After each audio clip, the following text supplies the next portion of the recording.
Welcome everybody to the Mario 64 LTA Tournament Finals. We have 6 runners ready to pop off some 120 star for you. I'm sorry for the delay. We had to get everything going. Of course, that is how things go. But who's ready to see some Mario 64? Woo! I think we need a little bit more excitement again, so let's try that again. Who is ready to see some Super Mario 64? Hey, there we go, there we go. Much better. Awesome. I am Markinator99. Obviously, joined with me is the Mr. Wall here in the commentator's booth. Pleasure to be here. First time. Looking forward to it. Absolutely. As we're going to get started here in just a minute, all these runners are getting ready to show off their skills for you. We're going to start off with a no reset on this 120 star, so we're going to see everything from start to finish. A nice little race for fun to start off. Yep, and also as well, guys, remember we are raising money for Urban Arts. If you're in the chat, you can do !donate to find out more information. There are prizes up for grabs as listed here. We've got a Super Mario 64 cartridge signed by the runners, a Super Mario Brothers cartridge signed by the runners, a Lego Star Wars set signed by the Lego Star Wars LTA runners, and also as well a $25 donation enters you in for a chance to win a brand new Nintendo Switch. So if that's something you're interested in, go along and take part. And thank you everyone that's given support to the Urban Arts so far, including one donation that came on whilst we were doing the setup from Domi, a $20 donation, entering in for the signed SM64 cartridge with the comment, pew pew. I must admit, pew pew's better than the beans we were getting before in the open event. Absolutely. Yeah. It was. But yeah, !donate in chat. Like I said, $15 for the smaller ones, $25 for that Nintendo Switch. Get them in there. We will read them live here on stream for you. So be a part of the action as we take a look over at our runners here on the Mario 64 side. We do have 6 going. Marlene is not able to make it today. For everyone who is excited to see them play, will be here tomorrow. That's correct. They'll be here tomorrow. And if we want to blame anyone, we blame airline companies. Yes. Always.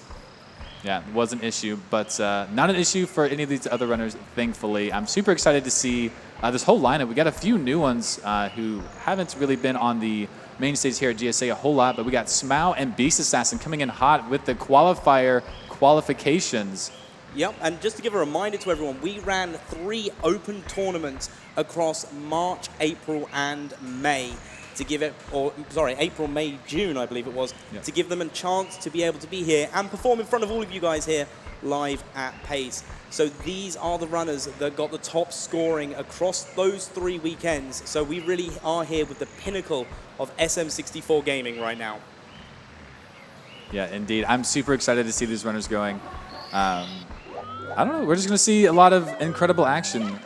Looking forward to this no reset. I'm always down for a good Mario 64 race. And to start these things off with a no reset is really nice. You get action going. People get times on the board. Yep. Get a little bit of baseline to get started.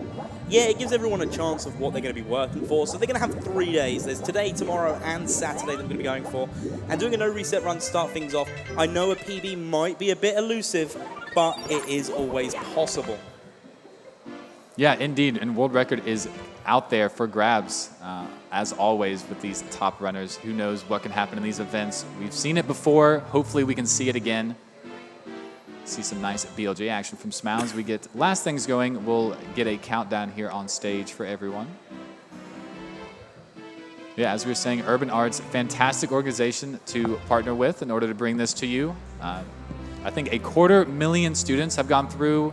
1 million different projects have been created, and 100% of those kids have gone on to higher education beyond in the field of computer engineering and computer science. So a fantastic organization. Love shouting them out. Love working with them. Be a part of the action. Get your donations in. We'll read them. We'll have some fun here at the start. And speaking of donations, we've got one from French Fry Apocalypse with a $15 donation going in for the signed Lego Star Wars set. And the comment is just, Liam! Of all the things you want us to read out, and it's just Liam. Liam. Liam supporter. Love it. Everyone's got their favorite runners, I'm sure, everyone they're rooting for. Although the Mario action is just sweet all around. I mean, clearly we don't have runners we're rooting for because we're not allowed to be biased. I don't. I don't know who's even playing. I mean, I don't think I've even heard of any of these runners before, so, yeah. Indeed. Callie pulling out some cool BLJs. See some Wilco clips maybe today. That would be cool. That would be lovely. And we are just waiting for the final word. Getting a lot of practice in BOB. Ooh, getting that butt slideless movements here for Callie. That's gonna be cool. There's actually been a lot of updates and strategies, more so recently. Callie clipping through the wall, very cool. Not a strat, but yeah, things like butt slideless there that we just saw. We saw a few other optimizations. I don't know if we'll see any today, like Fly Guy list in SSL. That's been very popular in 70s as far as the top runners go. I don't know how many people here run it. I know Ouija would be somebody to do it, but they are not here currently. I think it's one of those sort of things, especially with starting off with a no reset. The no reset is the time to try the riskiest strats. And actually, you know, it doesn't matter what you get in the no reset, you're going to be going anyway. So if you can get that practice in for those riskiest strategies and it pays off, brilliant. You can put a fantastic time on the board straight away. And then if, unfortunately, you don't get it hit, you've then got a time to work towards, and that just gives you something to build towards over those next 3 days. Yeah, I think that's very true. Being able to set that time and, being able to build something over the next few days, get that practice in. So we've got a couple more donations. We've got C# _ with a $5.44 donation. And this is a bit of a paragraph, so bear with me. As he sat back in his chair, panting and covered in sweat, he couldn't help but smile. This is what he lived for, the thrill of the game and the support of the fans. He knew he would do it all again tomorrow and the day after that, because for Simply, there was no greater joy than speedrunning. Thank you very much, C# for that. We've also got a $25 donation from Dominic Stone going in for the Nintendo Switch giveaway raffle. Thank you very much for this one. We love WA was the comment, so I appreciate that one. Thank you, Dominic. And then Horror does speedruns. Horror, great to see you. Love what you do. $15 donation. And again, another person with the comment of just Liam. Yeah, Horror does speedrun. Incredible Mario 64 runner, 70-star specialist, I believe. Going for a 47, so incredible. Love to see them in chat. Not here live at Pace, unfortunately, but a lot of great faces are, especially here in the crowd as well. Everyone's excited and ready for this Mario 64 race to start. Yep, absolutely. And one thing I'm going to say is, because we've got 2 people already, $15 donations, all with the same comment, Liam. How many $15 donations can we get in a row with just the comment, Liam? I want to see how well you guys can do on that one. Or if you want to put more saying that you love the commentators, please feel free. Yeah, that'd be great. Yep. Hi, I'm Scott. $20 donation. I'm rooting for Simply because he bought me a shot yesterday. Thanks, bro. Simply, if you're buying shots, make sure they're for everyone, please. We've got a lot of people in the crowd.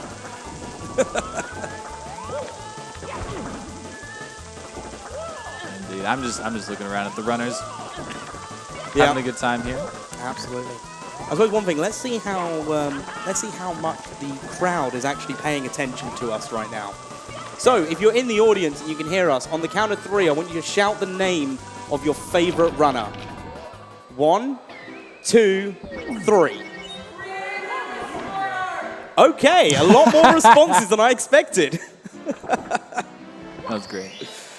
Another $15 donation from French Fry Apocalypse. Again, the comment, Liam. $5 from Von Jim. Apologies if I butchered your name there. To the tone of Mario 1-2.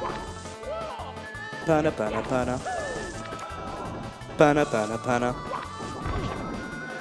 Another $15 donation from Lana. Liam. A lot of Liams in chat. A lot of Liams in chat, yeah, absolutely. And remember, guys, a $15 donation does give you in with a chance of winning a signed SM64 cartridge, signed by the runners you see on the stage now, and also one extra for tomorrow when they arrive. Yeah, got to get that Marlene signature. Nobody's ever seen Marlene before in person. Absolutely, and it's crazy, you know, how far people have traveled here. And that's one of the things I've loved most about doing the open events was, you know, anyone was able to participate. We saw a lot of names we don't normally see. And for someone that, you know, when we did commentary last year, it was 7 individuals because it was an invitational. Having it as an open, we had 30 to 40 runners that we were watching the screens of and comparing their strategies. Some people came along and they took part just for the sake of taking part and being part of the community. Some people took part on emulator as well. They knew they wouldn't be able to perform here, but they wanted to show off their skills, and it was absolutely fantastic. And it all boils down to this next 3 days. Also as well, One Kitty 617, $15 donation. Liam with the signed SM64 cartridge raffle giveaway. Drop Mania, $20 donation with the comment Liam. And then Lana again with a $15 donation with the comment Liam. You guys are really rocking it. Yeah, this is amazing. Yeah. And just to remind everyone, this is a live time attack format. We will be ending at 8 p.m. Eastern will be the final calls for resets. The runners will be able to finish their runs, and then once the last one is finished, we will be done and moving on to, I think, Mario Hour, as the slot is after that. That is correct. But yeah, lifetime attack. A lot of things can happen. I really enjoy this format mostly because it's really comfortable for the runners. Like, I'm sure there's still, you know, nerves involved and everything like that, but it's not a one and done. You're not freaking out over everything that happens. You know that you got some time, you got some resets. So these runners can really, you know, slip into their zone and pull out some really good runs for us here. Yeah, no, absolutely. And looking at these guys practicing now, just practicing styles, they want to hone it in, they want to knuckle down on it, and then hope that this first run is going to be an absolute banger for all of them. Is absolute banger a thing Americans say? Yeah. Okay, cool, awesome. Just making sure.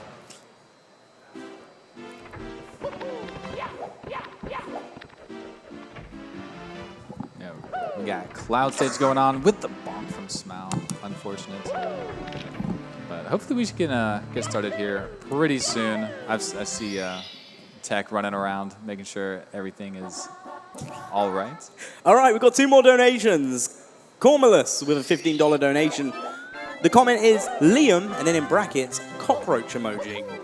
Don't know what that means. And then we've got another one from Milswanka, and the comment for this one is lime. Lime. That's close. It was close, but not quite.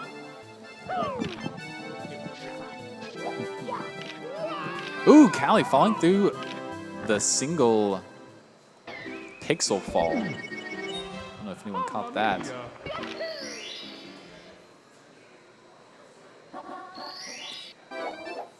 We can see it here from the booth that Tech has got a smile on their face because they know they're nearly done and the runs can begin.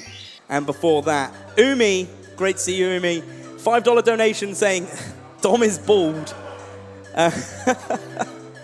Sassy, $5 donation. What is Liam eating for lunch? That's a really good question. We've got some great food here at the venue as well, which is fantastic. And then we've got T-Fresh with a $15 donation with the comment, Liam. Again, going in for the signed SM64 game cartridge. Liam is just where it's at right now. Liam's in chat. Liam's on stage. Now, Liam did win every single qualifier event. First place. Did. Yeah, so I think Liam is probably the favorite coming out of here just from the start. I would say Punkation and Marlene, whenever they get here, are the most consistent ones. Yep. And they are always fierce and ones to watch out for. Simply could pop off at any moment. It's just incredible. And I feel like Beast Assassin and Small are more of wild cards, and I'm really excited to see what they have in store for us as well. Yeah, it was very much a thing, especially with Smau, because Smau managed to clutch in at the last minute of the last Open. Yes. Because of the whole, we had a few runners, and Simply was included in the equation of trying to work out who would qualify, and it was heart-stopping almost being there for that. And then getting Smau in here, absolutely fantastic. We have another couple of donations. One, a $5 donation from Para. Dom is bald. What is that? I don't even know what that is. Dom is one of my friends. Oh. And they're ripping into him. Nice. So these are my friends ripping into him. We Super, $15 donation with the comment, Liam. Joker Tropical, $20 donation. Simply is very smart. I heard he has a degree. My Liam... Can you try reading that for me? Because... Simply is very smart. I heard he's a STEM degree. My Liam got a mayo, like Mario. Oh, okay. We got a mayo. Colin 3. I would love a bald, fat, juicy lime right now. I'm glad I made you read that one out. Yes. And then we've got $30 from Tulo Mech. Liam the King. Yeah. formerly known Liam Kings, now just Liam. Yeah. Anyone doesn't know? The speedrunner formerly known as the King. Is that how it works? Like, you know, that sort of effect? Probably not. No? Okay. Probably not. Is definitely a king of Mario. One of the GOATs. And really hasn't been in the Mario community since it started. Like, hasn't been around as long as Simply or Cheese or any of them. It really just has a skill for the game, ability to grind. White Sedan, $5 donation. Liam K. Drip. It's all about that drip. It is. You can win, but if you don't look nice, Exactly. did you really win? That's why you're wearing the blazer. It is. Yeah. I have to win. You have to win. You're not even participating and you've already won. So, congratulations. Thank you. We can all go home. Super Stinky Burps with a $1.37 donation. Good luck to all runners. Yeah, could be all he had in the bank account. It could be, yeah, $1.37. That's a lot of money. I don't know, I'm sure we'll see more from them as the days go on. Oh, 3, 2, 1, go! Let's go! Ladies and gentlemen, they are off. Here we are on our screens, 6 instances of the most watched video game opening cutscene on Twitch. Oh, I feel so good to say that. Yeah, indeed. What a great intro it is. All synced up here at the start, get to watch really the run, see the different strategies. That's one of the reasons I love doing no resets in these events, is because you don't normally get to see a 6-person race of the top runners. And we can sit here and point out strategies all day long, but being able to see them kind of side by side is really awesome, and I love it. Yeah, no, absolutely. And also on top of that, we got another $5 donation from Wooshi. Dom has a severe lack of hair. I'm sorry, Dom. Dom is getting roasted. Yeah, absolutely. All right, but here we are, synced up, Simply first to go, with the others quickly behind. Liam casually late with our first miss Lakitu skip. Everyone else looking good. Smile, Callie, Beast Assassin, Punkation, getting Lakitu skip. Simply having a quick old chat with a good old Lakitu. We've got Smile going for LBLJ with Beast Assassin, Punkay, and Callie all going into Bob on Battlefield. Yeah, working out for Smile too, getting it. Yeah, got cheers in the crowd. Woo! Yeah, and very inconsistent as we see 3 other top runners not go for it at this no reset. So going to be saving probably like 8 to 10 seconds, I believe, on the routing. The BLJ, it wasn't perfect, but it was very nice. It was very nice. Liam unfortunately had to go for a second setup for LBLJ. Didn't quite get the connection the first time. Yeah, simply in Dark World too, so saving back that time from Lakitu skip. Yeah, no, absolutely. And we have another $20 donation from Anonymous. I dug myself out the abyss. I took myself out that place. I took that and made this. Thank you very much, Anonymous, for the $20. It's a great donation. Yeah, the runners are off. Callie in the slide, Punkation shortly behind. And we got a few runners going through Dark World. We will let you know when these runners even up. There are a few routes that are going on right now. Doing the LBLJ first is obvious. We are in Dark World. But then there's 2 other routes you can do at the start after BOB. You can jump straight into Womps, which is what Beast Assassin did. That's why they're already on this cannon list. And then you can also do the slide, which does save 1 second, but you have to do the slide before you go into Womps. So some people just don't do that.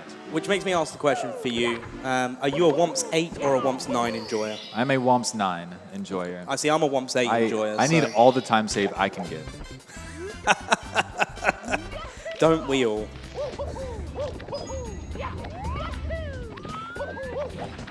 Nice time there. 2:37 out of Dark World for Smile. Very nice indeed to start things off. Yeah, that's an incredible time.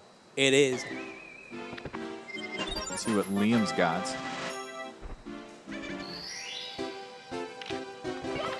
It's interesting as well because Punkation, Beast Assassin, and Callie have Dark World splits, but they're not doing it. So they're just skipping their splits up until it comes back into the regular amount. Yeah, I assume they'll be doing it later on, but just for this no reset. Yeah. Just opted out of it. Clearly the faster routes as we see a missed Owless here. Oh, and just barely missing that one as well. I did see Beast Assassin had a little trouble on cannonless. These are the infamous Womps stars that you do first just to get them out of the way. That was a really quick setup for cannonless from Smell there. It was just a run. There was no fiddling needed. It was just a straight in. That was fantastic to watch. Super smooth. We've got a $5 donation from Dom Stone. LSI for life. Also, has anyone seen my hair? Is Dom roasting himself now? Dom's roasting himself now, yeah. It's like donations have its own little thing going on now. It's great. What a champion. Yeah. Yeah, this is going to be an interesting race as I see a lot of people making a few mistakes here, so nobody's really speeding out in front, I don't think. But a lot of action being had here in Womps. Beast Assassin with the Owless. Callie finishing 100 coins. Indeed. If anyone's doing well, I haven't seen Callie make any kind of crazy error yet. No, and I think apart from the...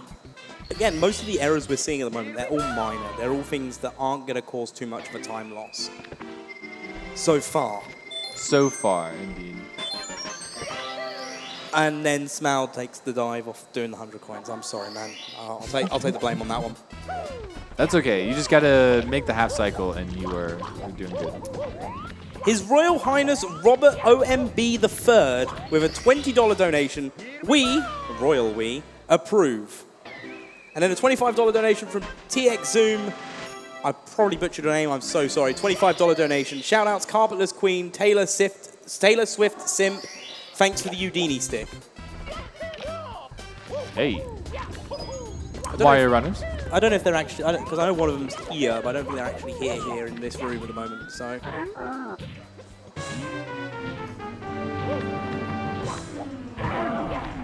All right, so I think Callie is in the lead officially. 7 stars coming into this. King Womp here. Beast Assassin did just take care of it, but has 1 less star, did not do the slide. We're not going to see everyone sync up until basement. End of BOB. That'll be the real test. But honestly, there's been a lot of 70-star going on in the Mario community recently, so it's really nice to see some 120 action. Yeah, it's good to be back with 120, and obviously we had the opens for those 3 weeks. And then it's one of those sort of things. I think 70's always been that sort of category. It's less than an hour, usually, depending on who you are. And it's quick that you can get into and out of without needing to destroy your hands on BLJs. So to have 120 back is lovely. Indeed. We got our first JRB entrance. Beast Assassin making their way into the aquarium. Callie does aquarium late, just jumping straight in. Get like a couple of frames of lag, I think, but it evens itself out, really. No, absolutely. JRB, one of my favorite stages, without fail. I love the swimming in JRB. It is infamously known as people's least favorite stage because of all the swimming. I think DDD is a bit better than JRB. It's a bit more exciting. You get that crazy 100 coin. It's more in the middle of the stage. I think it's just like maybe a little more exciting. I think the difference for me is I like JRB 100s, and DDD 100s for me, I could just give the controller to someone else and let them do it, please. Thank you. Fair enough.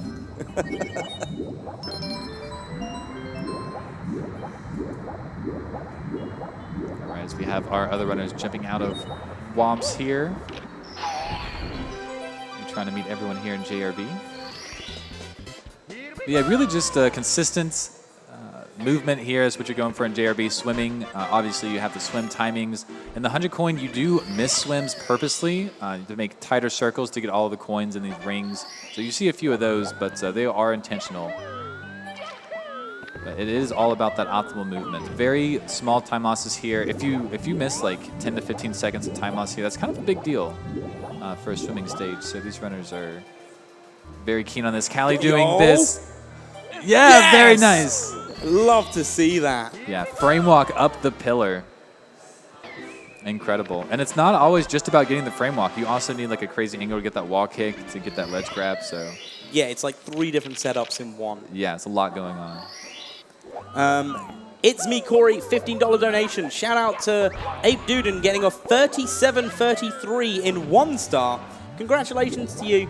And Corey, enjoy your entry for the signed SM64 game cartridge as well. Yeah, that'll put you on the board on the speedrun.com leaderboards. Would it actually? Yes, it would. Okay. On the front page, I think. Ooh-wee. Top 200 times gets front page on the category leaderboard.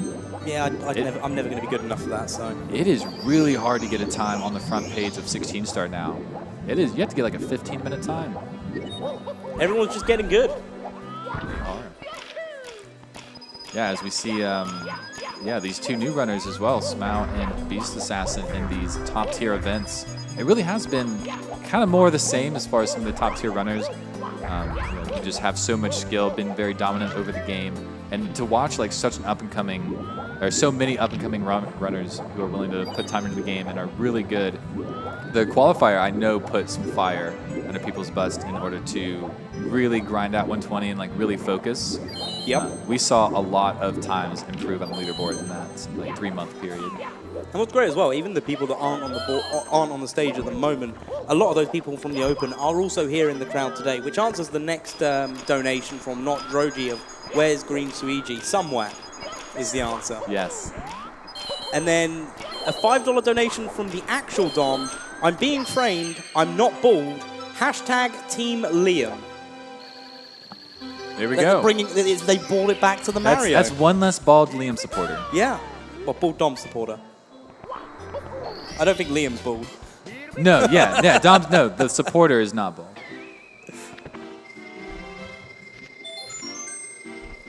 right, finishing a couple 100 coins here. Beast Assassin taking on this ship.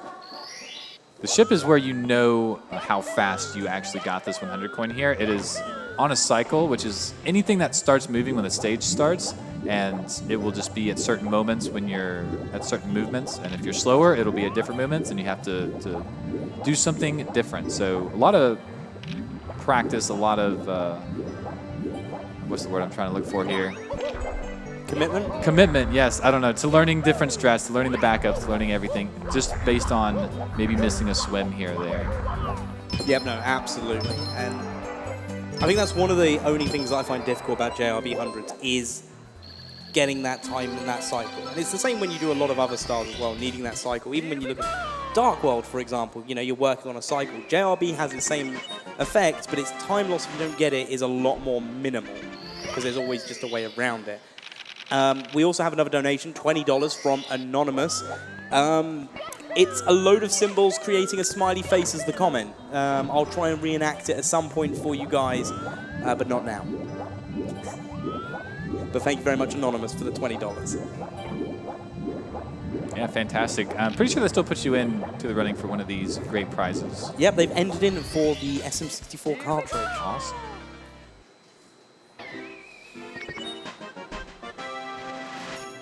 Ooh, cannon shots. Beast Assassin. Oh, just barely good. Nice. Yep, Smau, I think, had some issues getting onto the ship. Had to take a swim and taking a safe walk over to get the rest of the coins. Yeah, had a really great start with that Dark World. Has a gold on the splits. I don't know if that's like tournament gold or if that's actual gold, but yeah, I know it's had a few mistakes since then.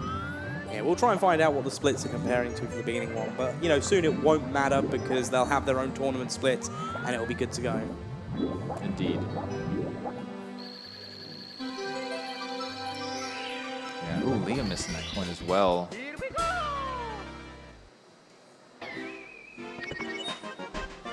Yeah, maybe just some nerves going on today.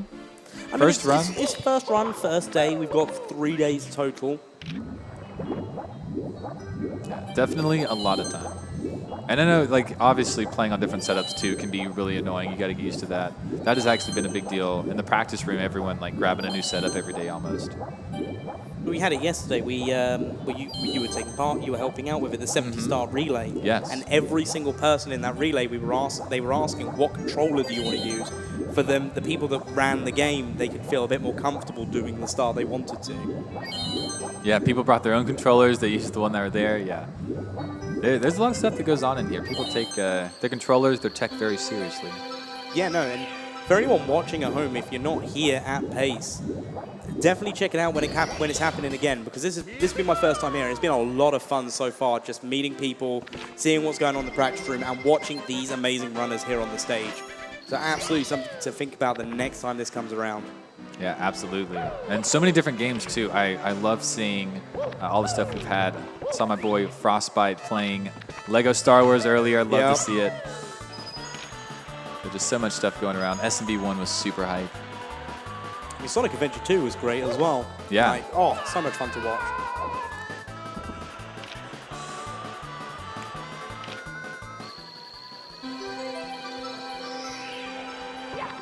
A couple runners making their way out of JRB now. A little bit more exciting. Yeah, 18 stars for Callie. Still about 1 ahead of Beast Assassin. Everyone else is making their way there. On their last stars here.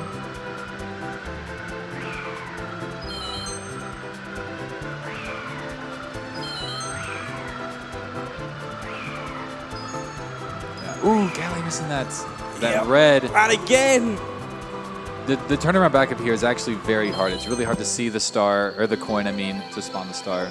Anything with the wing cap and camera angles is just nasty, and especially when you practice over and over again doing it right. When you've then got to do that back up on the fly, it's very difficult to get the setup because you're in that moment and you have to have that split-second reaction. Exactly. See how Punkay fares. Ooh, that was a really good start grabbing those 2 coins. The whole goal here is to not manhandle Mario too much, I guess you could say. Just taking nice, smooth up and down patterns, kind of like a roller coaster.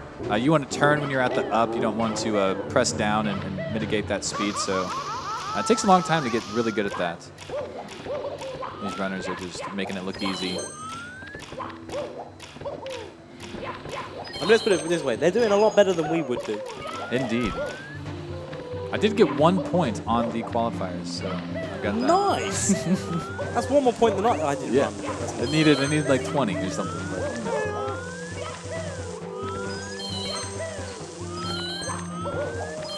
Callie in that dark world. So this is where we're going to start to see runners kind of come back together. I think we got like 3 runners doing dark world and 4 who went into BOB. 3 and 3. Oh, 3. You're right. There's only 6. 3 and 3. Maths is fun, man. It is. But yeah, they're all going to converge back in Bob-on Battlefield for the rest of the stars there. And that's when we'll be able to get a good understanding of how well these runners have done in comparison to each other.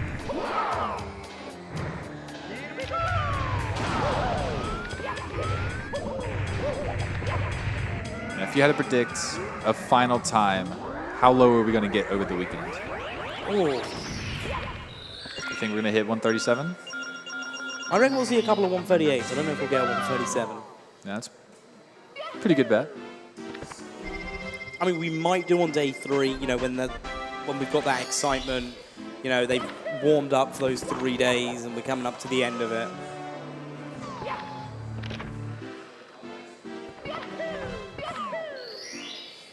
All the slides coming out. 12-7, 12-8, 12-8. We had a 12-5 earlier as well. Oh. But here we have Callie, the first one into Bob-on Battlefield. So we can confidently say Callie currently having the lead in the no reset. Yes. Oh, wait, maybe not. A little bit of delay on the feed from there. So it might be between Callie, Smau, and Liam similar times. Black Vike 2, the $30 donation. Go Simply Go. And congratulations, good luck on the signed SM64 game cartridge as well. Indeed. So I think of the 3 that are in here, Callie's the only one who's done a BOB star. So is 1 star ahead. You can see 20, 21 on the star counter. Yep. So yeah, still, Callie does definitely have the lead. Yeah, very hard to keep track. Something Callie does, and it's something I've just noticed looking over at the stage, and does it in races as well. Callie will type in chat in like between stars. Yeah. Callie just casually checking the phone like in between stars. Callie's a man of the people. Man of the people. Be a part of the action. Anonymous, $25 donation. Thanks for a great event and good luck to you on the Nintendo Switch giveaway. Best of luck on that one. Thank you again for that $25 donation. Ladies and gentlemen, we have hit just over $14,500 for the Urban Arts. Well done, and thank you to everyone that has given so far. Yeah, indeed. Incredible cause, incredible people donating and being a part of the charity.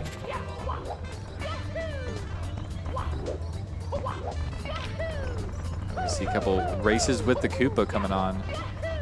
Kylie doing the strategy that is RNG reliant on time save. It will not lose you time, but the more balls that spawn, the more balls that the Koopa has to jump over when the Koopa's making their way up will save time. And I think the most you can save is about 2 seconds, all the way down to about half a second, depending on how many balls you get. Yeah, and again, it's one of those sort of things where it's minimal time save, but it's something these runners are consistent at doing now. And, you know, for the average runner, we wouldn't think of doing stuff like this until we've hit a certain level, but these guys have got it knuckled down to a T. Yeah, indeed. This is one of the most recent discoveries, too, by Circumark. Nobody knew how to make this run any faster forever, and then we just, Circumark did so many calculations to figure out that this specific routing to stay away from the Koopa and to manipulate everything we need to found last year. And it's crazy to think a game that came out so long ago still has that kind of AI manipulation. Yeah. And it's taken this long for people to find it. We're still making it happen. Time saves everywhere. And there's a lot of stuff that just hasn't been implemented as well, like things that are known about. I think we were talking about this the other night. But it's, I mean, there's still just so much to be had in Mario 64. Things to implement, things to be found even. You just never know.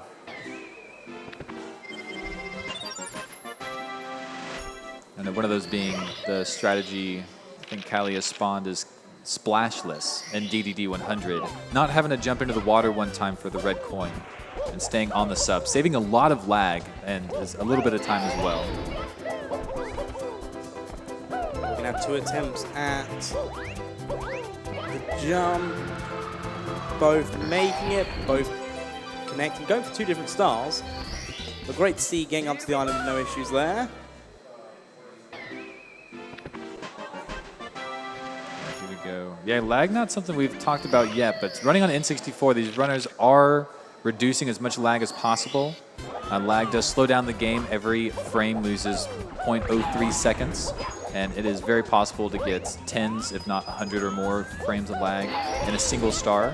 So camera movements come into play with these strats all the time. You don't want to look at like the whole stage at one time typically, which can make for some really awkward movement that these runners are just willing to pull out, like not being able to see where you're going, needing a very specific angle. So all of that. If you ever see someone just take like a blind long jump, it's probably because there's a bunch of lag over there. And they're saving like a couple seconds. Yeah, it's crazy as well because someone that's an emulator runner, you don't have to worry about that lag reduction. So I remember when I started watching speedrunners of this game that were playing on console, I was looking at how they were doing things and I was going, well, this makes no sense. Like, why are they doing this? And then I learned about the lag reduction. And after that, my eyes were open. Yeah, we are one of the only communities who actually play on original hardware and make lag part of the game. I think 007 as well. I don't know how big their emulator scene is, but they all run on original hardware. Yep. One of the few. We're watching a load of 100K runs now at the moment, which is lovely to see. Yeah, this is my favorite star in the whole game, really. There's RNG, there's the flying, there's the shell riding. There's just so much going on. It's just an enjoyable star overall, especially compared to some of the other 100-coin stars we have in the runs. Monty VR with a $15 donation. Good luck, everyone. Shout out to Simply for his Freshman 16 tournament, showing me anyone can start speedrunning. And good luck on your entry for the LEGO Star Wars set. Yeah, that's a really cool donation. Yeah, simply being one of our tournament organizers. Definitely something Simply's known for. Does a lot of stuff, brings a lot of new people into the scene. Really cool guy. And that's also another thing for anyone that's watching. If you have never speedrun a game, or you're just here for the first time wondering what's going on, SM64 is a very friendly game for you to get into with a great community that's happy to teach you. So if it's something you ever want to learn, just reach out to someone in the SM64 community. The chances are they'll send you in the right direction. Yeah, indeed. And everything you see here is doable. Like, it looks impossible. It looks crazy. Some of it kind of is, but most of the stuff that you see here is very doable. And I think that's one of the biggest things that people kind of realize when they start realizing they're playing the game. Like, oh, no, I can actually do this. And they really get into it and have a lot of fun. No, absolutely. But we got a medium bomb pillarless attempt here from Callie. It's going. Oh, it's in there. It's not a great angle. Oh! I don't know what happened there. Kind of stopped in place. Almost saved it. Yeah, that was really tough. It's really hard to maneuver the medium bomb on the pillar. You saw like an extra ground pound up there to get some momentum, some speed on the slope. So, yeah, that's just really unfortunate. Yeah, big bomb here. You can see how much faster Callie's going here. Very nice. Picture perfect. Ooh, Liam as well, catching up. And just like that, Puncation just taking the lead on the no reset as well. Only by a second. Yeah, they are neck and neck right now. Called it earlier, Punke being one of the most consistent runners we have.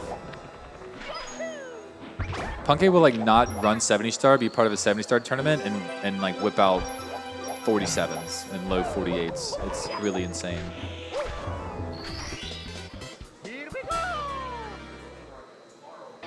Yeah, pillarless is looking really good for all these runners. I love it. Yeah. Tama's all around. Simply as well. Yeah, this is a trick that's like the bane of most people's existence, but it's been around for so long, people have toughed it out that it has become very consistent for a lot of people. And in 120, we only have to do it once. It's really nice. Even if you do miss it, there's some backups that don't cost too much time.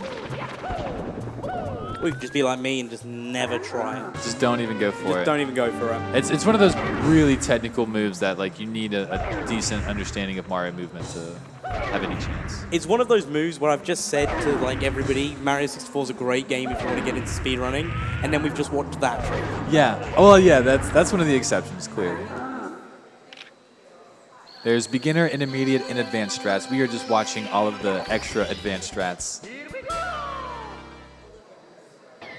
Ooh, Liam having a little trouble getting up to the structure inside the pyramid. Here we go. That is a really tight triple jump, but got a firstie and wasn't able to get the ledge grab.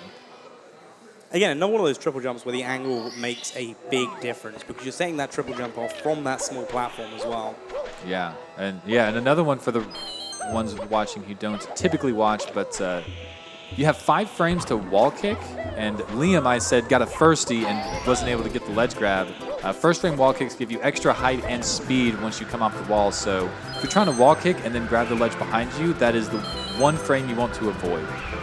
Later frames like 5th frame really give you like low speed, and you kind of want to avoid that one as well, but yeah, there are frame timings on like all of these wall kicks.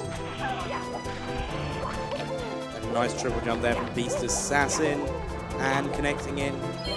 Going to be facing IROC.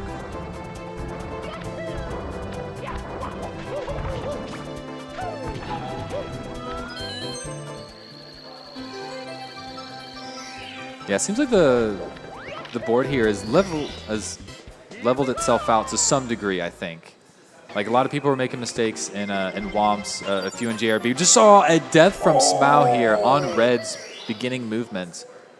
But at least it's the beginning movement. Yes, indeed. It's very quick. Perhaps people can watch it here again. Couple frame perfects here. Look at that jump. Yeah, that's taking it safe, still making it quick. I like it. There's one of the things as well, very different from when we had the open events, is we have 6 runners here. They are all within a star of each other. And it just shows that, you know, over that time, we managed to get consistent runners here at Pace. Yes. I'm loving to watch this. Part of me's forgetting that I'm actually commentating because I'm so engrossed in watching. That's one of the greatest perks I have here, too. Front row seat. Yeah, this 100 coin. There's a lot of RNG in this 100 coin. A lot of it coming from the blue coins coming out of those pokies.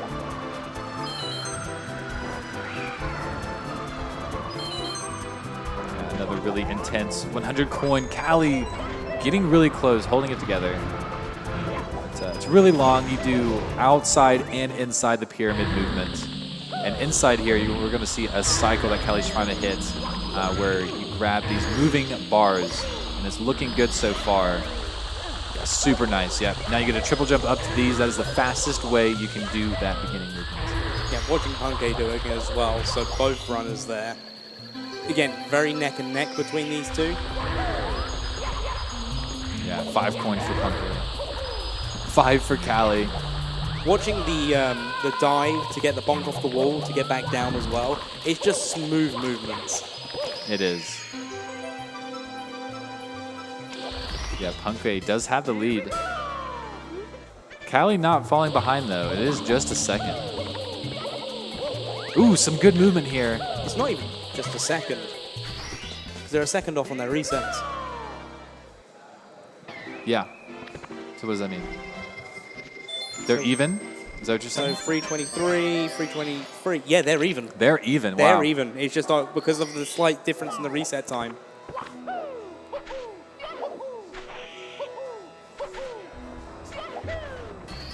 Yeah, this is awesome. Yeah, fade out 30-39, fade out 30-38. So Callie actually in the lead. Just. Coming in here to HMC, another 100. That is just really crazy. This is the last like super crazy one until a little bit later. But yeah, BOB, 100, SSL, and HMC are all kind of crazy. And they're all back to back to back in those stages. You can lose a lot of time. A lot of RNG, just like here, Callie missing that 1 coin. Nothing you can do. Sometimes they just fly behind you like that.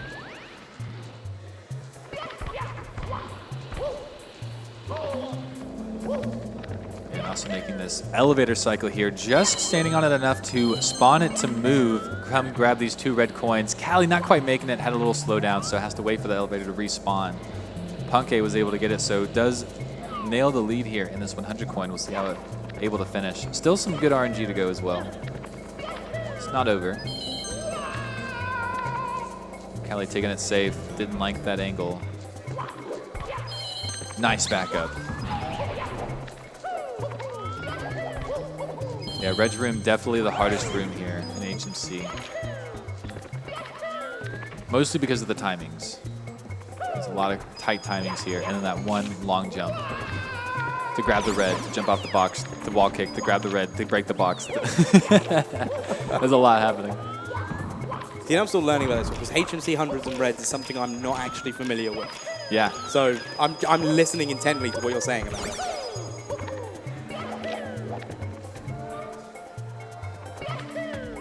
Yeah, really, it's just crazy movement. Punkay getting beamed by that boulder even. That's like the one like bad cycle you can get. Maybe there's 2.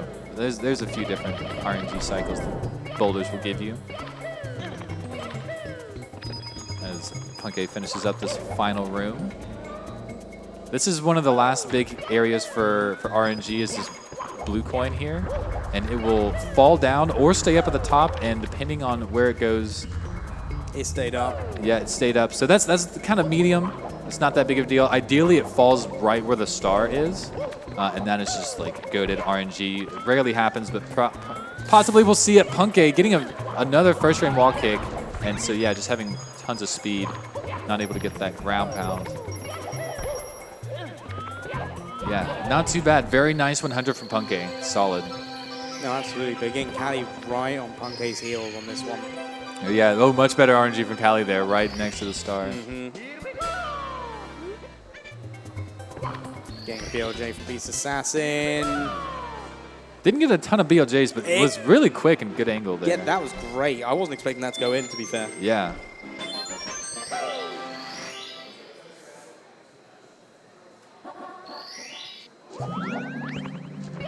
trouble finishing up this 100 coin. Liam going for Salt Bog, not getting it, hit their head on the cage. Really cool clip just to jump over that wall there. Maybe we'll see someone else do it. I think Simply does it. Simply's coming up on it, bottom right screen.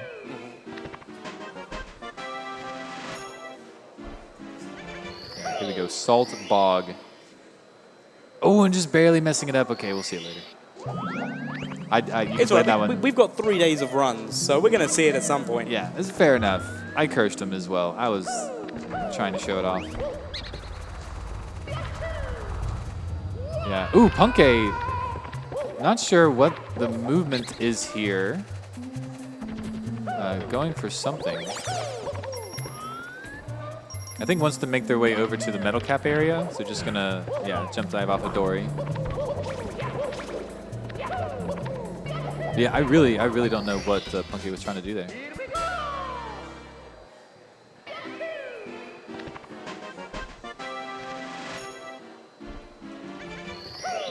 I'll be honest, I'm not sure. I know that was a really delayed response, but... Yeah, he's trying to figure it out. I'll ask him later. Yeah, just cleaning up this HMC for a lot of these runners here. Ooh, Smile doing the BLJ. That was clean. Ooh, Liam as well. Oh, and both getting it. Yeah, claps from the crowd here. That was incredible. One of the hardest tricks in the entire game. Yeah, no, it is. There's a couple that you could argue, but yeah, it's up there.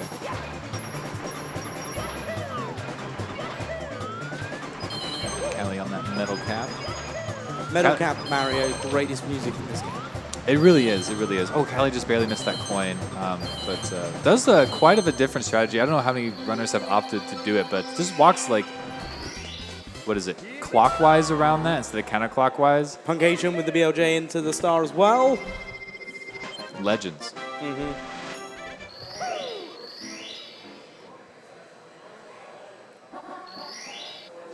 Yeah, so you see Smao coming up, walking around counterclockwise, metal cap star.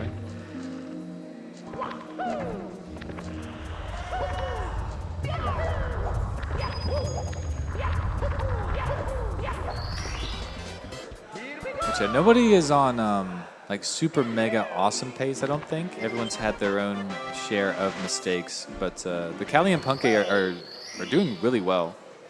Oh, and Punke is having trouble with his wall kick here.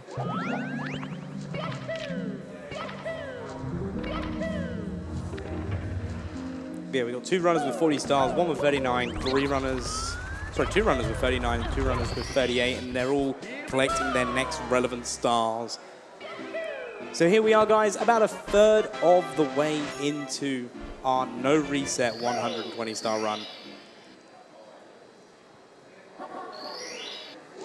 Yeah, and it's honestly, it's been fantastic. It's been just enough mistakes for us to point everything out, but just enough clean movement to be really awesome. Everyone's together.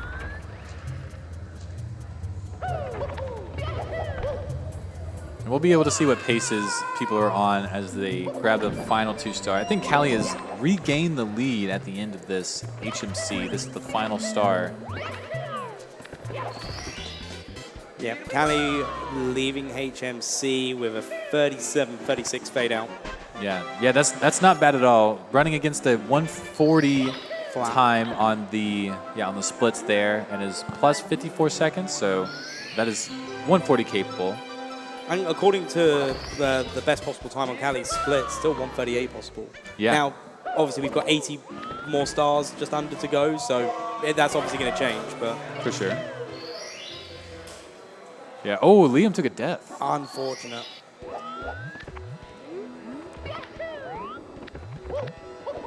Yeah, Liam was right behind Punke, but maybe not so much anymore.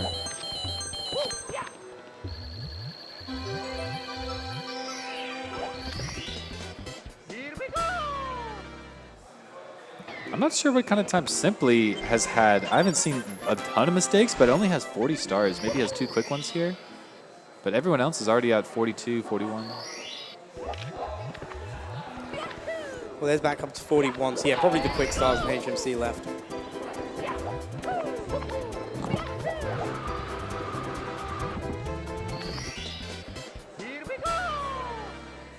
Yeah, but everyone looking good with the movements. Nobody's had any kind of Mario meltdown. Lethal Lava Land. Lethal, lethal, lethal. Lava, lava, lava. Land, land, land. You got all those L's out, didn't you? I did. Yeah. So all these guys are in Lethal Lava Land, and feel free to interrupt me if something drastic happens on the screen. Just as a reminder, everyone, we are raising money for the Urban Arts, so if you're watching at home, you can do ! Donate. It'll give you the link. The money raised from that goes towards the Urban Arts, and if you donate specific amounts, there are specific prizes up for grabs. We've got a Lego Star Wars set signed by the Lego Star Wars LTA runners. We've got a Super Mario Brothers cartridge signed by the SMB runners from their LTA, and then we've also got an SM64 cartridge signed by the runners you're watching now. And also as well, the big one is a $25 donation, puts you in with a chance of winning a brand new Nintendo Switch. So get those donations in. We've already raised over $14,500 across the events this year, so it's already going massively. So let's see how high we can get it. Yeah, indeed. And this SMB1 cartridge has so many signatures on it. I'm counting like 12 on the back alone, plus another like 6, 7 on the front. It's actually incredible. So many signatures on this thing. I kind of want it myself. Well, ! Donate in the chat and get your donation in, Yeah, Mark. I need to. Now these lethal Lava Land stars have gone pretty well for most people. This is not a super lethal stage, despite the name, but it is one that you see a lot of the smaller time losses, like just extra booty burns taking like 3 to 4 seconds. Things like that will end up losing a bunch of time if you start making mistakes, but overall you can make it out of here relatively unscathed. The volcano can be a little scary at times if you fall down, have to do some alt movements, get a few extra burns, but yeah, we're still doing okay. It's probably one of my more favorite 100-coin stages as well. Again, I know obviously with BOB you have the wing cap, but it's like that little bit of an extra risk of Lethal Lava Land and doing the shell riding and then the volcano climb at the end. Yeah, it is definitely the riskiest part of the stage.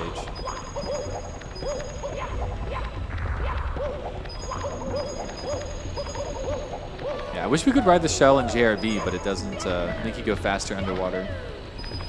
Yeah, I'm really confused about what the point of the shell is in JRB. Yeah. Not nearly as cool as the above ground one. Yeah. Ooh, some nice ending movement there. Good pulls.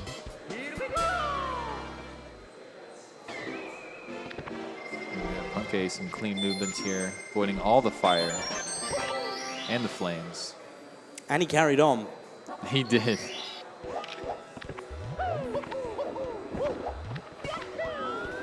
And again, another smooth ending to Lethal Lava Land 100 coins. Yeah, we got 3 100 coins going on right now. Probably 4 in the bottom right. Yeah, everyone's like, this is like fantastic. Everyone's within like a couple stars, 100 coin or so. Ooh, the eyeball not looking at Smile. Jeez, every time I look at Smile, like something's going on. I need to stop. I'm sorry. Just close your eyes. It's fine. I'll let you know when something happens. I'll just guess. Yeah. $25 donation from Anonymous. Thank you very much for that donation, and good luck with your entry into the Nintendo Switch giveaway. No comment, though. Remember, if you want your comments read out, leave them in your donations.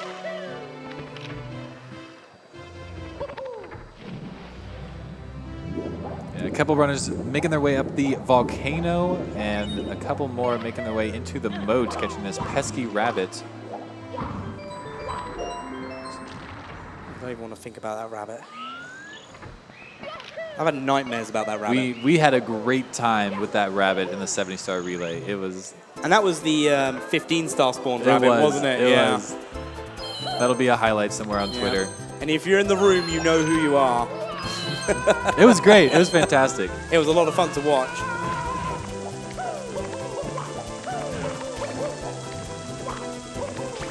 Yeah, okay, Callie going through elevators. This is like the half cycle movement. And Vanish Cap. So Metal Cap is the favorite soundtrack. Yes. Vanish Cap is probably my favorite cap stage.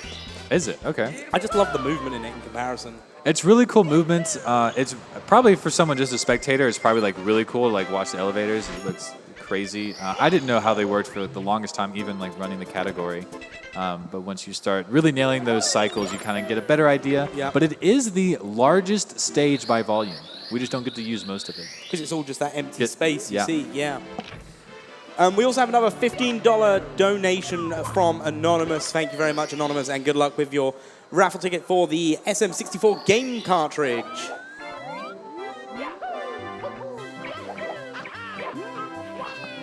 All right, cool. And with that donation, I think we're going to take our first break of the evening. Going to give the comms a quick rest.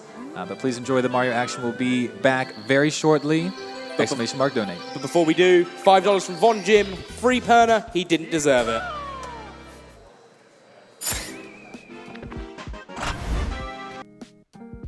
Urban Arts helped prepare me for college by giving me a lot of experiences working both independently and collaboratively with other people to make really cool games, and taught me how to put my all into creative projects, and that helped me put together a very strong portfolio for college.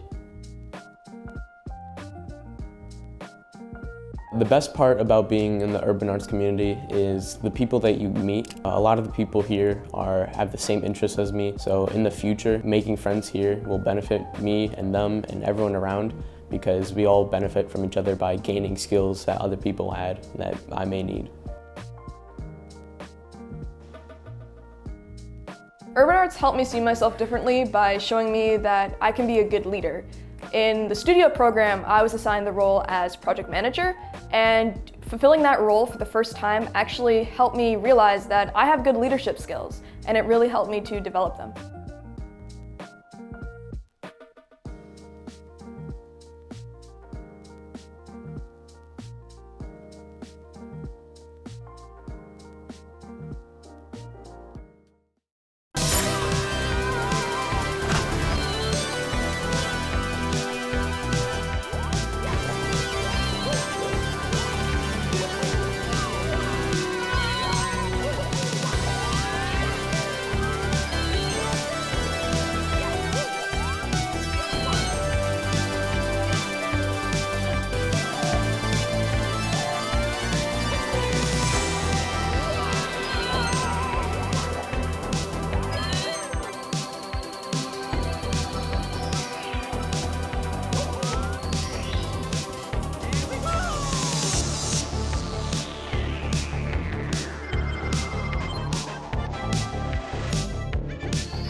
And we are back, everybody.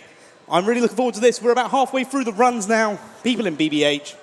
I'm still the Mr. War, but I now have a warning track with me. How you doing? I'm pretty excited. There's nothing like a live speedrunning event. There really isn't. You know, you're used to the chat freaking out. That's the crowd compared to a normal offline sporting event. But here we've got the chat and the crowd, and it's almost too much. We've got the chat crowd, and we can see our own faces. Yeah, that's a little disconcerting. Yeah, it's a little bit worrying. But don't worry, guys. You won't be looking at us for long, because we're going over to the runs very shortly. There we go. Much better. Much better. Thank you, production, for playing along with that bit. I mean, they really just do that so that they can see the prizes sitting in front of us here. That is true, yeah. Because I'm looking at this Nintendo Switch they're giving away. I'm looking at these cartridges, and is it me, or have these cartridges been defaced in a way that makes them more valuable? Yeah, I mean, like, what's this? This Mario 64 cartridge. I think that's words of some kind?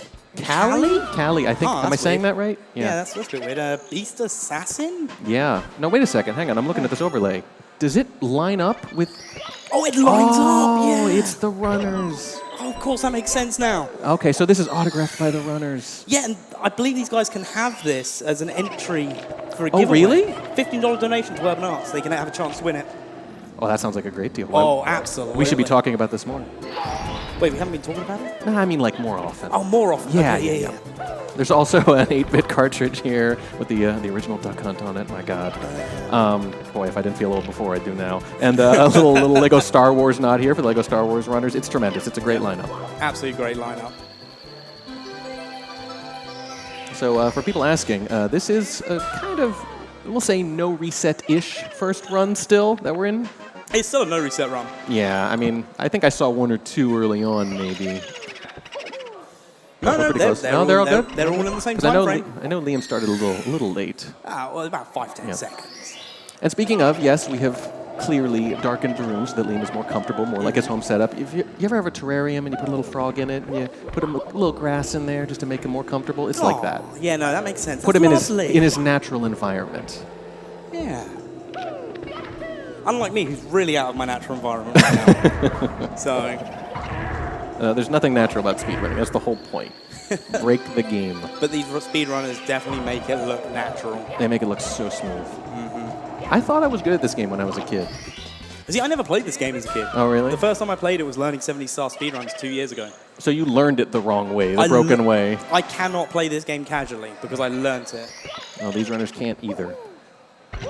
Cali looks like they're on a pretty good run. I remember they kind of jumped out to an early lead here. Again, no reset run. You're not really expecting too much, but that's kind of the thing that we've had a couple of events where some of the best times over an entire 3-day period were in the no reset run. Sometimes when the runners are fresh, that's when they're at their best. Yeah, absolutely. And we've seen runners, and I believe Marlene, who will be here tomorrow, is a great example of it. Came in on the first day of the Opens, came in, put a qualifying time on the board, and then just dipped for the rest of the weekend. Yeah, and I think that's pretty unusual. I feel like your average runner, they've got that sweet spot where they're not tired yet, but they need to get into a groove too. So you usually get, we like to say, like a few hours into the 8-hour stretch each day is when you see some of the best runs, but definitely an exception to that rule, Marlene. Yeah, and again, it's one of those sort of things. So once this no reset is done, runners will have unlimited resets all the way up until 8 p.m. So that is still another insert amount of time here because I don't have my watch on. It's just about 3 o'clock. So it's about 5 hours of reset. Well, it'll be 4 hours once these runs are done out of resets to be able to get themselves on the run to finish out the day.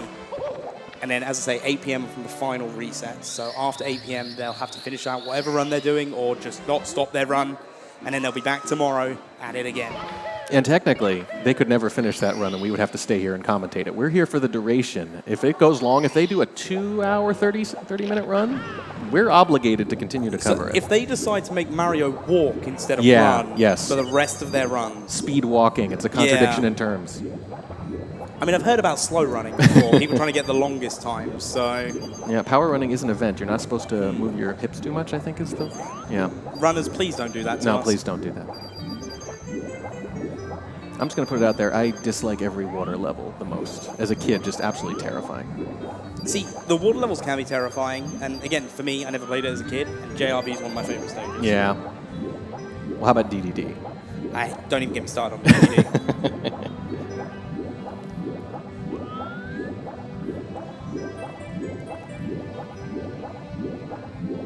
Simply and Smile almost synced.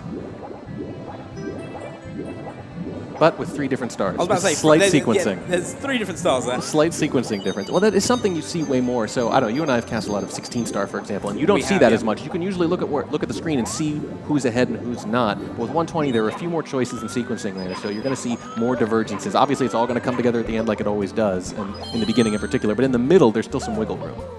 The runs aren't that optimized yet that there isn't still some choice involved in what order you do things. And what is great is we see 4 runners. Like, there was a difference in the runners. So again, you know, these guys aren't doing their perfect runs straight away. We're not going to see any record-breaking times on their first one. That's absolutely fine. But we see 4 runners now doing DDD 100s. And the fact that they're all in the same stage right now makes this even more exciting. And to have the other 2 on their way to do exactly that as well, it's anyone's game on this no reset race. Well, and it exemplifies how competitive and how optimized this category is getting, because we have everything from 2nd in the world to 22nd in the world today. And you know how much time separates 2nd from 22nd? 2 minutes and 20 seconds between all those ranks. Yeah, I know. All the 2s. All the 2s. It's pleasing. It's poetic, really. But also, it's horrifying when you think about the implications of that, because it shows you how little time separates them, how difficult this category is getting. Yeah, absolutely. Again, great game to get into if you want to get into speedrunning. But if you want to play at top level here, it's getting more challenging. So get in now before it's too late. Well, the real key is you want to do like our fellow commentator Westdog does. He's saying, like, I want a sub 2 hour. You're like, that's my goal, right? Like, start small. Start with a sub 3 hour. Or like me, you could finish the game for the first time ever. Have you still not finished it? Not all 120, no. I mean, I finished it when I was a kid, but at the time it was like, well, why would I do these extra stars? I don't need to do them. I beat the game. Thank God. It took me weeks. Yeah, I remember saying that I think my first 120-star run that I did, because I've done 3 runs total. My first 120-star run was a 2-hour, 20-minute time. That's an excellent for your first run. I mean, I assume you're practicing some of the segments before, but still. Well, I was a 70-star runner before. Oh, so, okay. You know, like, buried the lead. Yeah, that's right. Yeah. I didn't want to point that one out. I mean, that's still pretty impressive. That's still pretty impressive. Yeah, and I always said sub 2 hour 10 was my goal. Yeah, see, start there. But here's the thing. Once you hit that goal, and this is speedrunning in a nutshell, once you hit that, you think, well, what can I do now? Can I shave another minute? Can I shave another half a minute? And that's how you end up here on a stage like this, is you keep asking yourself those questions for, I don't know, 4 or 5 years, and next thing you know, you're at pace. Was that a fall in? That was a fall into the drink, unfortunately. Yeah, Callie, not chipping. That's fine. You know, I feel like it's a coin flip on the 120-star runs. You'll see some runners do it, some runners won't. I remember, I think in Cheese's PB even, he forgot to do it, and it was still his PB, right? But as soon as he missed it, he went, oh, yeah. That's the thing that really impresses me about it, is just this sheer mass of different things to remember. You need a strat for every star. You need a strat for every star, and you need a backup for every star. Yes, as well. yes. Just as experienced by watching Liam, they're going for the red coin that was missed on the... Normally it's like a little triple jump sequence or a long jump sequence that they do. But in this instance, having to go for a backup there. Well, yeah, right. So you need a backup or 2 for almost every star. So 120 strats becomes 240 or 360 strats. And I would say you need more, because when you're talking about the 100 coin stars in particular, there's backups upon backups, because there's a million ways it can go wrong. So you really need hundreds of different kind of branching, forking paths in your head all the time. It's why this category is so daunting. Yeah, we've got Punkay and Callie both in Fire Sea at the moment. It's some pretty good movement from Callie and Fire Sea. It's interesting, though, again, comparing it to 16-star, where the movement of Fire Sea is almost always perfect. Right, it has to be every single time. And you watch it here, and it's still very good, but it's like 80% as good most of the time, because it's kind of a different skill set.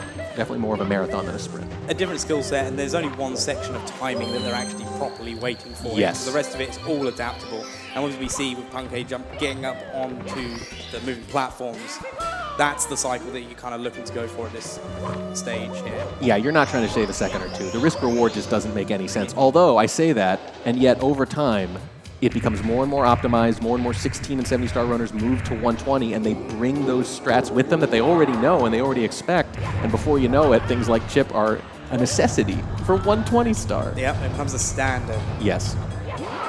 I always say it starts off as tasks, and then one person tries it, and now, everybody, now you have to do it to make the top 100.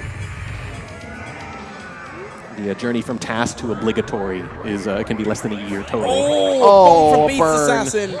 Oh. Now, Callie had something similar, but managed to kind of land on the platform anyway, and didn't really lose much time from it. Beast here, though, does lose a few seconds and miss. No, he gets up just in time. That's a pretty good save. That could be a lot worse. Yeah. A ground pound for good luck from Beast Assassin as well. Yeah, that's what we're going to go with. It's always a ground pound for good luck. And that's a burn for good luck. Oh, absolutely, yeah. All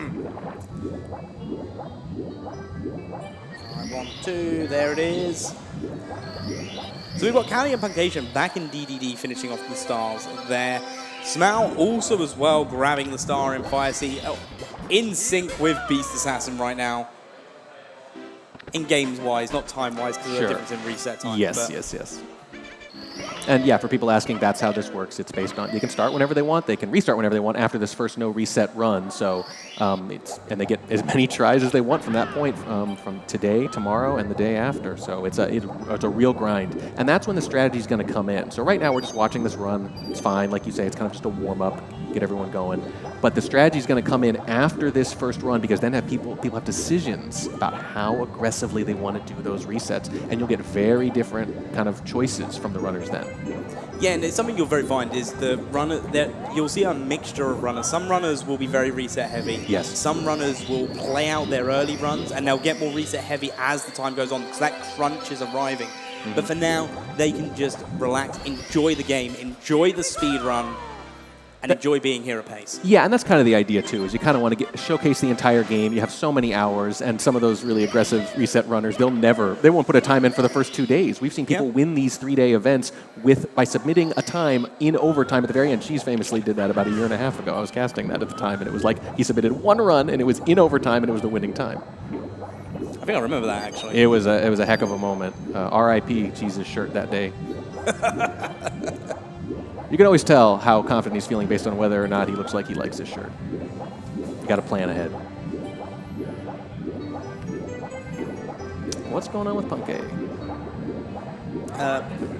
Punke, I believe, did a save and quit. Yeah, there we go. For half a second, I thought, wait, we didn't reset, did we? No. Stars are still there. We're good. Liam looking at Bowser. Pretty straightforward here. That's the thing, there's so much more downtime in the 120-star runs. You know, you can afford those mistakes, you can afford different choices, you can afford a missed throw here or there. It's a little less do or die, but when it does come to a head at the end of the run, though, because of all that build-up, all that anticipation, all that time lost, if it goes badly, it's, in a sense, so much worse all of a sudden. So it's way less pressure all the way through until the end, where it's much, much more. And that's when it all just overboils. Oh, yeah. But we have our first upstairs contender, Callie, with an upstairs door touch of 1 hour, 4 minutes, and 53 seconds, heading upstairs into Wet Dry World. I do want to remind everyone, not only do we have these great prizes that we mentioned earlier, autographed cartridges and Nintendo Switch, great stuff here. This is also for a great cause. It's for Urban Arts. They teach underprivileged students the art and science of game design. I think 250,000 students it's been. Their graduation rate is flawless. And I really like what they say, that the zip code you were born in should not determine the quality of your education. I think that's a great sentiment. And I think, hey, we're going to appeal to your selfish side. You can win a good prize here. You could help the next generation of game developers and probably play one of their games someday. And it's for a good cause too. And something we've been very big on saying in the commentary booth is, who knows, 1 year at pace, it might be a game from Urban Arts that we're showcasing. It would be amazing, wouldn't it? It would be great. The day's coming where I play an Urban Arts student's game and love it, and then find out after the fact that it was by them and just smile. So you want to be a part of that. You're going to feel good when you do. You always feel good when you give to a good cause. You never regret it afterwards. You regret a lot of other purchases, a lot of other ways to spend your money. I've never regretted that kind of thing in my life, and you won't either, so consider it.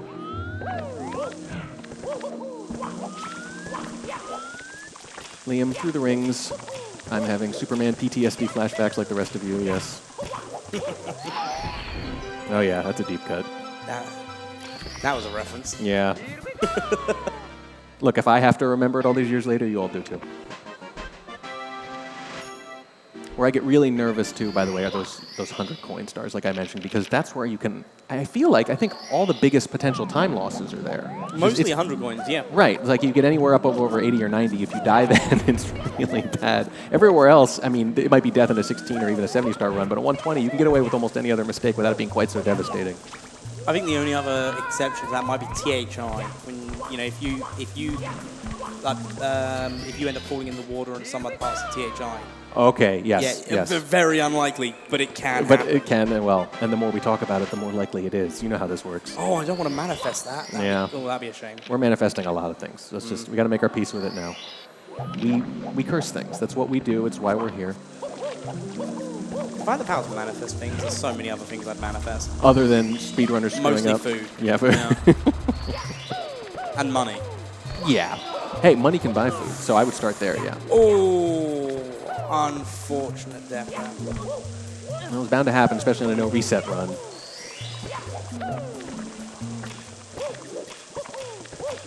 But it's going to be very interesting, yes. As soon as we get into that second run, who's going to be really reset heavy early on? I know if I see death from Simply there. You hate to see it. But there is, when you look at the star and time counts, like a lot less separation than you would have guessed. I mean, Everyone's within a few stars. Everyone, it started around the same time. I mean, no one's really running away with this anymore. I know Callie kind of jumped out to an early lead, but that's kind of evened out. They're sort of rubber banding back together a little here. Yeah, who knows? We might even end up with a 6-way throw. Oh, come on. Oh, that'd be beautiful. You want to manifest something. That's what we want to manifest. Don't tease me.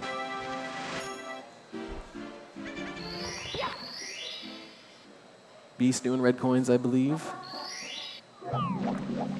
Yeah, finishing off hundreds in reds. One of the easier areas, I would say. I mean, I'm not good at any of these compared to these runners, of course, but, it's all relative. But I think specifically because there's not a ton of verticality in this part of the level. That's really the key, right? If there's verticality, you can fall. Yep. And you can fall and keep falling for a while. TTC. Yes, right, exactly. But here, it's like there's a lot of room to maneuver, and when you give Mario room to maneuver and he can't fall too far, runners like this, they just can't lose that much time. It just doesn't happen. No, absolutely. I mean, the verticality levels, like as a kid, I always thought those were the coolest. They felt the most epic, right? They're big and the expanse, and they use the skyboxes to create this sense of scale that we know doesn't exist digitally in the world, but it feels like it. It feels like you're in this vast expanse. But that is, for a speedrunner, the worst possible thing. Yeah, and going back to the whole 100 coin thing, something that I wanted to point out again is 120 star has different routes, obviously, from your regular 70 star. Wet Dry World is one of them. So in the 70 star and Wet Dry World, you will go and do secrets with your 100 coins. Yet here in 120 star, you're doing it with reds. And again, it's the same with when you... And it's the only one I think there's that much of a difference with in your routing from when you're doing 100 coins. I remember going back to when I was a kid and playing this and everything. Like I said, I wasn't doing 120, and I kind of didn't even understand it. I'm like, there's not enough levels. I don't get it. And then I realized, wait, they load up the same level and they put red coins in it, and you just have to get all of them. Yep. I was like, how much is in this game? Even as like a 13-year-old, I was like, I don't have time for this. I mean, even as a 28-year-old as I was when I first started playing, I had the same issues, so Yeah. don't worry. It's jam-packed, but I think that's one of the reasons this game has such staying power, not only because the movement is so precise and holds up so well so many years later. Like, that's a level of detail they did not need to put into this game for it to be successful, but it has led to this kind of success later. But not just that, just to have that idea of like, wait a second, people are so obsessed with Mario, we can just jam-pack this game with things and people are going to find it all. And that's par for the course now, but it didn't used to be. It's a really revolutionary game in a lot of abstract ways, too. I mean, this is like back in the day where video game designers were sticking things in their out of bounds as well. Yes. It was like their own little signatures that they never expected people to find. No, and they didn't realize that eventually there would be a limitless appetite for leisure. And here we are, about 3 decades later, finding every nook and cranny. Well, I say we. Again, I'd have nothing to do with this. I Yeah. just enjoy others doing it. We just turn up and talk about the people that do it. That's right. The hard job. And that's something I think about a lot, because I haven't run this, but I have played some competitive esports, and God, the pressure, knowing thousands of people watching, a couple hundred here, by the way, in this room. And by the way, in perfect emblematic fashion, the people in this room, there's about 150, they've created another row in the crowd with scattered chairs that wasn't there before. We basically put a couple hundred people in this room who like to break things, and guess what? They've completely broken the chair layout and created their own. I don't know what we expected. It's all speedrunning fans here, so of course they're breaking the rules. I mean, to be fair, I even put 2 extra sofas at the back. Yeah. Just for that exact reason. I love it. It's perfectly in character for an audience like this. What else can we can't break the game? We're just watching? Okay, well. We'll we're break gonna, the studio Yeah, we're going to instead. break this. I feel bad for the people who thought they were sitting in the front row, though. That's a good point. For those here at Pace, shout out to the front rowers. Yeah. They're too busy engrossed in conversation to pay attention to us. Front rowers that front row that didn't even exist when they got here. still a lot of sync between these runners, man. In fact, if anything, I think it's getting a little tighter. I mean, I've been watching people doing these THI secrets, and it's just been great to watch. Again, another one of those sort of situations, unless something is, especially when you've got runners of this caliber, unless things are going severely wrong, there's not much we can really talk about because we're just watching 4 people do the exact same strat. I know. And they're doing it flawlessly, or, you know. All we can do is gush. Exactly. Which I'm happy to do. I'm happy to be effusive about these runners. I expect a lot of it this weekend because this is, the best of the best here. I would say simply falling behind just a little bit with some of those mistakes we mentioned earlier, but like it's still not that far behind. Most of them are, let's see, 82, 82, 82, 84. Ooh, yeah. That's the big leader, 2 stars at this point. Like it's very tight.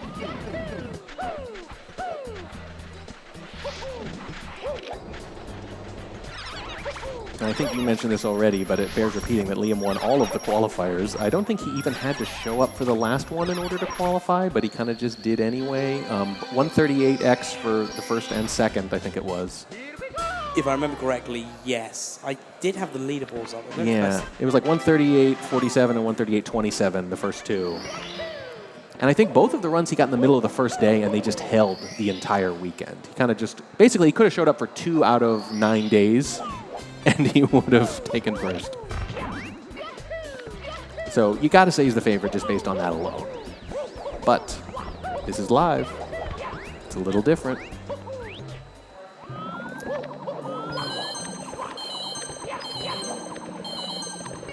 Callie, red coin, simply swimming. The sync is breaking up just a little bit, but it's going to converge again pretty soon here.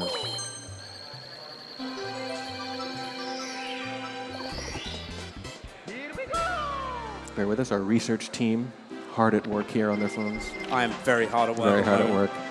Scrolling like a madman. Working hard or hardly working. There we go. I think I saw that on a work poster or a mug once.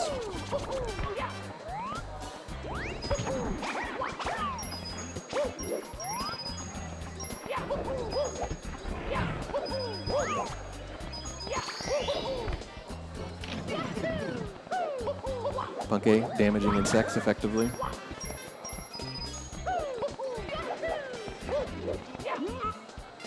The thing that really gets me, though, is the variation in difficulty in the various stars. Some of them incredibly hard. You can waste minutes and minutes and minutes. And others are basically like, say hi to this person.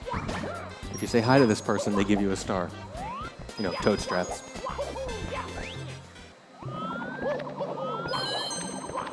Callie with some really clean red coin movement. Oh, that's what you like to see.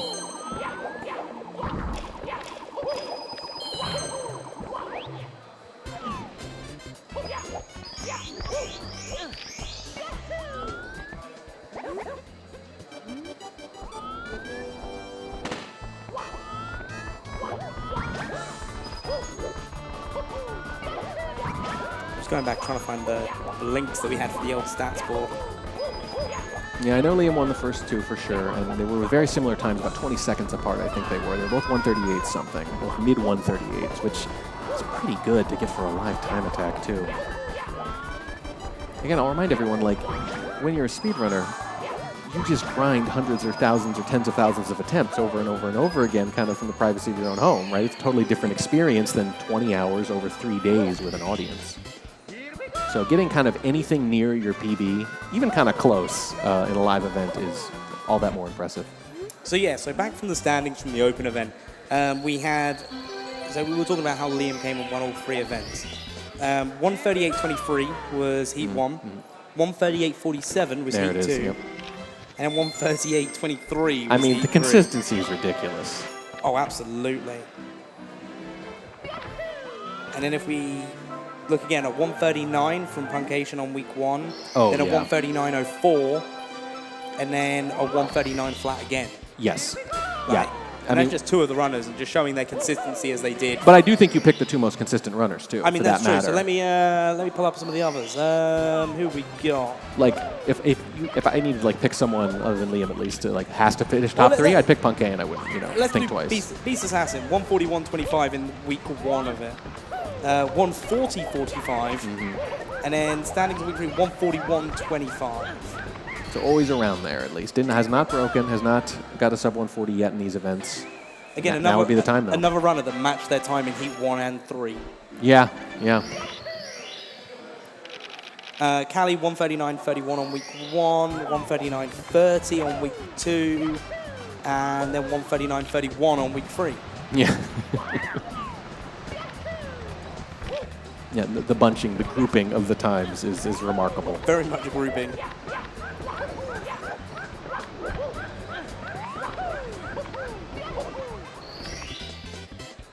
I do think Callie is pulling away just a little bit, though.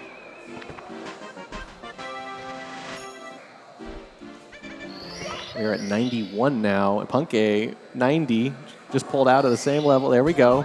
About 1 star back, and we do have right there at the top 1 and 2, left and right. Starting to run away with us just a little bit, but you can see the next 3 are right on their tails. So it is basically in order of lead, but you could flip almost any of these. Well, we need to put Smau just in the top right, then we'll be in leads then. Yeah. A little bit of a switch But around. it's so tight. Oh, it is. I mean, you can see the tiers, right? Top 2, then 3, and simply just like, I think like 1 good run away from being in that second tier right now. But still the no reset run. But it doesn't feel like it, does it? It already feels important. It already feels tense. So intense that I might bring my camping gear. Oh, God. That's going to be the first of like 20 of those, right? Absolutely. Yeah.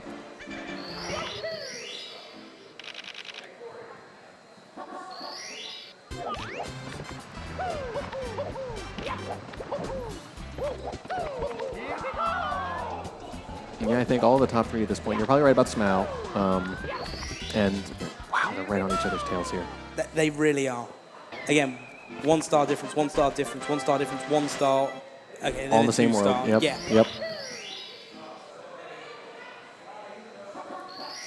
But again, as great as it is watching the no reset, remember guys, that once they finish their no reset run, they can reset as much as they want until 8 p.m. Eastern time.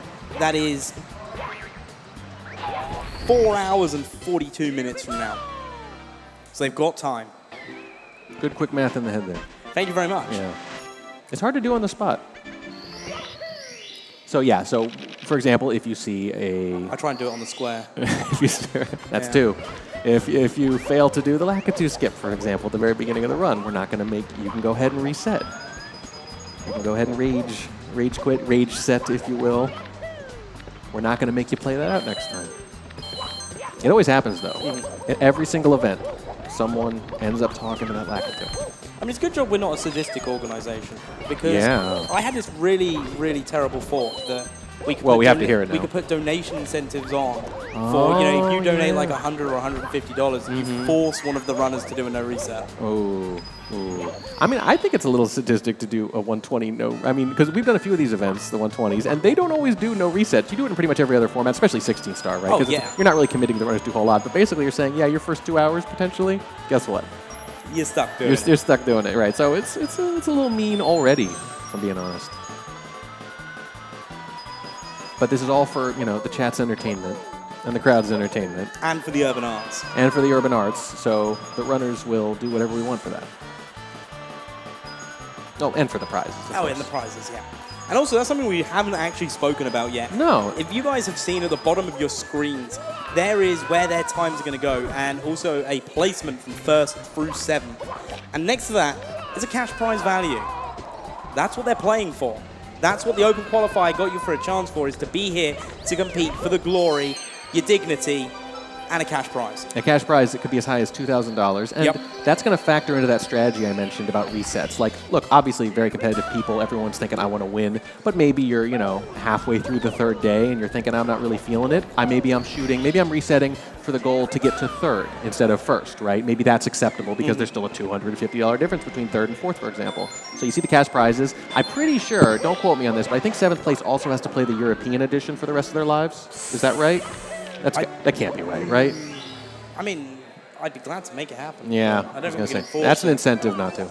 Yeah. Speaking of incentives, thank you very much, Anonymous, for that $20 donation going towards the urban arts. We really appreciate it. I mean, that Anonymous guy, I think he donates the most every single stream. Anonymous is the biggest donator we've got. Yeah, it's not even close. I mean, our top donation has been Anonymous with $3,000. Jeez. So, I mean, it's right on the bottom corner of the screen. Yeah. So someone's got to go crazy to be anonymous. Even without that, I think Anonymous is winning. I mean, yeah, probably. So I have to ask, so obviously people are saying, this is my raffle ticket, I want this item rather than that item. What do you pick here? Do you just go Switch, no-brainer, because it's probably the most, obviously valuable thing? Or these other things, though, you can't just buy these. These are one of a kind. Right. Because they all have their independent signatures from the runners on.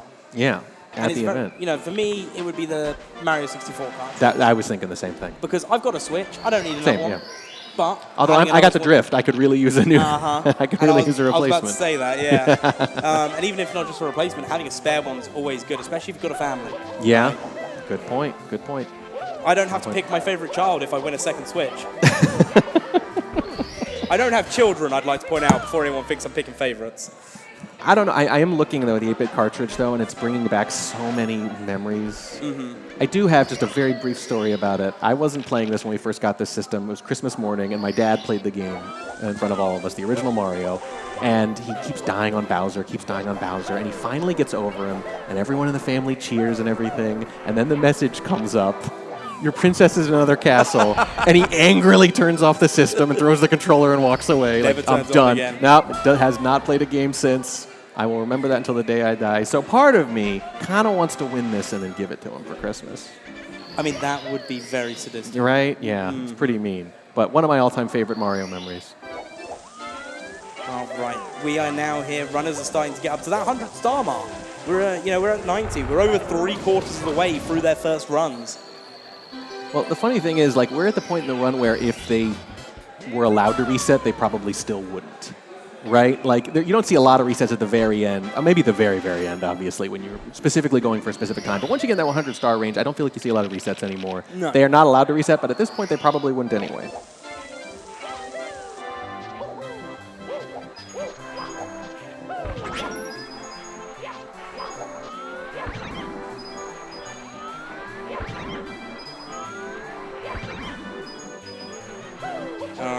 Here we go, watching some 100 coins in Snowman's Land.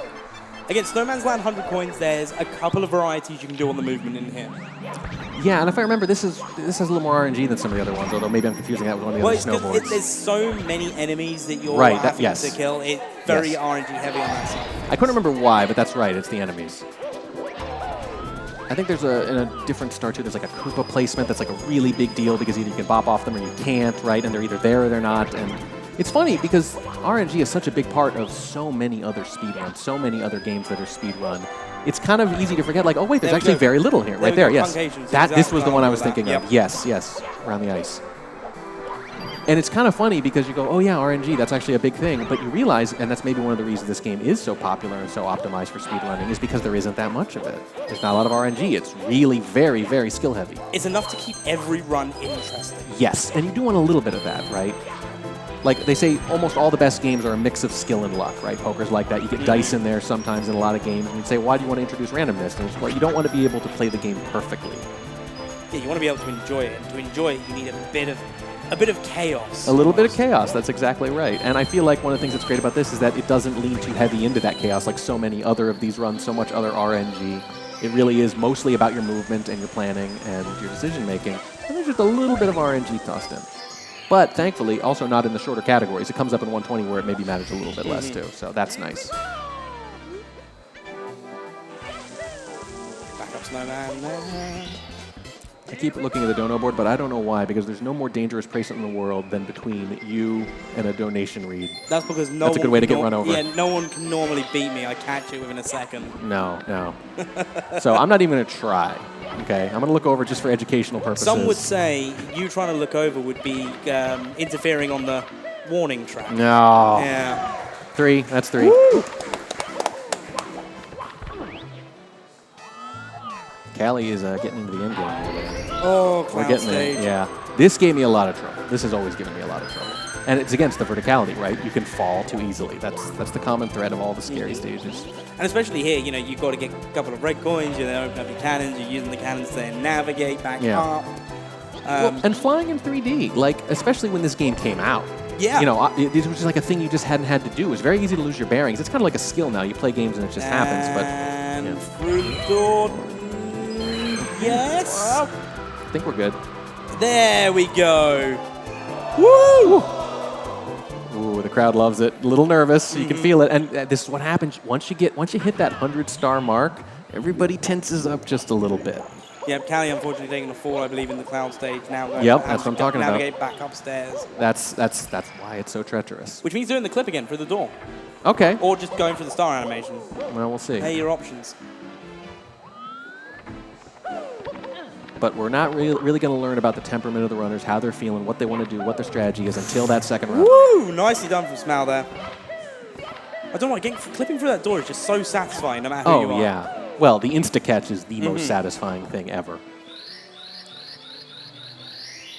The insta-catch is the only reason I have a sub 2016 star run. Yeah. Was that your only like perfect catch ever? Yeah, pretty much. I mean, it's really hard. All right, Puncation finishing up the cloud stage. Yep, nice and clean, as expected. Just consistent, boringly consistent, boringly great. Not even boringly, just amazingly. I mean, it's just, excellence is fun to watch. But boring in the sense that, like, what do you even say? For us, we don't have much to talk about. No, you just enjoy it. Yeah. That's the thing. Like, occasionally I've done some of these things where, you know, you'll get, I hate to say mid-tier runners, but in terms of PB, right? You know what I mean? And in some ways, they are the most exciting events because you never know what you're going to get on a given run because they don't know either because that consistency is not there yet. And just to interrupt from that one, we've got our first runner here in TTC. We can fully say the upstairs has got its grasp, and Puncation has taken the lead in the no reset run. Yeah, I guess you really know you're at the end when you see the clock. Yes. That's when it's really in there. That's when you know your time is coming up. Is that 5 already? 5 already. I mean, you're going to run out at this point, right? Well, you Right? know, I'm not going to run out of time. Yeah. You're Anakin, I'm Padme looking at you, right? Right? You're going to run out sometimes, right? Yeah. Oh, my God. Nice 100 coin here coming from Puncation as well.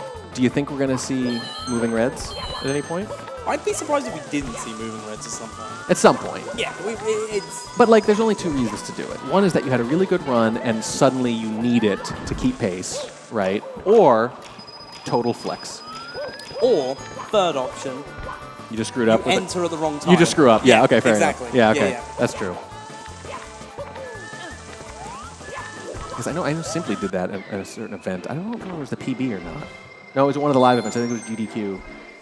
Something like that. Yeah, and he did moving reds. And I think he might have missed the second coin, but then he hit the backup or something, so it didn't. Something like that. But it was just this great moment, and because it was live too. So as soon as he went in, you know, the commentators were like, "Oh, here it comes," and he nailed it. Speaking of nailing it, Smile there was some great movement in TTC.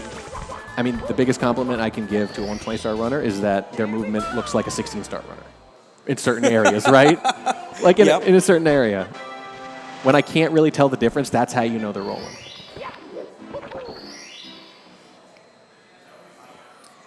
Guys, we're at $14,592.29 on that money raised for Urban Arts. Can we get that to a nice, even, yep, I'm talking even numbers now, 14,600 by the time one of these runners finishes. Well, We've and got about 12 stars to go, so let's see what you can do. And a nice even 15,000 is halfway to our total goal for the event. I mean, yes. Which is we lovely. Can get 408, that's even better. There we go. So we do have a problem here because normally what we do to gin up donations is one of us likes even numbers, one of us likes odd or meme numbers. The chat always loved the meme numbers. Unfortunately, I'm with you on the even number thing, so we can't really get that adversarial thing going. Oh, it's a little bit of a fall from Punkay. Yeah. Not terrible. It's manageable. Again, when you've got the experience of doing, again, this movement, this is a backup which is... Oh, that's another fall. That is, and so now another backup. Yep, another backup. But again, it's one of those things they've practiced for. You know what happens, and it's how you mitigate that time loss. Yes. You know, you want that time loss to be as elusive as possible, but sometimes it's just gonna appear. Well, right, and not just that. I think the real big thing on all formats, but especially the smaller star formats, is it's not just that you lose time, it's that it throws off your timing. Exactly. Right? So, like, one mistake becomes 5 mistakes. It compounds, and you kind of get thrown off. But if you can, like, get right back on that timing again, get that kind of sync going again in your head with a thing you've done hundreds or thousands of times, that's the real key. And that very much, and no stage brings that more into perspective than doing TTC moving. Yes, exactly right. Because you want to make sure you're getting on the right frames back on that cycle for however, whether it whether it be your flippies, whether Yes. it be your bars, whether it be your pendulums, however you want to do it. You want to make sure that's just at the right stage so you're not having to deal with it. Yeah, I mean, I was just talking about like muscle memory, but then that's true of all of them. But on top of that, in some of these things, there's also the world itself has this cycle that also has to match your muscle memory, and those ones are really important to get back on quickly. And it's very reasonable that you would try to, see, like a few seconds here, wait for the clock. And we have here Puncation going in for the last star in TTC. Smau and Callie both having 2 stars left, being very much on par with each other. Yeah, it is. I mean, I know I keep saying this, but it keeps tightening. It does. I mean, look at the top 3 there. I mean, also, I believe Smau is doing 100 coins as the one left to do. Yeah. Yeah. So it looks closer than it is in that regard, at least, if that's the one you've got left. That's why the sequencing does matter, and it's why it is hard to tell, particularly in a no reset run, particularly early on, who's quote-unquote leading. You figure it out pretty quickly by the end, but before those paths narrow and collapse into one branch, there's a little more decision-making involved still. There is simply lining up on the cloud stage star, getting the red coins, looking pretty good on that one. Beast Assassin in TTC as well, doing great. Liam as well, TTC, fantastic movement so far. And that was the woof of the crowd just now, I think. Yep, woof, woof, woof. All right, Toad star, one of the hardest stars in the game, speaking to Toad. No violence, please. No violence, please. No violence. I mean, I think what we're really just learning, it's hard because Mario is an introvert. Yeah, very much so. Right? Like, he's fine, like, jumping over lava pits, but talking to someone? Oof. I mean, if there were, like, a hardest star, it would be make a phone call, right? I mean, Talk to a customer service representative. Yeah, I mean, I'm not great at talking to people. Oh, guy with a bonk there going into Rainbow Ride. Puncation, they're going to have that cleaner movement on the 100 coins in Rainbow Ride. And that's something else to point out. We've got 2 runners here in Rainbow Ride, the final stage before bits. Yeah. And I got nervous just hearing bits. Oh, we're getting pushed around a little bit, Punkay is, by that ba-bomb. Yeah, and we've got Smau now talking to Toad. No violence. We love to see it. Yep. And we'll also be joining Puncation and Callie in Rainbow Ride. I'm just going to steal, I think it was Artemis's brilliant line about the Toad thing, and they got the Toad star and said, now there's a 100% chance of that happening. That's the RNG. Just total deadpan. If that was Artemis, a shout out. One of my favorite casting lines for 120.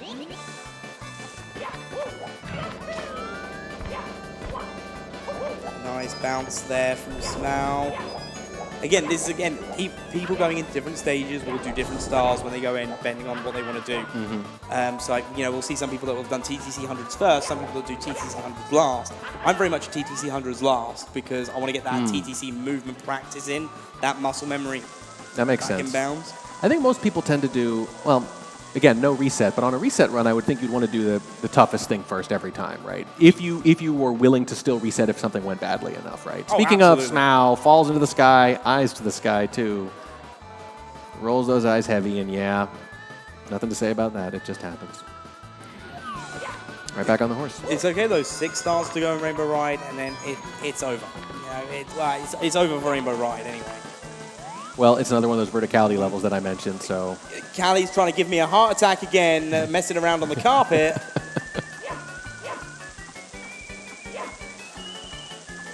Puncation going a little bit safer with just a little bit of dancing. That's good. Just a little. Yeah.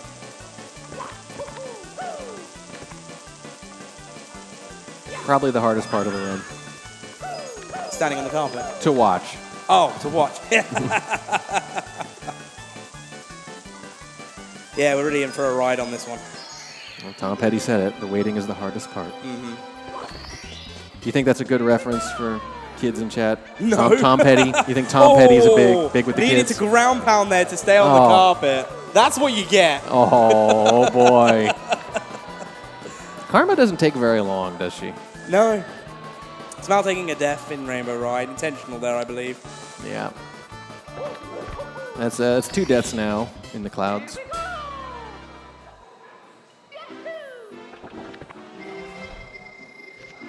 And simply, TTC. Yeah, going quite smoothly about it. I mean... Yeah, I mean, look, obviously running a little behind the others is still the first run, but is turning it on late here. Do you know, I reckon this is intentional Simply's taken a slight, setback now to put like a slightly worse time on the leaderboard. Yeah. And it's lull the rest of the competitors into a full sense of security. Yeah. And then we'll just smash out an amazing run. LTAs are all about psychological warfare. Callie taking a death there, unfortunately. And we're having a lot of late deaths here. Yeah, Rainbow Ride is Rainbow really Ride. setting it up. Yeah.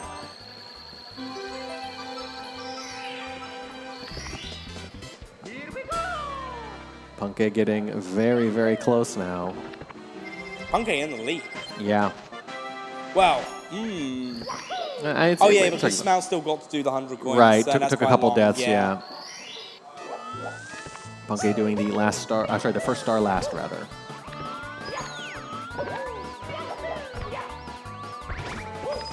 So we had 3 runners on 115 stars, 2 runners on 112, and 1 runner on 110.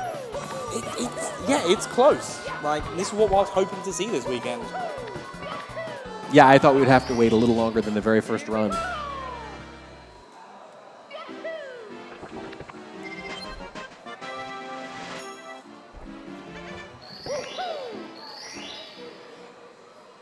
Beast riding, Callie shimmying, Smile riding. Yeah, Rainbow Road. What do you say? I think Simply is getting pretty close to joining them here. Yeah, just got to speak to Toad, and then we'll also be joining in Rainbow Ride. Rainbow Road? Rainbow Ride? No, Rainbow Ride, isn't it? Yeah. You got me confused. You Yeah, said Mario Rainbow Kart, Road we're then. thinking, yeah. Yeah. I've incepted Mario Kart into you. Look, I have only played Mario Kart in my life twice. Really? Yep. And it was the Switch version. Oh, it doesn't. GameCube version, that's when it peaked. Oh, I love the GameCube. One of the best controllers of all time.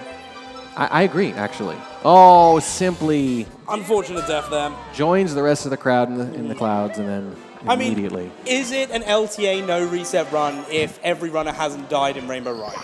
Apparently not, because I think we have. And there's Liam getting, let's say, puked out of that. That's kind of what it always looks like. Mario basically gets puked out of the paintings, puked out of the little tunnels. Oh, nice one from Simply there. That's the thing, so obviously running a little behind the other runners, but pretty much every time we look over, though, the movement is clean. And that probably is not a coincidence. What that tells me is that he's probably playing very aggressively. He's not playing as cautiously as the other runners, which explains both why he looks so good when it's going well, and also why he's just a few stars behind. I think it's one of our problems is, because obviously we're watching 6 perspectives, same as what the audience is, but we're trying to talk about 6 perspectives. Yeah. So we're trying to talk about 6 perspectives going on. We're talking about one, and then something will happen on another one. Right. I will then hear the crowd over there go, oh! And I'm like, wait, what happened? What did I miss? Yeah, there's kind of a lot going on here. But they are increasingly synced, and we are getting towards the end game, and all this chaos is going to resolve at bits, like it always does. Beast Assassin with another death in Rainbow Ride, unfortunately. Getting right back in there, though. This is becoming a thing now, though. This is a lot more than you would expect from these runners here, and it's giving them all trouble at the same time. Smile taking a death in Rainbow Ride. My goodness. It's claiming all the souls today. That phrase, taking a death at Rainbow Ride, I wish there were a way with audio to just hit Control-C and Control-V over and over and over again. Did it just happen again while I was saying that? Rainbow Ride, more like Rainbow Died. No, God, 6 or 7? Is that 6 or 7? It's 8. Yeah. But here we are, Callie going to be making the journey up the staircase. Before we move on, though, I want to point out that when he made that last punt, he turned and looked at me. You guys can't see that, but he really milked that one. Oh, I did, yeah. Okay. Yes, up the staircase, into the end game. The final set of 8 red coins to be collected, and Pugation right on Callie's heels. Ooh, looking clean so far, though. Callie moving very well here. Looking to be the first to finish a run today.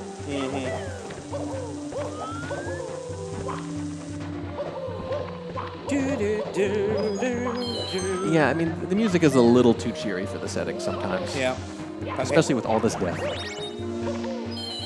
Pugation and Callie having not pretty good movement in Sky as well. Excellent. Excellent. Not even just good. Excellent so far. Yeah, whatever word you chose, I was going to pick a slightly more positive Smile word. taking another death in Rainbow Ride, unfortunately. Rainbow Ride, more like... No, you already did that. More like Rainbow Died. You already did that. No. You linked me up for it, unfortunately. So. Yeah, at this point, it's my fault. Yeah, that one was I blame your fault. myself. And we've got our There it is, runner first with 120. 120 stars. Hey, that's the name of the category. Oh my goodness. Is this why? That's why. That's all the stars you can get. Yeah. All right, guys, we're going in to our first set of throws for Callie. Punkation will be right behind. Normally we do a count, so let's not get confused. We're going to do a count for Callie on the throws. Yeah, we don't want 1-1 when they're happening simultaneously. There's one. There's one. Oh, listen to that crowd. We're going to get you guys confused. Hitting for Callie again. 2. And we're going to get 1 for Punkation. Or 3 for Callie. Which one's first? 13. 3, 1. Hey! There it is. Woo! Neck and neck, tail and tail. Punkay with the final throw. We get it, we get it. There we go. All right, Callie, the first one finishing on the no reset run with a 1:42.42. Arms in the air, all grins. Fantastic. And our second run to finish is Punkation, 1:42.57. They're our first 2 times on the board today. I mean, we were talking about it. We were saying Punkay, second, third, always in that top 3, Exactly, right? And what do yep. you know? What are they are? Seconds behind first here, 15 seconds to be almost precise. First 2 finishers right there, neck and neck. It's early yet, 14.52, but let's not be precise. Yeah, no, it's pretty close. Yeah. Really good stuff from both of them. Obviously, the other runner's not too far behind, but hey, you got to say, making a statement right out of the gate with a pretty good time. Right out of the gate. And speaking of nearly being right out the gate, we're going to have Liam making their way into bits. And not only that, we also have Beast Assassin will also be shortly making his way into bits. Yeah, very, very close now. Liam is going up the stairs, looking like a third-place finish here to start. Third place again. This is just the beginning of a 3-day LTA, so this is just the first no reset run, so it's not third place for the event or anything if you're coming late. There are so many hours yet to go, but we're making them finish first, and right now Liam looking at being the third finisher. Yep, Liam looking to be the third finisher. Beast Assassin right behind Liam, though, making his way up the staircase. It's a very dramatic staircase. It's a very dramatic When I was a staircase. kid, this was scary. Yeah, well, The music is scary. Oh, absolutely. I'm like, what on earth is waiting for me up here? It wasn't as scary as the, yeah, it turns out. It wasn't as scary as the serpent, and we're going to talk about that later at some point, too. That was the scariest part of the game, bar none. Kind of still is. Alright. Liam's got some clean sky movement here. No, I said that as Yeah. doesn't get the red coin. That's my bad. I'll take the fault on that one. I mean, sometimes it happens just before you say it, but you were going to, and that's why it happened. I thought about it and manifested it. That's Yes, what we were right. talking about earlier. I mean, it's up to you then if you want to take, blame for that, because nobody can prove you were thinking about it, but we know what happened. We all know. We all know. And speaking about what we all know now that the third person to collect 120 stars will be Liam, and Liam will be making his way into the pipe to face Bowser. I like his chances against Bowser. I know Bowser's this big scary monster Yeah. guy, but I feel like Liam's got him. I don't know. I think Bowser might win this one. Really? No. No? Okay. All right, guys in the audience, get ready to count in the throws one more time. Oh, Liam making us wait just a little. Oh! All right, come on now. Come on now. Let's not do this to All us. right, he's playing with us. All right, let's count in the throws. Here we go. go. One. Oh, and a perfect catch then. He's reset. He's Yeah, reset. yeah, He's good yeah. now. Now he's good. Now he's good. Two. And these are clean too, man. They're not even close. Dead center every time. That one's a little closer. No! Just when I say it. Hold that 3. Hold that thought. Hold that 3 and also be on the lookout for Beast Assassin's count. He's catching up. There we go. 3. Liam, third to finish in the no reset run at the beginning of this 3-day LTA, and Beast Assassin right behind him. Yep, we've had 1 for Beast Assassin, 2 for Beast Assassin. Oh, that's 1 for you. Yeah, there we go. And 3. There Nice it done, is. Beast Assassin. Liam finishing out that no reset run with a 1:45.50, I believe it was. Yeah, not sure if he hit the split at the end, but I dare say he's not going to need to. I think he's going to finish with something a little quicker than that by the end of And this 3-day Beast period. Assassin with a 1:46.26. Well done to you. And not only that, we now have our final 2 competitors on the no reset runs in Sky, Simply and Smau. We've got all the S's for the S-tier gameplay. There we go. Yeah. Very nice. And I think what we're seeing so far is you basically take their PB and you're adding like 5 or 6 minutes. Yeah, and exactly. That's for how it works. For a very first run, though, that's a pretty good range to be in, to be that close. But I think by the end of this, they're going to want to be within a minute or two. That's what it's going to take, is within a minute or two of your PB. They're going to want to be a lot closer than that. They're going to be wanting to beat that PB. That's my recommendation. They're definitely going to want to. Yeah. Whether or not they can, But yes, yes, of course. You recommend the quickest possible time as a strategy. That is normally the way to win a race. That is, it's an interesting idea. I'll have to consider it. This could revolutionize the speedrunning industry. Oh my God. Whoever thought we'd need to actually just go fast? Yeah. Like crazy. As quickly as possible. Right, and here we are now. Smile will be the 5th to get 120 stars in Super Mario 64.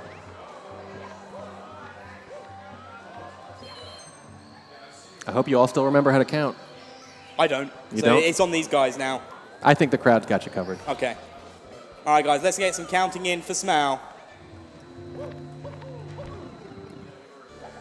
1. There Come we on, go. Guys, you got it.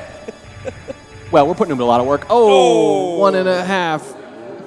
I remember I used to get so scared when my mum used to say 1.5. Oh, yeah. It meant I was in trouble. What it actually meant was they didn't have anything to say when they got to 1, and they really wanted to give you a chance to doubt yourself again. 2. Oh, just missed it. 2 missed throws. Now Simply's onto the throws. I think that's going to hit. Yep. That's going to be a 1. 1. Oh, a third miss. Smile. That is 3 strikes. You're out. 2 from Simply. I think Simply's going to just bop him here a little bit on this first run. And that looks good. And it's like 3 from both runners. Oh, no. Oh! That didn't hit? No, a shock upset. Bowser fought back. Wow. Hey, there we go. We almost had a changing of the guard there, a little reversal. Smile with a 1:48.37. Well done, Smile, on that one. Which one was that, sorry? Smile 51, sorry. Because of the timer. A little timer issue. And then a 1:49.03 from Simply. And hey, given that Simply was behind several stars earlier, that shows how good his second half of the run was, that he got so close there, because he was significantly back for most of the run. So he really turned it on there, and by the end we had those clear little tiers where people were finishing around the same time every time, it seemed like. Absolutely this. And now the runners are free. They can run as much as they want. They can run as little as they want. They have 4 hours and 12 minutes to reset their runs to try and get the best 120 star time possible. Good luck to all of those runners in that one. 4 hours, 12 minutes. Yeah, I mean, they can run free. We're allowing them to leave now. We've unhandcuffed them. We've taken the shackles off their ankles. They are free to come and go. Yeah, they still have their trackers on, though. Yeah, no, we know where they're at all times. Yeah, we don't want them leaving and trying to escape. I mean, No. leaving the venue to have dinner. We don't want them literally running. And with that, we're going to be heading off to a quick commercial break. Thank you, everyone, so far. Remember, !donate in the chat to help contribute towards the urban arts. Absolutely fantastic cause. And until we see you guys in about 5 minutes' time, stay safe, everyone.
Hello, everybody, and welcome back to the 120-star LTA here at Pace. My name is Wes Dog, joined by the legendary Hey Pando. Pando, we have been absolutely blessed with a good set of first runs here from 6 of our 7 competitors. It's unfortunate that Marlene's not been able to join us here for day 1, but surely that's going to spell out something very juicy in tomorrow's script, right? I would agree. I think Marlene specifically showed they were ready to party during qualifiers, so I'm very excited to see what kind of time they can put up here at the live event. Mm-hmm. Plot armor is just already spelling out for Marlene. It would not surprise me at all if they just came in tomorrow and first run of the day churned out a 138 like the last time we did commentary for this event. I would believe it. I'm hopeful that we'll see a 138 this weekend. I think it would be cool to see a 137 this weekend, and besides that, you never know. You never know what's going on. Mm-hmm. What I do know, though, Pando, is we are still collecting donations for the Urban Arts Foundation. On that note, we got a couple of donations coming in. T.O. Solid with the $25 donation saying, very cool event and cause. Loved the NES Mario Run Tracker. So cool. Best of luck to you in the raffle, T.O. And Maxi Mindo, stem heading. Probably shout outs to Simply. Thank you, Max, for the $25 donation. Folks at home, if you make a donation to the Urban Arts Foundation, you are supporting a wonderful cause. Urban Arts is a pre-college program that grants opportunity to the underprivileged children on the Eastern Seaboard, the ability to learn the art of computer science and video game development. Perhaps you can make the kids of today become the future game developers of tomorrow. But if you make donations, you also have a chance to win some of these wonderful prizes. Pando, what do we have here on the table? Oh my God, that is a great question, West Dog. If you gaze upon this tabletop here, you'll see this incredible Nintendo Switch on display. And if you're interested in entering to win this Switch here, you can make a donation of $20, $25 to the Urban Arts here, and you will be entered to win this legendary gaming system. It would also appear that we have this. It looks so prestigious. I don't even want to touch it, West Dog. I'll tell you that. But we've got this original Super Mario Brothers / Duck Hunt cartridge, and it is signed by some legends back here. We've got all sorts of autographs and signatures. We've got this classic Japanese cartridge for Super Mario 64, signed by some certified legends as well.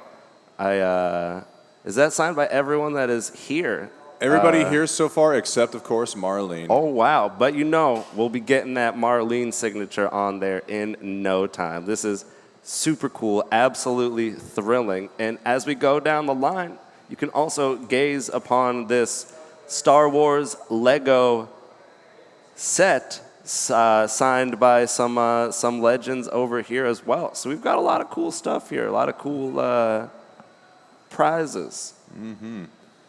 Yes, and hopefully we've got a couple of cool prizes here in the booth because all the runners up here, too, have been taking a break from this no reset run. So we're just going to be here chilling, taking some time until we see somebody make their valiant return. So I guess just based on what we've seen so far, Pando, what do you think of the competition? I think it's going to be, I think it's pretty cool so far. Everyone got their run in earlier. I believe Callie posted a 142. I think Punkay may have posted a 142. And you know what? Coming in this early on day 1, getting a 142, that's something you can be comfortable with. I also heard that Callie took a little tumble in the cloud stage. So it's like you take that out of there. That's a lot to improve on. And I know that all these dudes here today are very capable of posting some very impressive times. I'm very excited. Yeah, I think everybody has been just feeling quite exhausted just from traveling out here to Pace, and I think it seems like we've had humongous influx of people joining us here at this event, Pando. I think we had about 150 or so come in here last year, and now we've had 300 people sign up for this event, and it just seems like at least 150, 200 of them are here right now. So I'm sure just the massive amount of people meeting each other for the first time, just catching up with one another, has probably just put a lot of like extra pressure, or just like kind of clouded everybody's brains a little bit. So we're still just shaking off the rust and getting ready to get into the flow. It's cool, man. I'm pumped up. I won't lie. I was bummed I couldn't make it last year. And I said, you know what? I'm going to just make sure that I can attend next year, because it's going to be awesome, meet all the homies, and it's been a great time so far. We got to meet in human form for the first time. That was very exciting. I tried to scare Pando up at the bar yesterday, but unfortunately he could just sense me coming from so far away. But what I did not sense coming from far away is Markinator 99 taking the stage here at Pace. Let's go. For I believe the first time ever. Legendary commentator Markinator 99 is going to be blessing us all with a 1-star speed run as we wait for the 120 guys to come back here. 1 star is going to be a very interesting speed run. We'll see if marathon luck plays in favor of Markinator. It could be a quick run, or we could be stuck in SBLJ hell. I am going to say it. I'm confident in a PB here from Markinator. I think he's about to dazzle us with his 1-star prowess. Nice little LAC 2 skip right off the bat. Ain't no thing for Markinator. Now we're going to see if the lobby backwards long jump goes well here. Just really jumping around. Just a little bit of calibration there. Par for the course. Still calibrating. You know, it's one of those tricks that you kind of got to settle in, get all nestled. As he's going blindly long jumping. Ooh. You know, I think I understand where his username comes from now, Pando. He's Markinator with 99 problems, and it looks like LBLJ is one of them.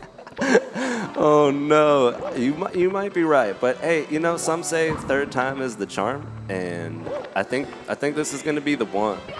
I've got nothing but confidence in my guy Markinator here. Through the door. Oh, and he can't get out of. He can't even get out of CCM, so maybe we'll be treated to a 1-star run where the only star you collect is in a CCM, and then we just go for DDD skip. Oh, no, not looking like the case. I won't lie, though. That would have been pretty sick. With bated breath, the crowd anticipates this LBLJ by Markinator. He is through the door, up the stairs, into another door. I think he might be able to save this. No. Now there is a way to back it up if you do a precise long jump in the corner of the wall here, and Markinator does get through, but not through to the Dark World door. Guys, this is why so many people elect not to run the 1-star category. It is an absolute mess. And it's so short that anything that does go wrong is an automatic reset, as Markinator is finally into Bowser in the Dark World. He is in, folks, and he is blasting right now. He's got all this pent-up speed after all that lobby business, and he's ready to take it out on this Dark World. This is huge. Speaking of huge, Panda, we've had quite a few donations coming in here the last little bit. Whoa. We've got Tixum saying in all caps, "Hi Wes, hi Pando, you bunch of legends," with the $15. Thank you, Tixum, for the 15. Best of luck to you in the raffle for the signed SM64 cartridge. We love you, Tixum. We've got a $25 donation from Astro the Last. I don't know what they're the last of, but they say, "I love Mario." Thank you for the $25 dono, Astro. And finally, a $15 dono from Paul saying, "Yo, come for the Mario, stay for the Pando." Awesome commentary. Let's go! Let's go, Paul. Yeah. Now, do you know Paul? Is Paul an IRL friend, or is there somebody else in your chat named Paul? Dude, Paul's the man. Paul plays some games. He's super cool, and you can tell how cool he is by this sweet donation he just made to the Urban Arts.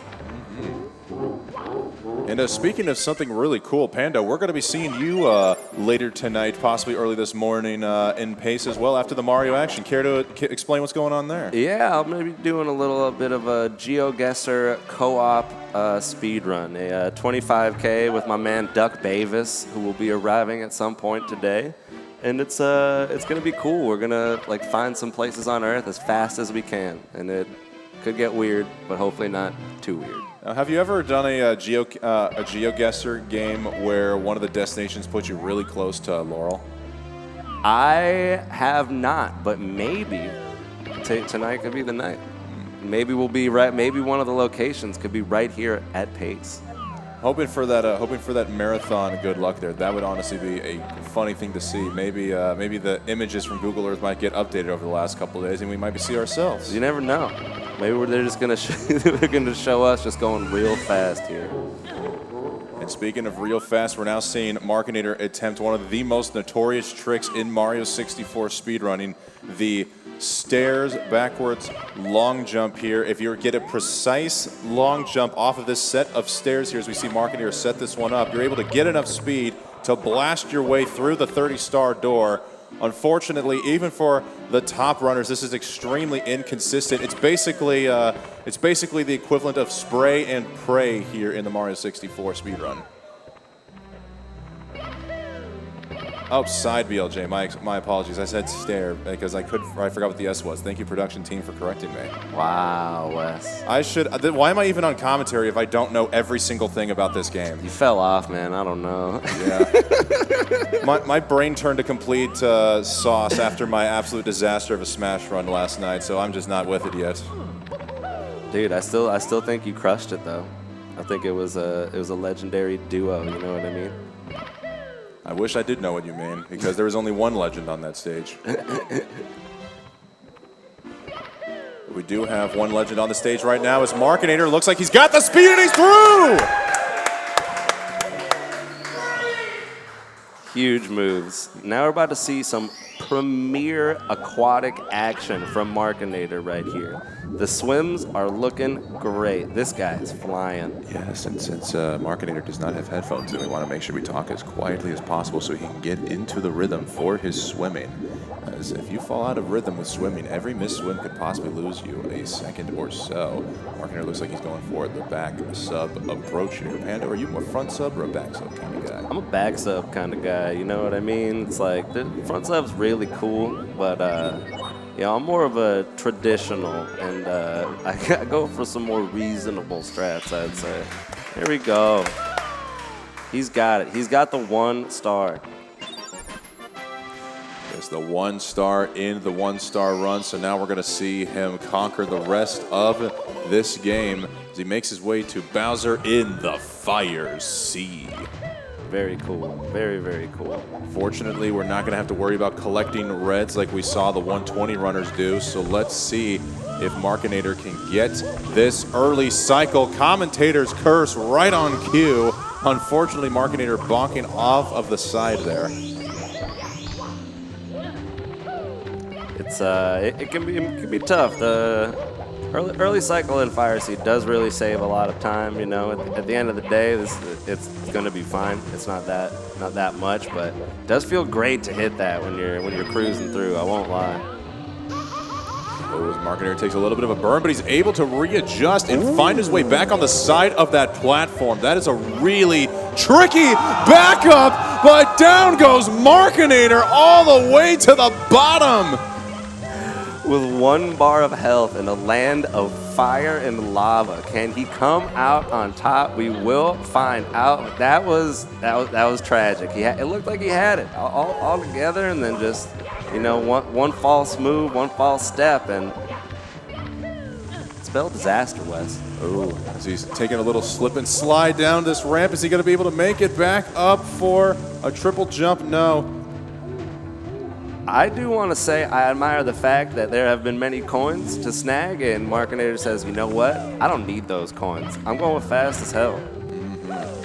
I do also appreciate Markinator. For those who don't know, Markinator is, of course, a tournament and event host himself. He's done stuff like Clash of the Titans, a 120-star tournament, a 16-star LTA, and has been recently hosting Mario Sundays for the SM64 community. So clearly what we're seeing on display here, folks, is Markinator throwing for content. We want to make sure we buy as much time as possible to get those runners ready to go for their next set of runs. So Markinator, thank you for doing God's work.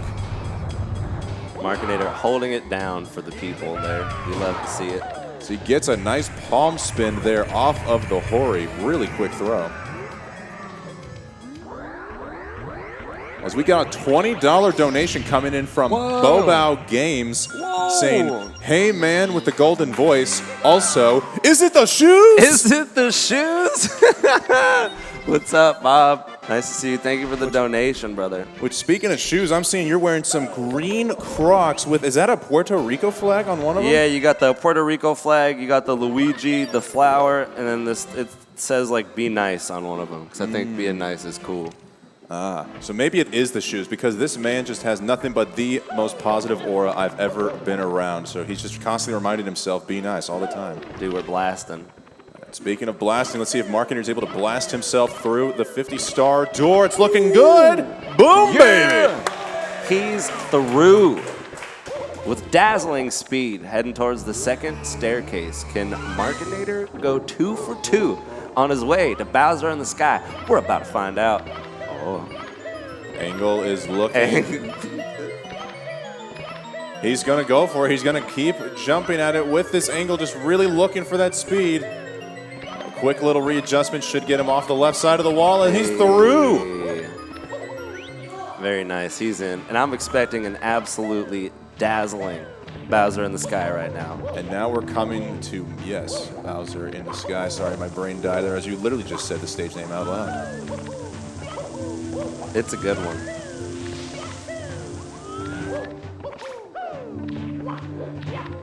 Smooth moves so far. Let's see how he chooses to climb after the ramp here. Looks like we're setting up for a right side, and we're moving, and we're almost grooving. No! But hey, let's be real. It was a valiant attempt, and I thought it looked good. I thought he was gonna hit that moving right. That would have been a delight. Markinator showing us his athletic abilities with the threading of the needle directly to his death there in Bowser in the Sky. And now we'll see attempt number 2 here. You know what they say, Pando, first is the worst, second is the best, so clearly he just needs a second try. They do say that.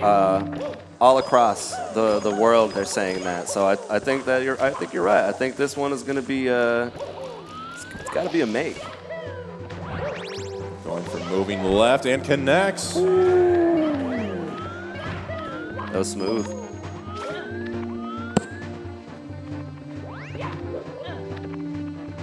All right, avoids the invis wall. Super cool. Now it's just 3 throws for our guy right here. Just a quick 1, 2, 3. All right, Markinator, you got this.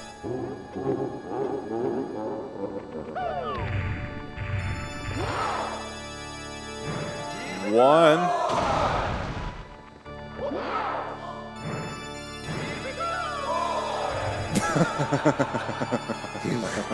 He may have missed the second throw, but I will tell you, these palm throws are looking sick, dude. 2. It's 2.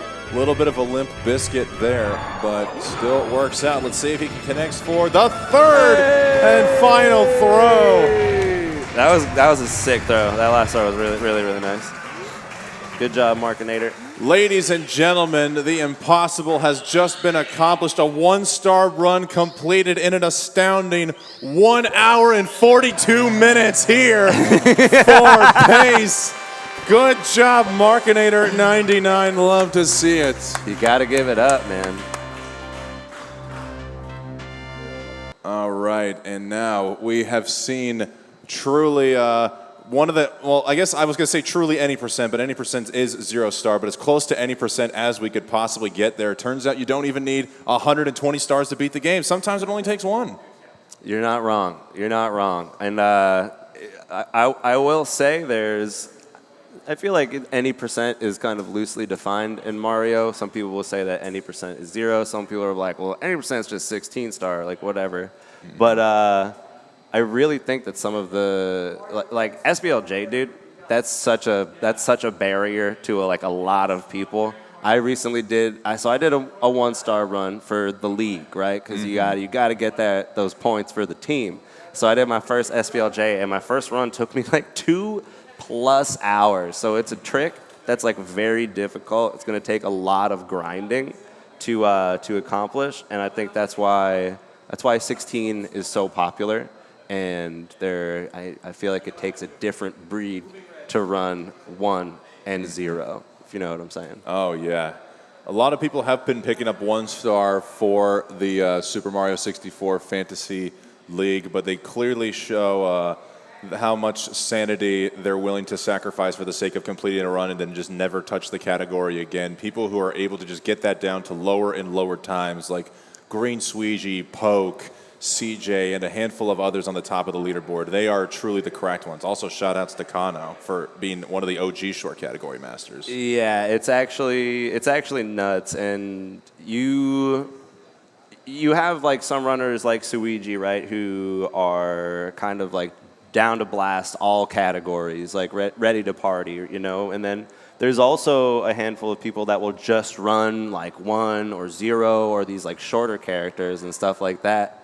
And I think it's really, I don't know. I can't imagine just running those short categories over and over again. It really takes a lot. And here, we've been blessed by Cheese on the screen right here. A very legendary moment. One of the greatest Mario 64 speedrunners of all time, Mr. Ches05, has blessed us with his presence here. Just going to be moving around with Mario around the castle grounds. But is Cheese going to just show us the little movement, or are we going to perhaps see a little dose of cheese? And here we go.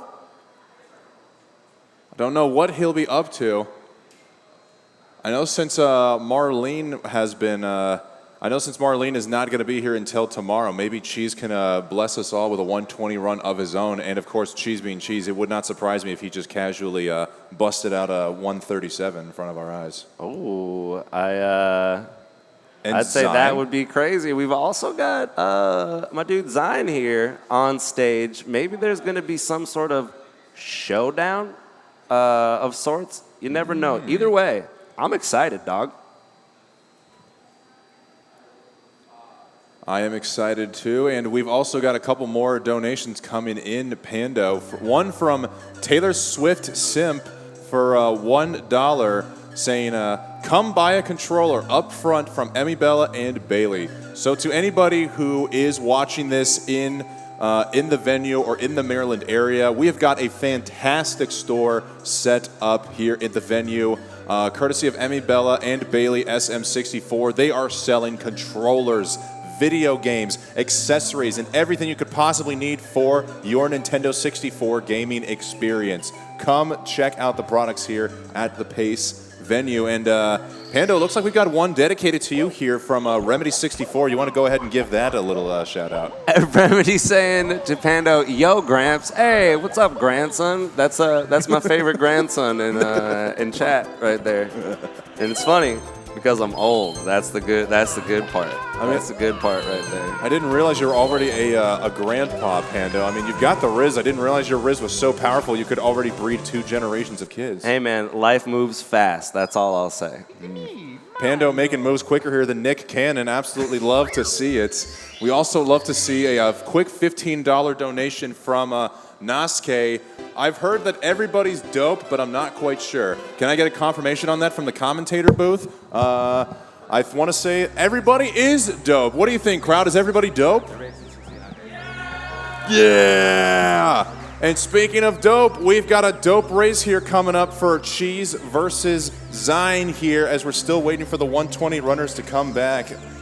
So 16 cool. race, never mind. I clearly don't know anything at all. It's a 16 race here between Cheese and Zion. The 16-star race we never knew we really needed. Pando, I know somebody was trying to talk to us here on the side as I was reading donations. What's going on? Well, I'll tell you what's going on. We're doing a little 16-star race here. That's what I found out, and that is what I'm kind of getting pumped up for. This is gonna be some quick action, and both competitors stumbling here on the bridge, gonna miss Lakitu. And you know, this 8-second time loss could potentially be a nice moment to reflect for both of them here. I want to say world record is definitely dead, so if Zion or Cheese had aspirations of trying to beat Green Sweegie here on the stage, it does not look like that is going to be possible with the missed Lakitu skips, but we're loving the LBLJ from Zion. Cheese not too far behind, and quick entry through the door. That's what I'm saying. Love to see it.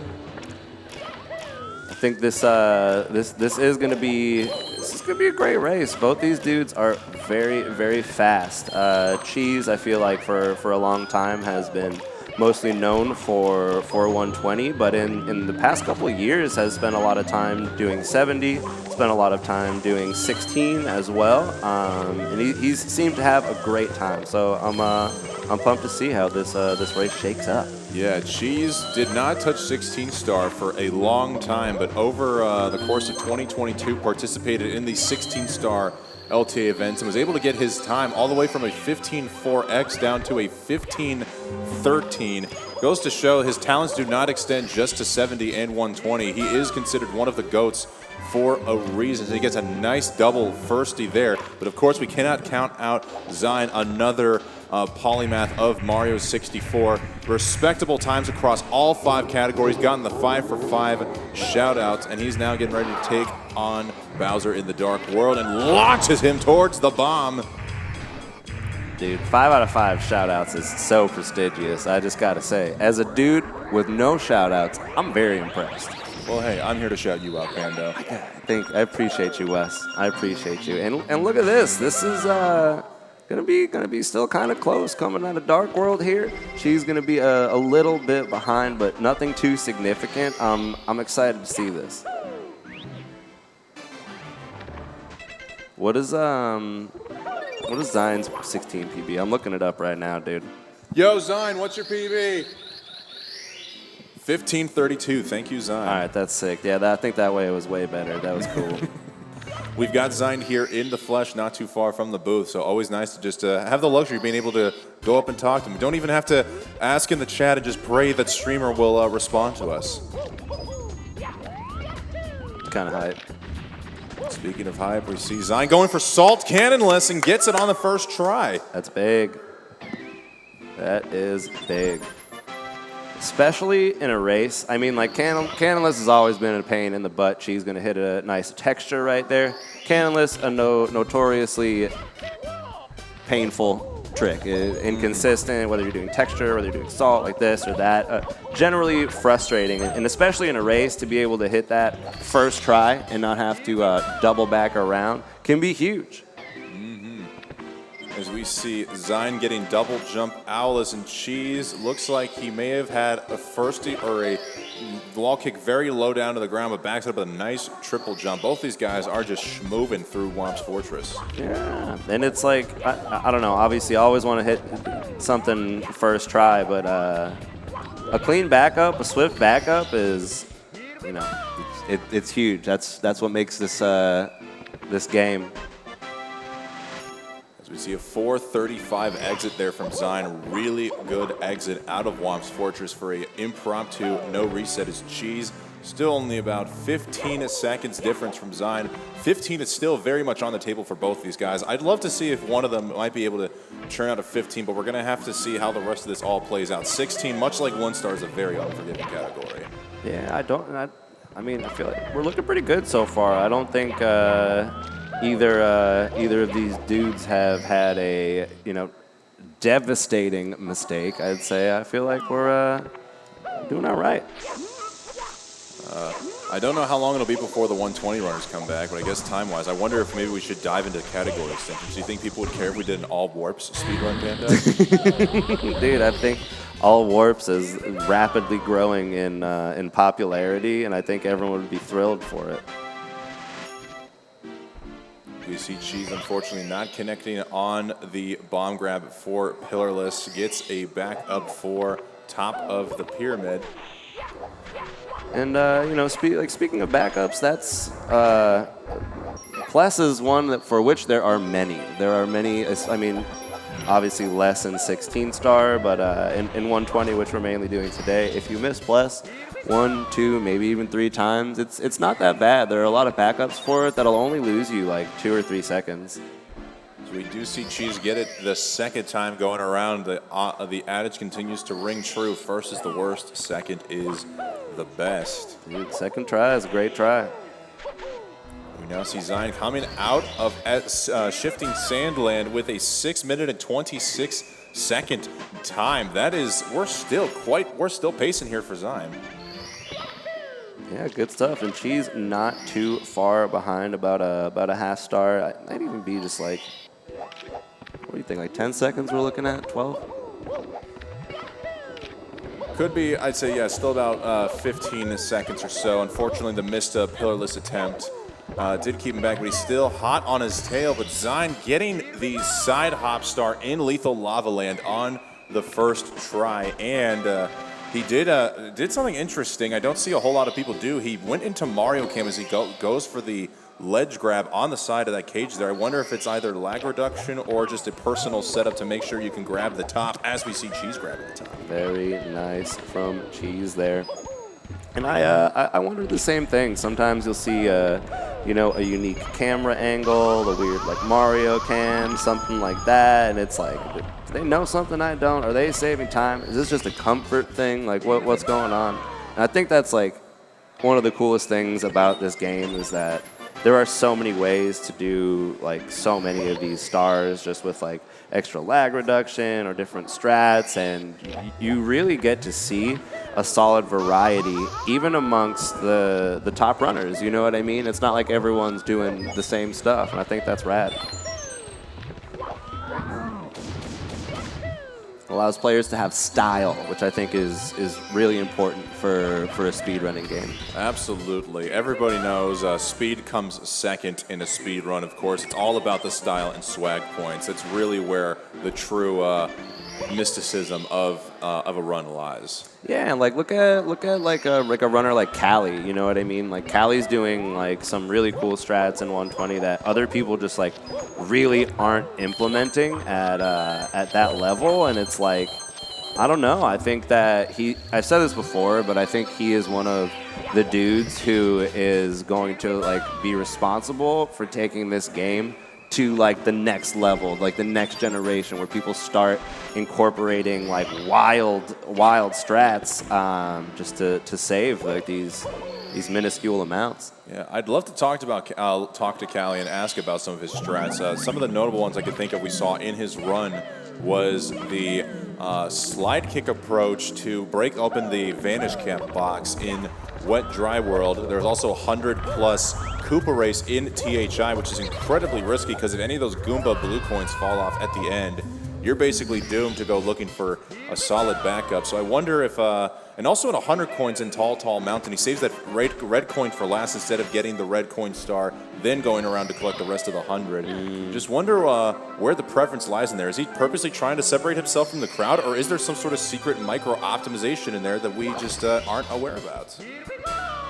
Yeah, unfortunately, Cheese here going to run into some trouble with the triple jump on the box, and is going to be pivoting and going for a Christmas Miracle scenario right here.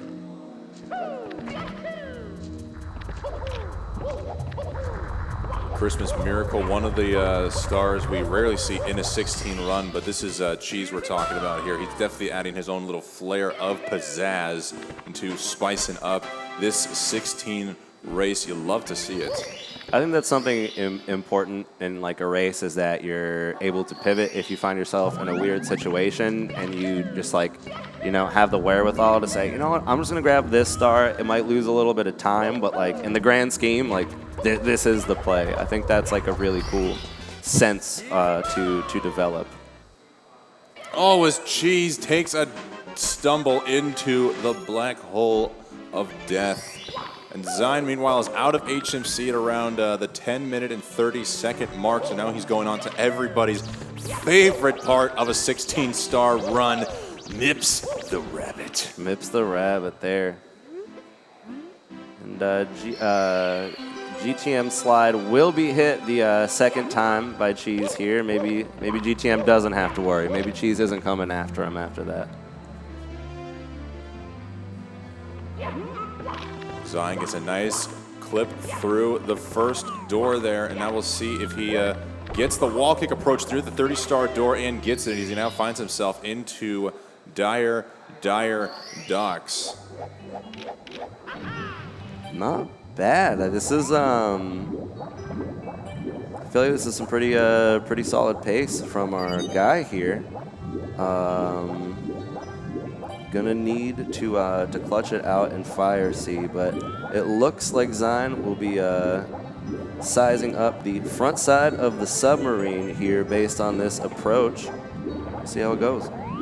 Now, Panda, we got some people asking in the chat here a very important question, so I want to know what your answer to this is. They're asking, what's cooler than being cold? I believe the response would be ice cold. Wait, what's cooler than being cool? And then you say ice cold? Yeah, and now, I don't my mic was kind of cutting out there a little bit. Sorry, I couldn't hear you. I couldn't hear you. I said, what's cooler than being cold? Ice cold. All right. Now, Zine. Oh. Yeah, pole glitch. Huge. Looking like a clean Fire C from Zine here. Looking like Cheese is going to separate himself here from the pack as he's going for the 17-star speedrun. It looks like he got the MIPS star after grabbing it. So we're going to be seeing a 16-star run and a potential 17-star world record here from Cheese. The man who is just always known for holding world records in Mario 64 is just looking to casually grab another one before our very eyes. Be kind of hype.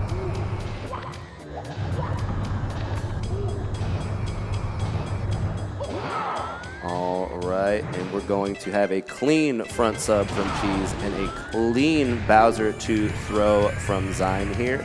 There's going to be basically Fire C separating the two right now, but Zine is heading to BLJ's, and this is some solid pace for Zine. I'd love to see a couple quick ones.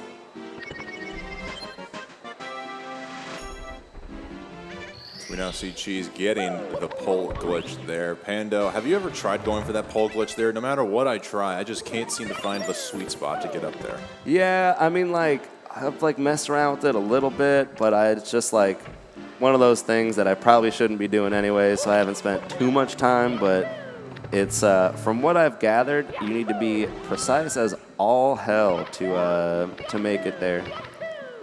And speaking of precise as hell, we might, Zine just losing his speed at the very end there. All right, going for the backup. Zine gonna make it through. All right.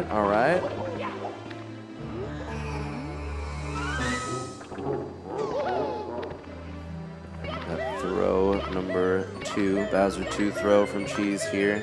As Zine having a tough time on the stairs. Cheese absolutely scammed by Bowser right there. That could not have missed by more than a frame.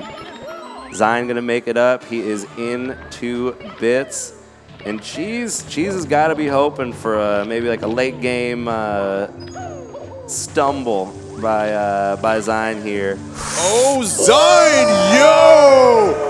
Going for the long jump in bits and still makes Monomo cycle. Incredible work from Zine. This guy absolutely flying here, sizing up the right side here, keeping it moving, gonna connect. You love to see it. All right, now, Zine actually, if he can connect on the 3 throws here as he gets into the pipe, we could be seeing a 15-minute run, just under a sub 16. The crowd is pumped up for Zine here. Gonna get a little bonk, maybe still. Quick three. First connects. That was a fast throw, dude. Cheese is just getting his first set of BLJs. Zine is wide left, and just like that, the 15 is unfortunately dead, but it's still looking pretty good for Zine here in this race as Cheese just makes his way to Bowser in the sky. There's two.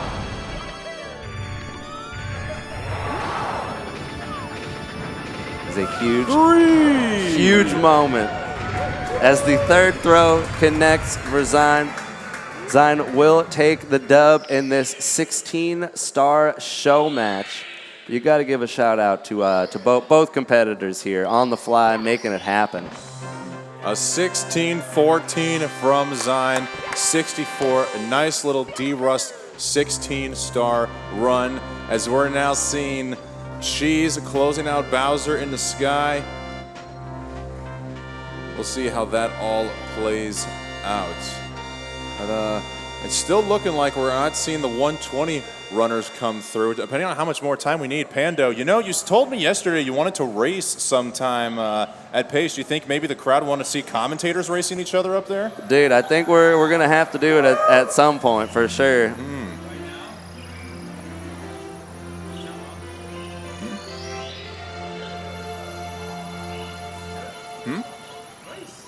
Do we have time, Markinator? I think we're gonna go to a quick break in a moment here, after the cheese throws, and we're gonna see what's going on the scene. All right. So let's see Cheese close out these final throws here for Bowser into the sky. So I got someone trying to photobomb the commentary booth. Oh my goodness! Somebody please get them out of here. They're trying to run away. I'm scared. Cheese is wide middle. I say middle. It's not wide right. It's wide left of the other bomb. So it's just in the middle as Bowser's just chilling on the edge of the platform. What is he doing? I would describe this as interesting. Oh my goodness. And no. You love to see it. Cheese laughing, having a good time. I'm just saying, if you're at home right now and you're like, man, I really think I should have gone to Pace. You know, one, there's a couple days left. There's still time, and there's always next year as well because we are having a blast out here. 3! And the more the merrier. Cheese gonna hit the third throw in a legendary showdown. Cheese versus Zine. How blessed are we? That was a great time. Incredibly blessed. Love to see it. Thank you, Zine and Cheese, for filling the space here. 1832. I can now say I'm better than Cheese at something. My personal best is a 1758, so for right now, I'm better than Cheese at Mario and something. Hopefully he doesn't take that personally and go all Michael Jordan on me. It's over. All right, and now we're going to be taking a quick break here, but of course, we're going to be hearing a word from our sponsors, the Urban Arts. Guys, just remember, if you make a donation for $25, you have a chance to win a brand new Nintendo Switch, or if you donate $15, you have a chance to win one of 3 autographed prizes. There's 3 autographed prizes. That's a lot of autographed prizes. This is huge. This is huge. Maybe if the marathon RNG is in your favor, you can walk away with multiple autographed prizes. Who knows? But for anybody who wants to know more about the Urban Arts Foundation, let's see if we get a word from the Urban Arts team right now with this commercial. Don't go away.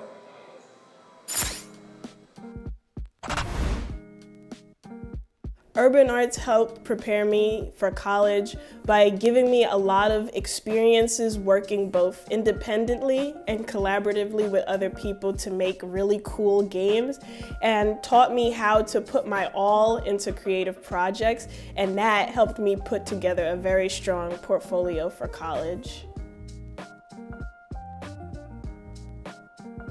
The best part about being in the urban arts community is the people that you meet. A lot of the people here have the same interests as me, so in the future, making friends here will benefit me and them and everyone around because we all benefit from each other by gaining skills that other people had that I may need. Urban Arts helped me see myself differently by showing me that I can be a good leader. In the studio program, I was assigned the role as project manager, and fulfilling that role for the first time actually helped me realize that I have good leadership skills, and it really helped me to develop them.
All right, welcome back, everyone. We got a little bit of a treat for you. We've got a couple of people from the comms booth currently up on the stage, ready to be competing. We've got Hey Pando against West Dog. I am the Mr. Wild. Joining me in the booth, Market899 and Warning Track.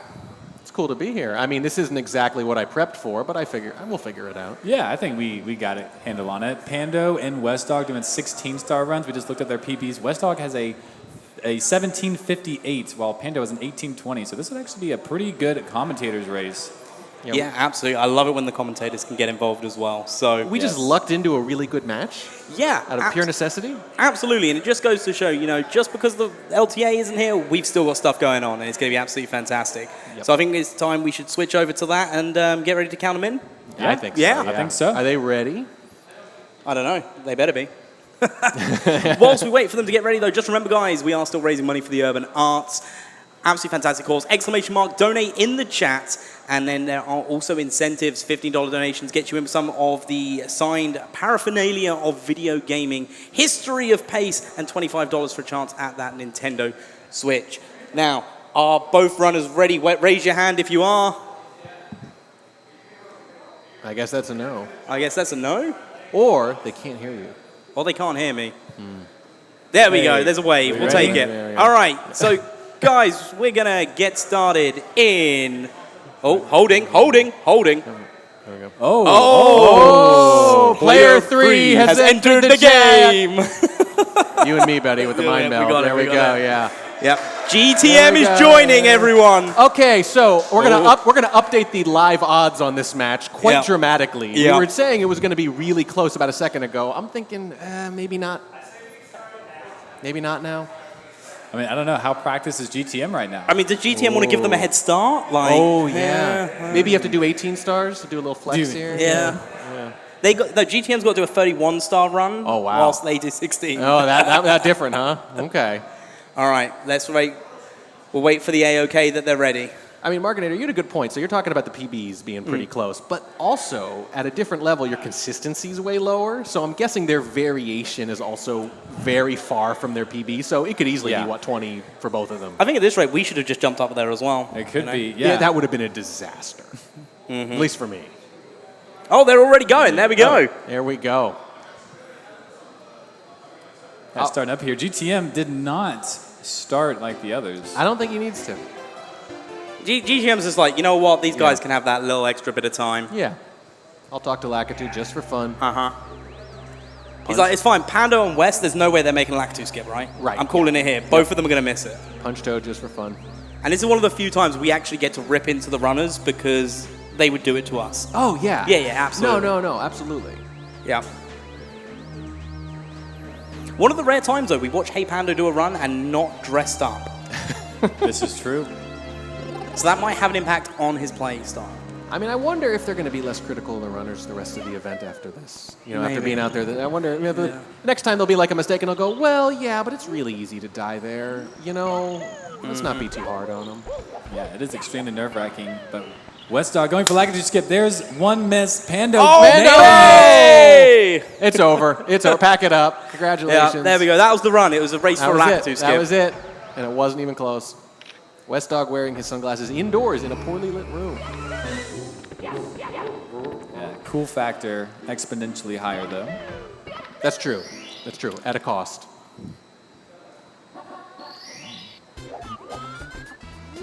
Here we go, B.O.B. Pando coming up to this bomb clip. How's it going to be? Ooh, medium bomb in there. Go. Not bad. Pando coming out swinging. See, GTM's watching the screen. I think GTM's just waiting for someone to have 2 stars and then starting. Yeah, that's fair. Just a little handicap. That's okay. Yeah, it's fine. We have it in golf. We can have it in 16-star. Just to make sure we're all up to date on the donations, I'm going to go through some of them. Some of them may have already been read, but we're going to go through them again just to be on the safe side. Bubbo Games, $20 donation. Hey Man with the Golden Voice. Also, Is It the Shoes? I believe that one was read by the previous commentating team. Taylor Swift Simp, $1 donation. Come buy a controller up front from Amy, Bella, and Bailey. That is true. If you're here at the venue, there's some great vendors over there. Absolutely go take advantage of that before stock sells out. Nask with $15 saying, I've heard everybody's dope, but I'm not quite sure. Can I get confirmation on that from the commentator booth? Is everyone dope? Everyone seems pretty dope. Do you know what that means, warning track? It used to mean drugs, but Yeah. now it means cool. Yeah, so you think everyone's dope? Yeah, pretty All right, dope. Cool, awesome. Anonymous with $25 and Anonymous with another $15. Anonymous, we love you. And then Carsonic, $25. That came in 12 minutes ago. I know that one wasn't read. Thank you very much, Carsonic, for that $25 donation. Good luck with that Nintendo Switch giveaway. Wait a second. Is dope better than lit? Which is better? Look, I'm at that stage where I don't know. I know what dope is. I don't know what lit is. Okay, it's definitely same. it's Oh, the it's the same. same, okay. But I don't know what the ranking is. All right. Pando here, 3 stars in, 40 minutes, 33 seconds on the timer. Yeah, West Dog shaking his head, just barely missing that cannonless here. Going to be doing the backup. And GTM is finally out of the gate, or out of the pipe, should I say. Yes. Yeah, giving them a little bit of a head start, about 2.5 minutes it seems. And we don't have accurate clocks, so we're not really sure who's winning, except that Pando's winning. I think West Dog has the He is the timer. accurate one. Yeah. Okay, yeah. Pando's got the highest time, though, and it's get the highest time, right? Right, highest score wins. That's how it always works. If it was highest time, I definitely would have won this race. So, They're lucky. Maybe that'll be the next show match. Yeah. We go, ooh, West Dog, cannonless. There we nice. go. Not bad. Yes, we've got the alternate route with the LBLJ coming in from GTM here. Trying to get that going. That's why GTM started late, doing the LBLJ route. Yep. The flexing starting early. Yep. Here we go. Okay, that's enough of a head start. Here we go. The pressure is on. You can see the fog in West Dog's glasses, and you can see the sweat on Pando's moustache. Uh-oh. But here we are. It looks like we've got one of the runners back. Oh, yeah. Oh, no. Wes has had to... a convenient excuse. Yeah. Oh, so it's a total coincidence after Pando rushes out to that early lead, I'm sure. Oh, that's cowardly. Now Pando only has to finish. It only has to finish, yeah. I mean, GTM still. We'll see. Punkation's here, Smal's here as well. Unironically, a lot of pressure on GTM because if they lose this, my God, you will never hear the end of it. Uh-huh. That is true. But people in the audience, can we get a round of applause for West Dog jumping up on the There we stage go. and joining in? There we go. That was an epic 3 minutes and 53 seconds of a 16-star run. The greatest gameplay I've ever seen. And he was going to close it out in those last 13 minutes. You could, I mean, yeah. 17 maybe, but... Yeah. Yeah, some of best. Oh, one of us needs to get out apparently, so... Yeah. All right then. Yeah, I'm out of here. I'm on the end, so that makes it Okay, easy. go on then. Commentary is my crack. I need a fix. You guys didn't hear that. Yeah, the commentary team coming back from the stage are supposed to be commentating at this point, but yeah, Pando taking the lead here on the race now. How was it to play up on stage? I was debating on whether or not I should take Simply's computer, but Punkay just had the right aura coming off of it, but it turns out that aura was calling for its master to return. So unfortunately, I had to take the L and forfeit this go-around, but now I'm here rightfully where I belong, so I can now trash talk Pando and how absolutely garbage this 16 run is. Dude, you're in Cool Mountain, it's taking you 43 minutes. Pick up the pace. Pace. Yeah.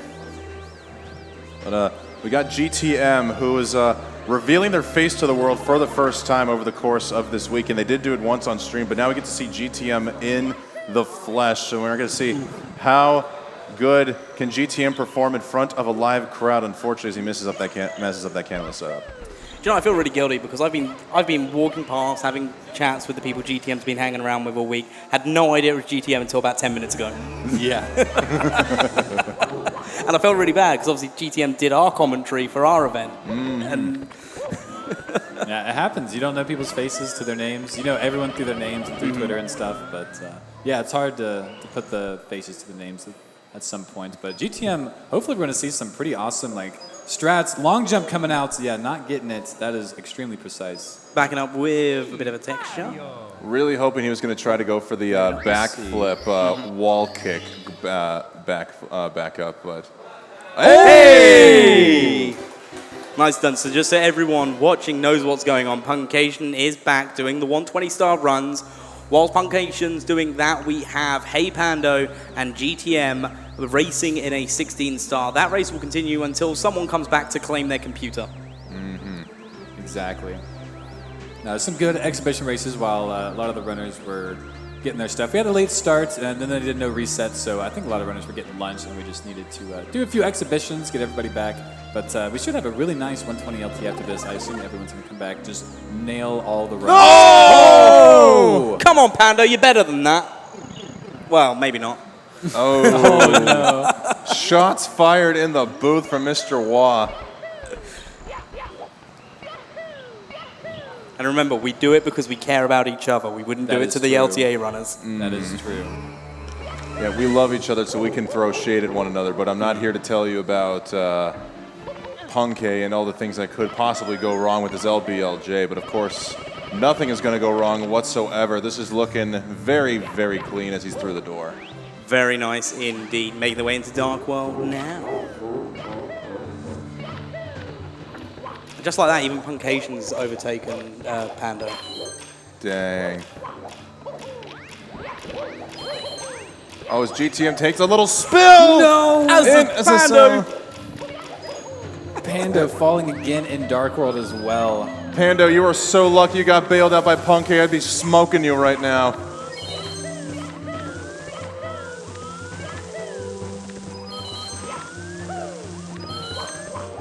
GTM, I think going for Fly Guy list kind of had a bad start, so just going to be taking that one. Hopefully we'll see that strat. That's a really cool one, extremely precise. Puncation, unfortunately missing the 6 red coin. Just bring it back to the LTA for a minute. Missing the 6 red coin for Puncation, causing a reset.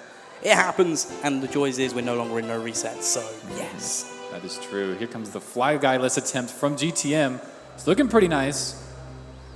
We'll see how it finishes. Okay. Yo. Clean. Yeah, Fly Guy list, very new strat runners have started doing in 16 and a little bit in 70. It's very frame perfect and very difficult to get. Yeah, more likely to see it in a 16 than a 70 run just because of the amount of time each run takes. You're allowed to be a little more aggressive and reset heavy with your certain strats in 16, but at this point in 70, you're coming up on 20 minutes into the run, so only the people with the biggest of cojones are willing to take that risk. But hey, we've got a $20 donation coming in from Jorda. 3181 saying, let's go. No doubt here. Well, thanks, Jordan. No doubt, obviously, because I'm no longer racing. Jordan loves to doubt me and everything that I possibly do. I don't know how I feel about the no doubt coming for everybody else. So, Jordan, I love you, but also why? I suppose something else to point out.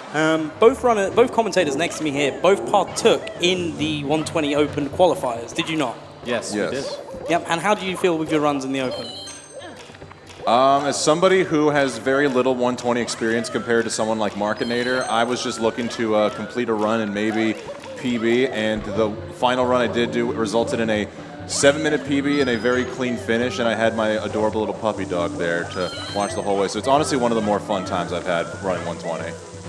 Yeah, it's really awesome. Yeah, it was probably one of the most fun I had running 120 as well. I haven't done a 120 LTA before, but was looking to get some qualifying points. Over the 3 weeks, I got 1 point, and I was super hyped about that because there was runners just killing it every week. Everyone wanted to be a part of this, and you had to be at least 15th to get any points. So yeah, I was pretty happy. Next year, I'll do a lot better. Absolutely, yeah. We really enjoyed the Open format over the qualifier.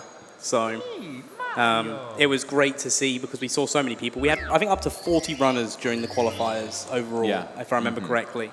And most of them playing on an N64. We had a couple on emulator. We had a couple on virtual console. They weren't eligible to get the opportunity to come to PACE, but they were still showcasing their skills. It was absolutely fantastic, and that's what that build-up is. I know I spoke about this earlier, but that is what those 3 weekends we had across 3 months have created, is for the runners that are here, that you watch do the no reset, that you're going to see over the next 3 days, and see a showcase of what is some of the pinnacle of 120-star Mario 64. And speaking of the pinnacle of Mario, we're seeing GTM getting ready to come out of lethal lava land here after taking out the bully. We hate bullies around here in the Mario 64 community, so good on GTM for doing some cleanup work there. So we now got a star tied between Pando and GTM in this impromptu 16 race, but I'm going to just maybe assume that GTM's probably got a slight lead over Pando right now. Well, let's also point out that GTM started when Pando had 2 stars. Yeah, those 2 deaths in Dark World really hurt Pando on that time. Most everything else has been going pretty well. Nothing super crazy has happened. Yeah. So yeah, we'll see what happens. BLJs are always the thing. Yeah, anybody who is trickling in here to the stream late, to give you the 411, we had a no resets run from all 6 runners currently present, and they all decided to go out for a break. So we've been filling the time with some community members racing one another. Pando, GTM are partaking in a 16-star race. We also saw Cheese and Zine take on in a 16-star race, and of course the legendary 1-star run from Markinator. Oh, it was legendary indeed. No one's done one on stage so slow before. It really was something. Yeah, 1 hour and 42-minute 1-star, according to that timer. According to the timer, yes. Oh, it's almost as bad as Pando's 50-minute, 50-second into HMC. Yeah. Yeah. Anonymous with the $5 donation, thank you very much for donating towards the Urban Arts. Yeah, ooh, let's grab there from Pando. Going to be looking at some MIPS here in just a minute, but yeah, !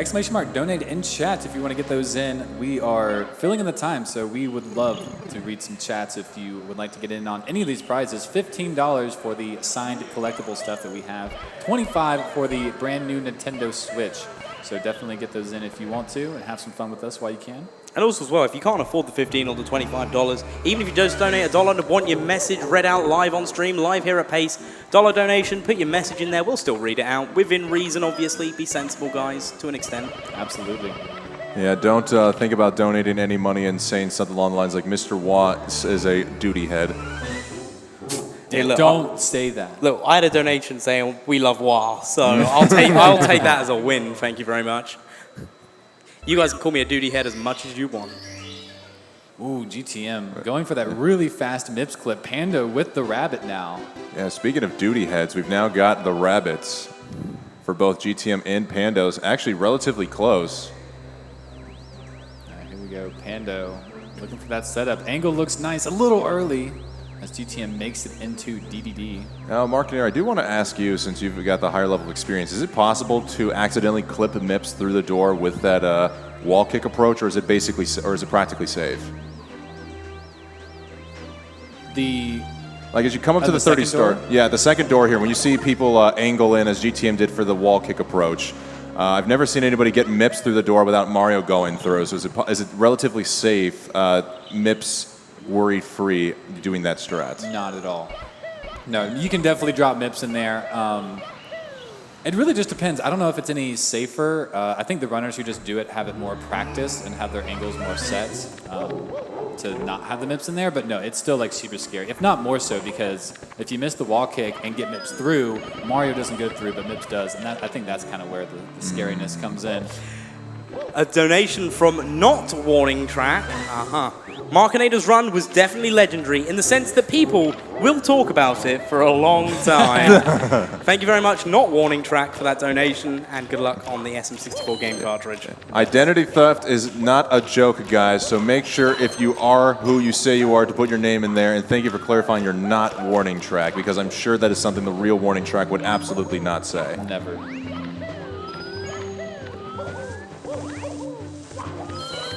Seeing GTM going along the left side here with the backwards camera approach, and Pando is not too far behind in fire seat. This honestly could all come down to BLJ's for this little impromptu 16 race we got going on, as Punky has had a hard time trying to getting out of Dark World since his return. Let's see if now is the time. Unfortunately, commentators curse right on cue. You hate to see it.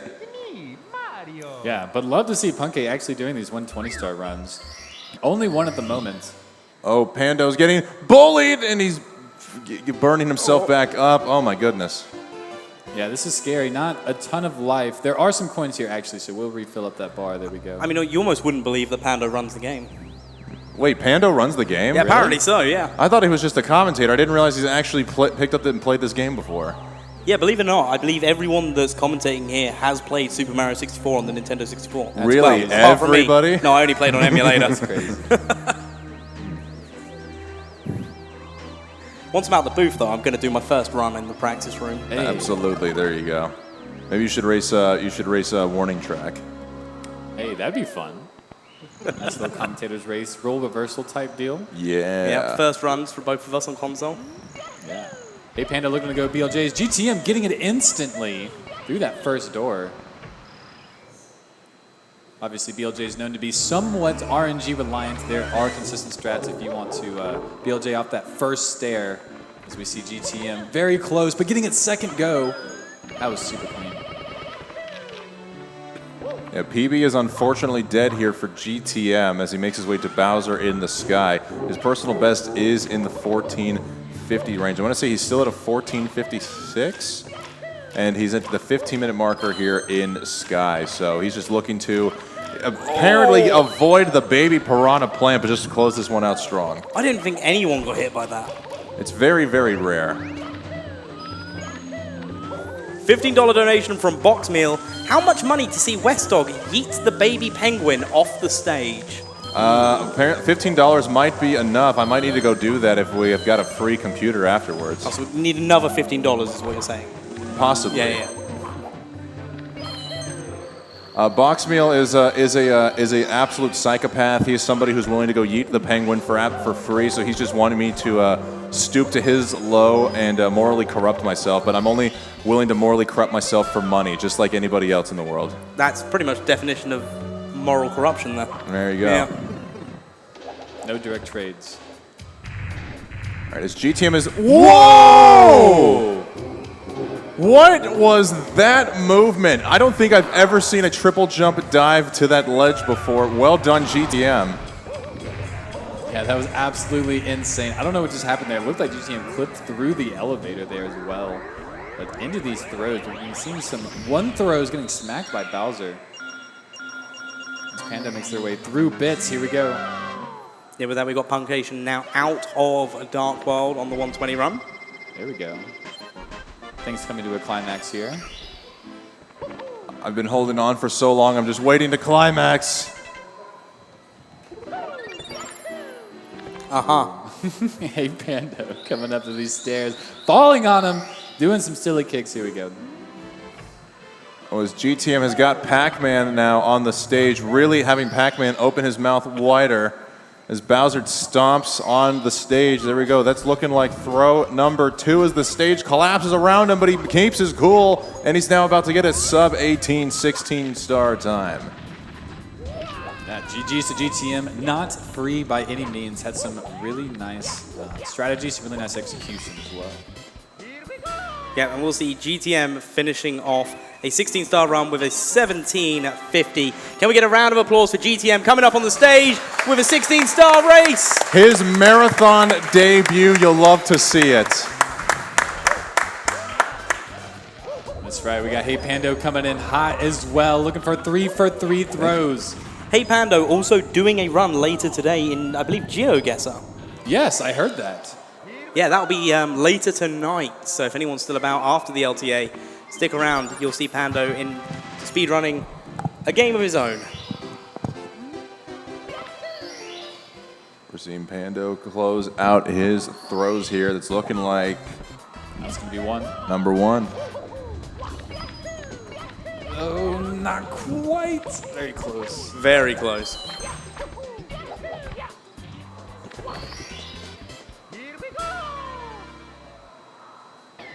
Ooh, that was a really nice re-grab.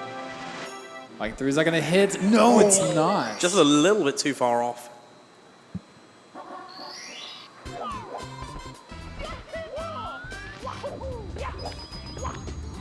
Just a couple more right here. Punky doing that 100 coin. The one who's actually doing the 120 LTA. Pando coming up at the end of the 16-star run. Needs one more throw. Is it going to be it? Is it going to be it? Does that reach? It does! There we go. I don't think I've ever seen Pando looking so relieved for a run to be over. I mean, I would be relieved too. Just clutching out the sub-hour 16-star run. Yes. What a great first playthrough here for Pando. 59-29. Thank you, Pando, for jumping in and exhibitioning your 16-star skills. That was fantastic. Yeah, really fun to watch. Just some impromptu Mario. Having a lot of fun showing off what we got for the rest of the community as we have our legends trickling back in. So far, just Punkation. Coming out of Womp's going to give us some entertainment here. If anybody did want to donate the extra $15, I would go on stage and eat the penguin, but it looks like now sole focus is on Punke, so we're not going to worry about any penguin eating. We're going to have to see if Punke will do the penguin eat on your behalf. But we'll have to make sure. But his run will have to be dead in Cool Mountain before that happens. Yeah, good point. I don't see him brutally murdering a penguin in the name of speed. I don't know. I'll brutally murder a penguin for less in a video game. In a video game. Yeah, in a video game.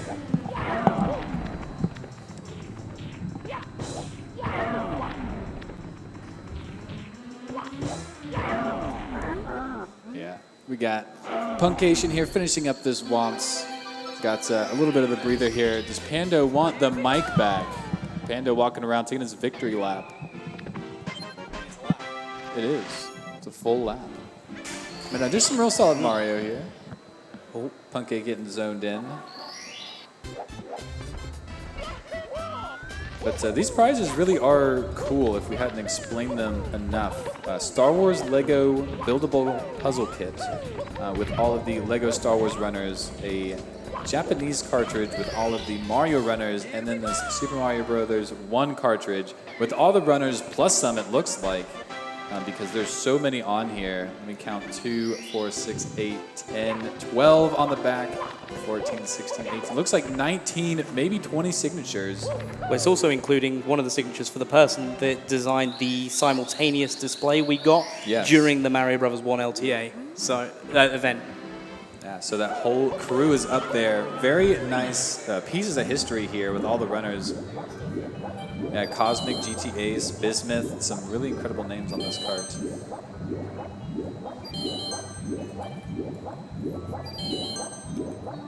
Oh, I thought he was going to come back. Oh, you thought Pando was coming back? Yeah. Pando, come back.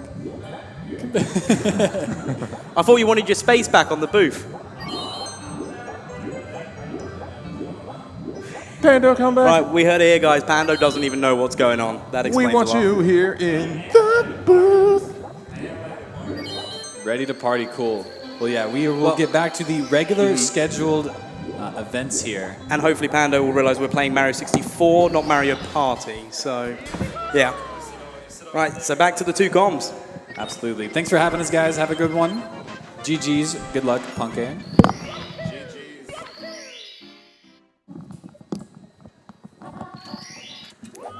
All right. Are we?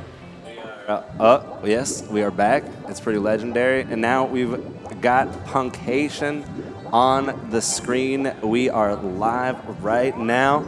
Punke looking like he's running against his 138.09 here, swimming through JRB, about to scoop these chests. Very cool, very exciting. We're in it now, man.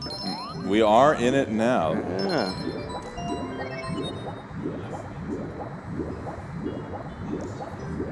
Punke should soon be joined by the rest of the 120 competitors here. We're still waiting on Marlene's arrival. You do realize this isn't over, Pando. Punke may have bailed you out this time, but we are going to race each other, and I may have to destroy you. We'll see, man. I will let you know I was kind of scared, so I did call Punke, ask him to come back early to cut off the race, because I was scared of what you had. I'll be honest. Anybody who is wondering, please check out the pinned message in the chat in regards to the status of Marlene. They will not be here for day 1, but they should be arriving for day 2 and 3 here later today as Punke. I was almost tripped out for a second and saw a clip. I thought we were already in dire docks, but nope, it's just the JRB clip as he's now going to take the chests in the cavern. Which is interesting because normally I see some runners going for the ship clip and then 100 coin plus reds stars, but Punke decided to get chests first. Yeah, I think there's like a lot of people who end up doing the same route, but it's always cool to see like some variety in like individual levels, what things people go for, what reasons they have. Some people, I don't know, you just want to get this star out of the way, or you're more consistent with that star. It's like it's different for everybody across the board.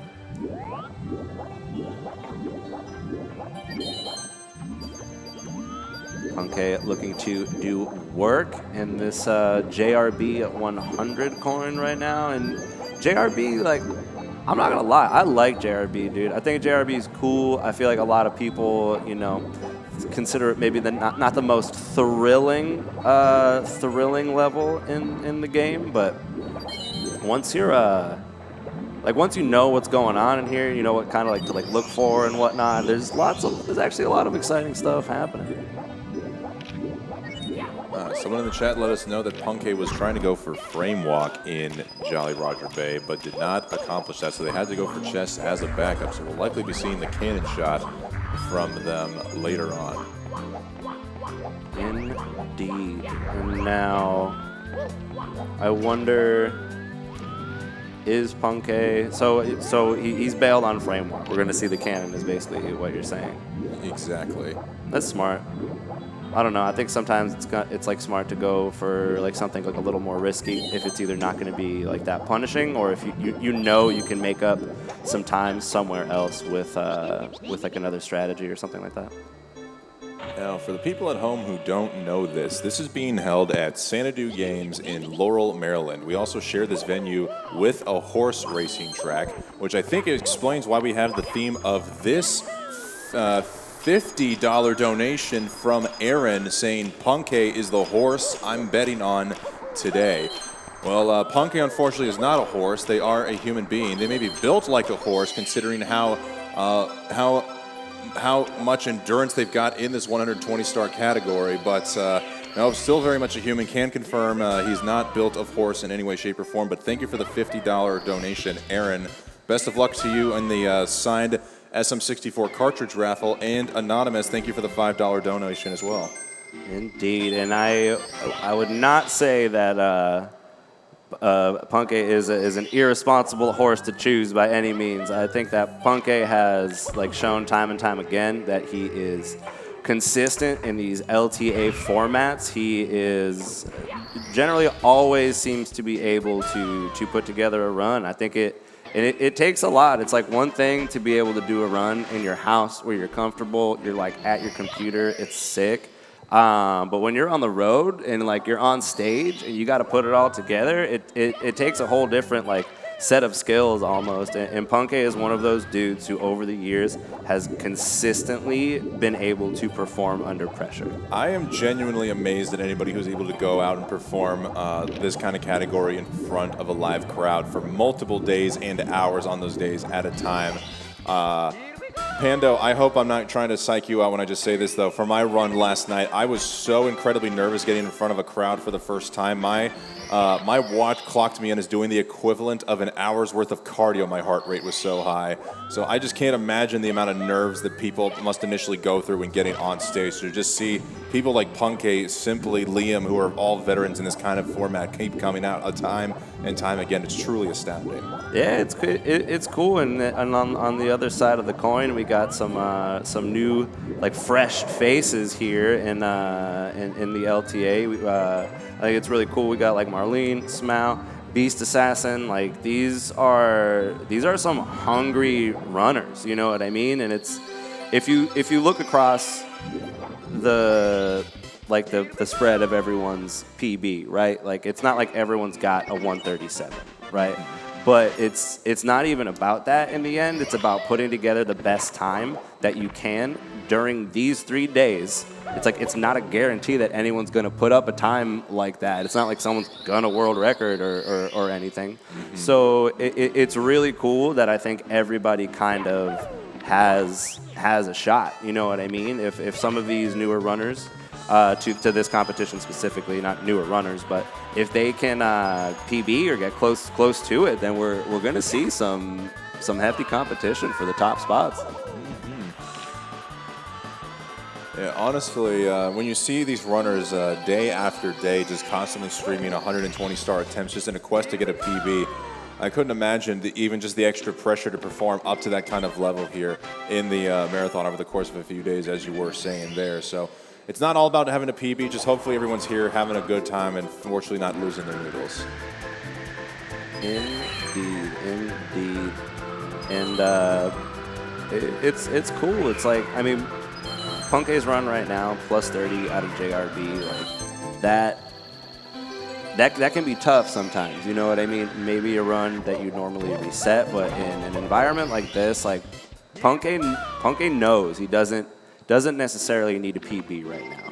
He's got to beat a 142.42 or like something close to that. And it's runs like this that if you keep going and you push through, like you can post something nice. Like this could turn into like an incredible run for Punkasian.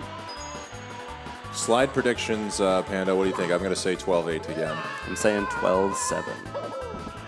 Let's see. Hey, pretty close though. Almost had it.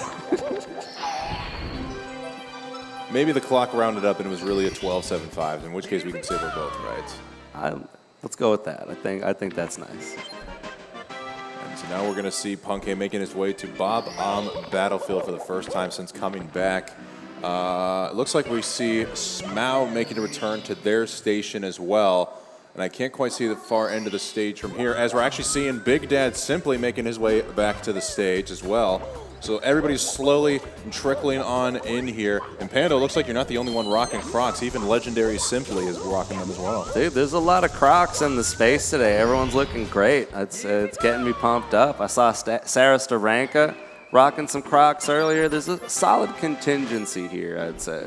Yeah, I fear I don't have the same foot game. I don't know how people are able to pull off Crocs like you guys and make it look so good. Dude, you just gotta go for it and believe. And with that, we got Smau in action, doing a little warm up here, and Bowser in the sky doing some red coin action. Love to see it. Yeah, of all the new faces here at the Pace 120 LTA, it's great to see Smau64, quietly one of the biggest grinders for 120 over the last year or so. They did one 120-star run, which resulted in a 1 hour, 58-minute time, and then they just practiced some more offline, going for upstairs RTAs, basement RTAs, just really wanting to fine-tune their craft. And the next time they did a 120-star run, they got a very casual 1 hour and 42 minutes, just immediately putting themselves near the upper echelon of 120-star runners. And in the course, in the last pace, we saw them get a 1 minute plus PB and get down to a 1:39.25. Truly incredible progress here from Smau. I'd like to think, Pando, in a way, this is kind of like a good blend of competition here from Pace. We saw all the recognizable superstars in the last go-around, but this time we're really truly seeing possibly a passing of the torch with Smau and Beast Assassin making their debuts here. I think that'll become a little bit more clear as the weekend goes on, but like I think you're 100% right. You look at Callie, Punke, Liam, Simply, like these are all dudes that were here last year holding it down, and I really got to imagine that some of this new blood in the mix is going to motivate them. We got some runners hot on their tails, so it's going to be a great weekend. I'm excited. Like I'm excited for Punke to get done with this Cooper race. Let's see how a master gets back up to the mountain as quickly as possible. They are going for balls. Unfortunately, don't have a segment timer, so I don't know if balls are occurring or not. For them, honestly, I don't even know if the top runners know most of the time if they're getting balls. So maybe for fun, we just say Punk is getting balls right now, as we're seeing a ball going right past him. Yeah, I mean, I'm down with that plan because I wouldn't really be able to tell you either way. But let's say you got it. Yeah, nice, sick.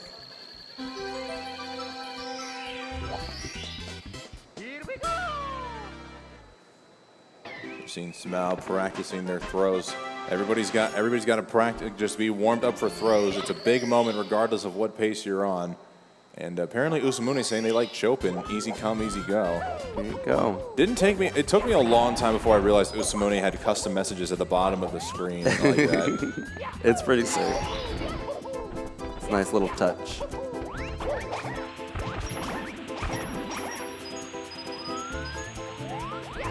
We're seeing everybody's 100 coin a star here in BOB. Pando, I know you've been on the 120 grind very aggressively, so of all the 100 coin stars out there, where would you rank BOB from top to bottom? I don't know, like I'm not like going like crazy. I feel like the BOB is pretty chill. I find it a very enjoyable and like fun star, especially like when you do it well. But it's not like, I don't know, it's not like the most devastating, but are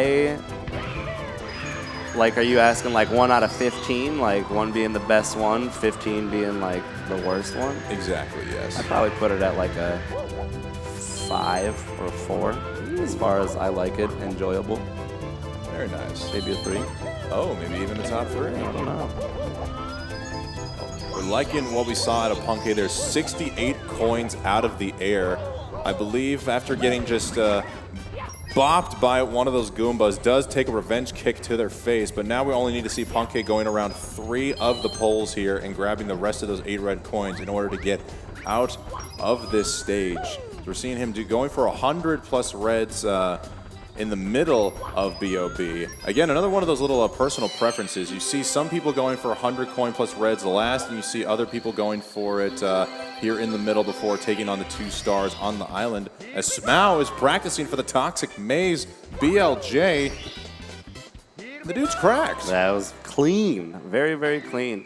And it's like, here's the thing, just talking about 120 generally, it's like, you're like, okay, time to do runs, gotta warm up. Like, there are so many stars. There's like 120 of them, and it's not like you can practice every one before doing runs. So it's always interesting to see what the runners do decide to practice ahead of time. I feel like Bowser stages are pretty common, obviously, but yeah, it's just so much. It's so much of a game to do. Yeah, I honestly don't know what the runners might prioritize when it comes to practicing some of these stars. I mean, you don't want to basically do an entire run's worth of stars just to jump in there, because then you're burning time of what could be valuable runs. We just want to make sure you're good and loosened up. That might be a question I might ask the runners later, of what stars they feel are the best to warm up for, making sure everything's good to go. Yeah, and I'm sure part of it, changes from time to time. And I know this is something that like other Mario runners have experienced, but like sometimes you'll have this star and it like works fine. You're like, oh my god, I don't have to worry about that one. And then one day you just go to do it and it's just like completely broken. Whether it's because you just like forget how, or because like your movement has developed over time and kind of like just changed how you do things. But like, I feel like stars just break sometimes, and you got to spend some time like figuring out how to fix it. Like my eel broke recently in JRB, and I'm just like losing runs to the eel, and I'm like, maybe I shouldn't be doing this. So I've been practicing that one a lot, which is pretty tight. Yeah, the eel is very intimidating. I could understand losing runs to that, just having to look into the eyes of that absolutely terrifying creature. That's what I'm saying, Right man. at the beginning of the run, it would just completely psych me out. It's terrifying. That's why I don't really run 120 a whole lot, but I'm exclusively running 120 right now for the league and in a mission to bop my co-commentator here. He sensed I was hot on his trail, so he just had to throw out a casual 1-minute PB just to discourage me. And I got to say, it may have worked for a little bit here, but after pace, ooh, I'm coming right back for you, buddy. No, hey, and everyone, keep your eyes and ears out, because we're gonna do a big 120 race at some point. Wes and I, and everyone's invited. It's gonna be sick.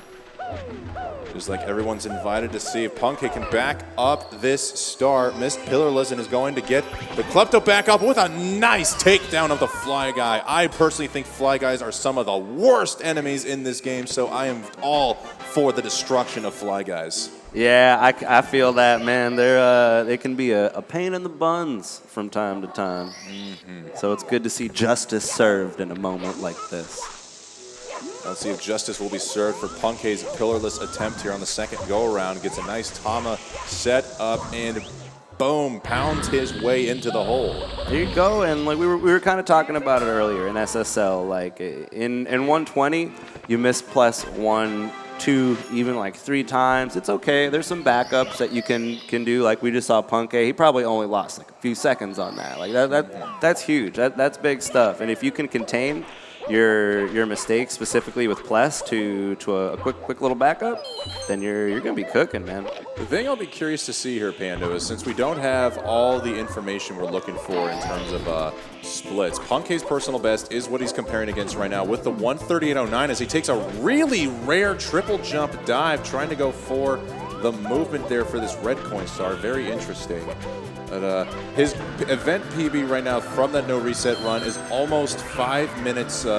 5 minutes difference from that 138.09. So as we're seeing Punke a little bit in the red, I'm wondering where the line is for him in terms of a good quality run. Are we going to possibly see another no reset now that he's got to run deep into the basement, or is there going to be a commentator's curse that leads to a death in SSL, and there goes the reset? Yeah, that's fair. You know, I gotta imagine Punke's just looking to get something solid. I don't think he doesn't necessarily need to have the run of his life yet, but I mean, hey, there was a bit of red, and I know that sometimes it feels real good to reset. Maybe not in a moment like that, but you know, a fresh start can be an exciting thing.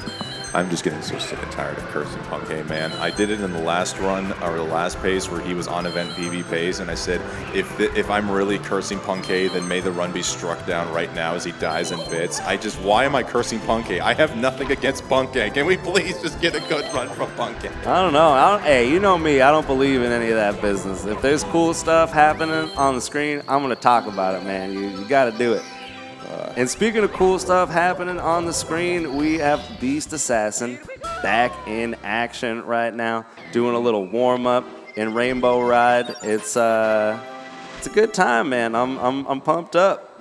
Yeah, Beast Assassin making their live debut as well. Truly the darkest horse I know here in this event. I've not really known much of Beast Assassin besides their 120 personal best and a trusty moderator of the Lace Sauce stream.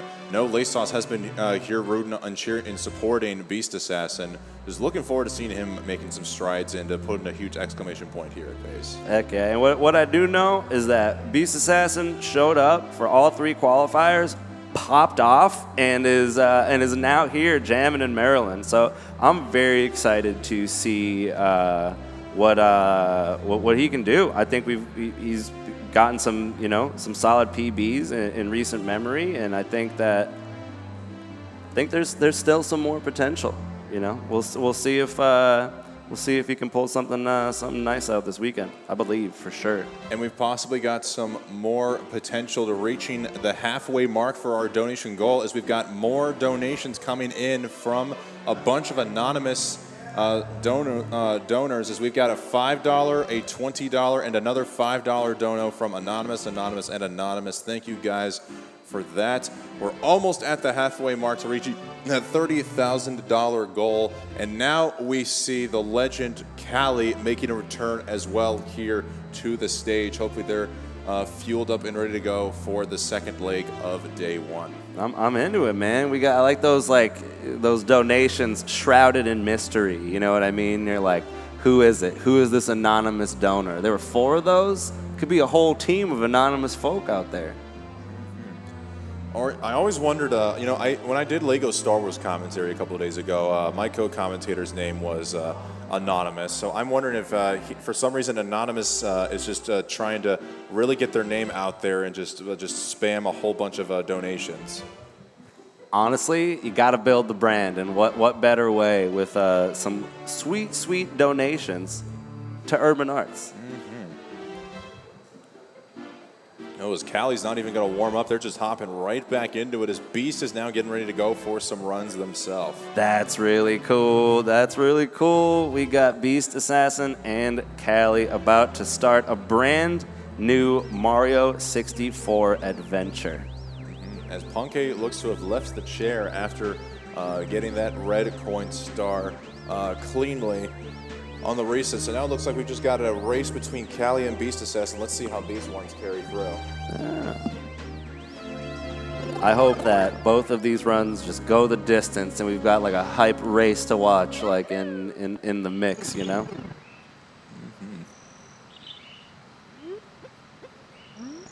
Now, Pando, were you ever a fan of SpongeBob SquarePants growing up? Yeah, man. I never had cable as a child, so my like moments to view and watch were limited to when I was at friends' houses. But yeah, I'm down with the SpongeBob, Bobby Sponham, man. So I don't know if you're aware of any of the memes from the show, but I've kind of wondered, what if the whole secret to getting a good run is because Mario is wearing his hat wrong? It's currently M for Mini, when it should be switched to W for Wombo.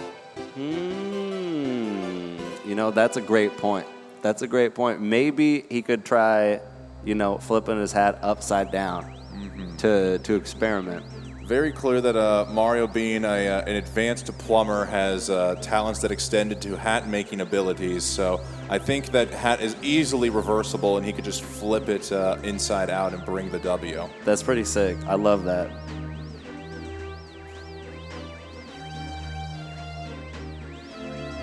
What I'm not loving is seeing Smough and Big Boo's haunt. The stage is so frightening, even he is getting bonked all over the place. Yeah, it's kind of spooky, dog. I won't lie.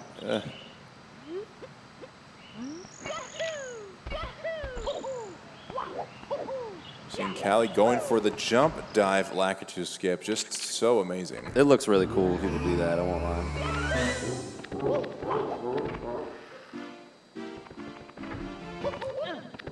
Beast Assassin goes through the door, talking to the 30-star door for one final word of encouragement as Callie sets up for the BLJ themselves and through the doors. You see both runners honking through Dark World at the same time right now. You love to see it. A little burn right off the bat for Callie. Easy to back up. And it looks like Beast Assassin with a little bit of bonkage there is going to reset. Oh, and that Goomba just taking out Callie right off the bat there in a tragic moment. Hate to see it. What's up with that, man? What's up with that Goomba? Goombas are just the peskiest little enemies out there. They seem so easy, but yet they can just cause the most problems to any run whatsoever. As we see Smough get out of their chairs, we got Mario stuck in purgatory right now, just slipping and getting up and slipping and getting up, and he doesn't know what to do in that corner of the wall. That was cool. I was watching that. I'm gonna try that later. That looks rad. He's just flopping around. Talk about a major core workout, just getting up and having to recover every single time. Really trying to build up those abs for Mario. It's huge. It's huge. Mario's got to stay in shape. That's why he's like so good at all this parkour.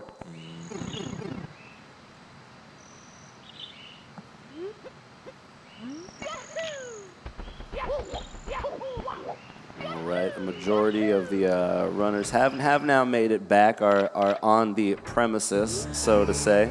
But if you are just joining us now, we have got Callie and Beast Assassin, both looking to get a run going. We had Punke on a bit of a run earlier till SSL.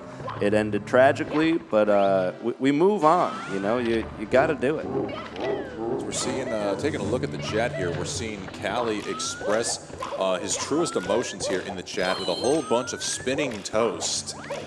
Really making sure the chat is not go hungry like the runners were earlier. Thank you for all of the toast, Callie. We very much appreciate it. I think everybody in the chat is very appreciative of all the toast. Let's just hope, much like this spinning toast, we get this run here cooked up to perfection and possibly a little buttery.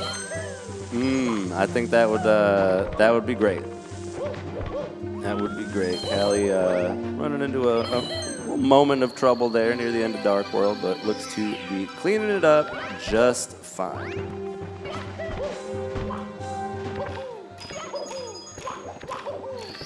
Speaking of cleaning it up just fine, we're cleaning up our way to an almost halfway goal with the donations. We got a $25 donation from Karen and Anna. as she says, these runners are so fast, I want to be like them. Good luck to you, Karen, in your Nintendo Switch raffle. Whoa, that's wild. Almost as if it wasn't Karen and Anna, and it was Karina. Na na na na na na na na na na na. Oh, I see it now. Okay, yeah. I was thinking this was Karen, the legendary Mario 64 speedrunner, but I did not realize this was another person named Karina. Na na na na na. Yeah, the more you want to put a lot of na na na na na's at the end. Na na na, come on. Yeah, exactly. Just like that. Legendary donation, though. And it was $25, which does enter her into this Nintendo Switch raffle, which is crazy cool. Brand new Nintendo Switch. If this is the exact model, it'll be a nice little gray tone. Honestly, looks like a nice little furniture piece here. Oh, it's beautiful. It's magnificent. I will say, though, that Callie and Beast Assassin probably have, I would say, like the best hair here out of all the runners, and there is that fan nearby them, and it's kind of like, as it passes, it's kind of doing majestical things. I'm here for it, I won't lie. So Mario's going fast, hair flowing in the wind, dude, like.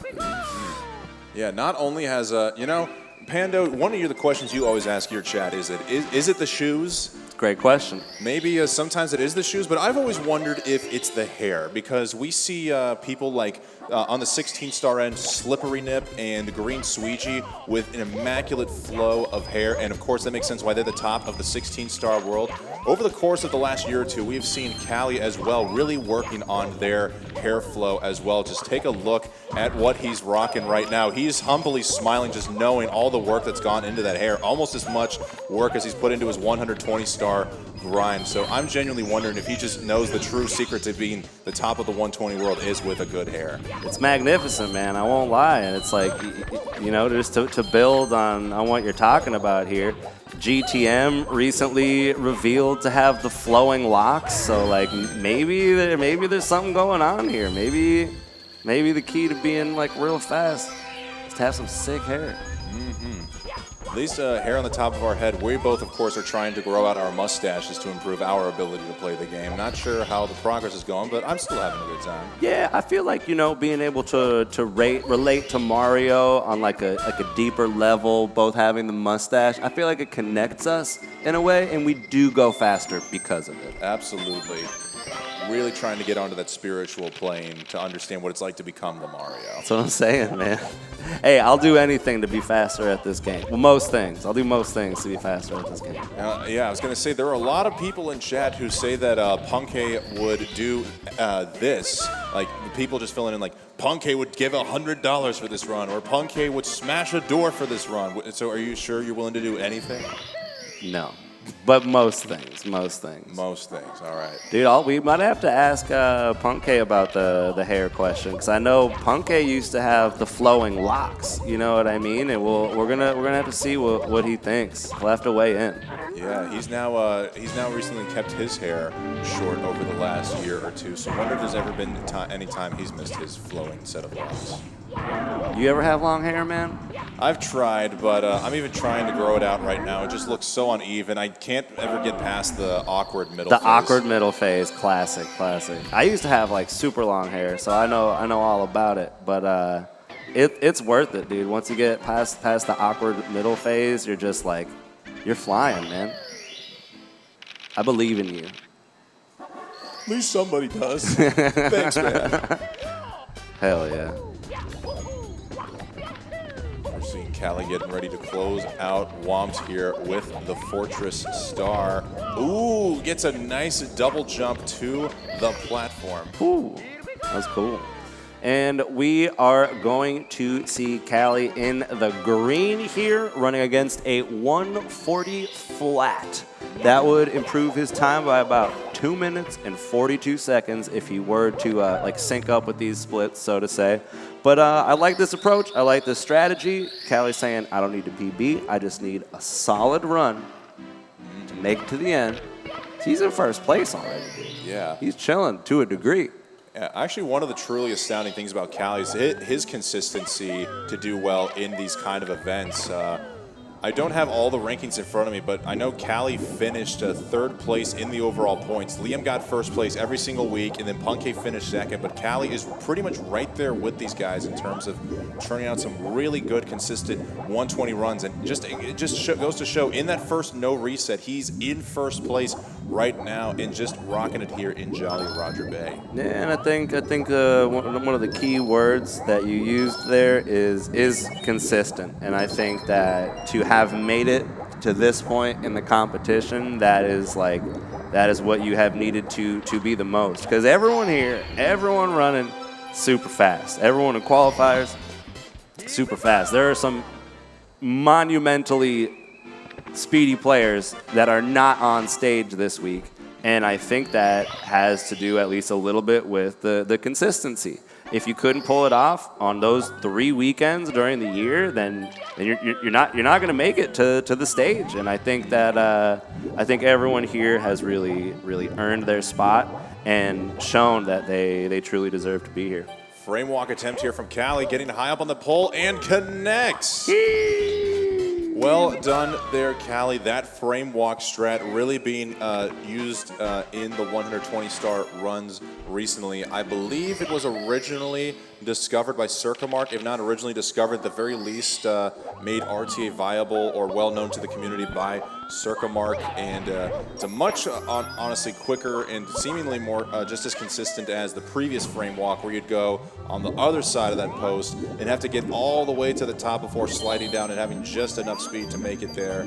Good job on Callie. Didn't even need the ledge grab, just had a lot of room to save himself. Yeah, and I think that frame walk is maybe one of those tricks that kind of like surfaced, and some people were like, yeah, I'll do this, but there's a large portion of people who are like, no, I'm not going to learn a frame walk. But I think as time goes on, a lot more people are probably feeling the pressure to incorporate it, because I think it's a lot more common than it once was. As we're seeing, I'm looking at a chat comment in here. Someone is saying Callie is the Clint Stevens of SM64. I think it's even one better than that, guys. Callie, honestly, Callie could correct me if I'm wrong, possibly off stage, but I'd say one of the first times he made his name known in the Mario 64 community was when he was the winner of the Clint Stevens Invitational. There was a 16-star tournament a couple of years ago where the winner would go on to take Clint Stevens in a one-on-one 16-star match. Not only did Callie win the match, but he went on to shut out the legendary Clint Stevens 2-0 in the best of 3. So Callie is not the Clint Stevens of SM64. He is the Callie of the SM64, making a name for himself here. Yeah, I think that Clint Stevens is the Callie of Zelda, if you know what I'm saying. There you go. We've got a couple of more donations trickling in here. We've got a $25.49 donation here from LS saying, I'm a Super Mario 64 enthusiast. Best of luck to you in the raffle giveaway for the Switch, LS. And a $25 donation from Anonymous, also entering to win the Switch. Best of luck to you, Anonymous. LS, interesting name there. Almost as if it were Elise.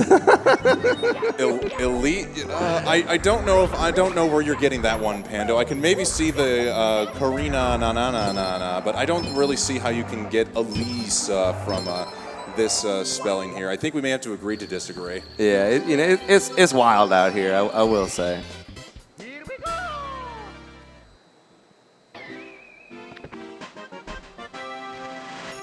All right, just a few more stars here in JRB for Callie, but all seems to be going well. We're having a good time here swimming around. Beast Assassins making their way now into Jolly Roger Bay. Oh, that's right. We are seeing Callie getting out of Jolly Roger Bay here. I forgot, one of the other things they like to do is save the Aquarium Star for last. We're seeing Beast Assassin go for the Aquarium Star now, which is typically what you see 120 runners go for, but Callie opts to go for Aquarium Star after getting out of JRB, I believe because it provides a more consistent setup for getting into the stage. Sometimes if you're trying to go straight in the door into the aquarium, you're not able to always get the clean side flip into the hole that leads into the aquarium, whereas if you're coming out of Jolly Roger Bay with the right camera setup, you can just go straight into a double or triple jump into the hole, as we're about to see Callie do right now after he takes out the treacherous Unagi. Pando, cover your eyes. Dude, I have this eel, man, killing me. But I think that's cool. I think that's cool to see people approach it like that. If you think about aquarium, right, it's not necessarily the most mechanically demanding star. So in the end, you do it before JRB, you do it after JRB. It doesn't really matter. Now we'll see. Yep, Callie gets a double jump into the aquarium. Well done, sir, as they now swim for hopefully the last time here in the lobby.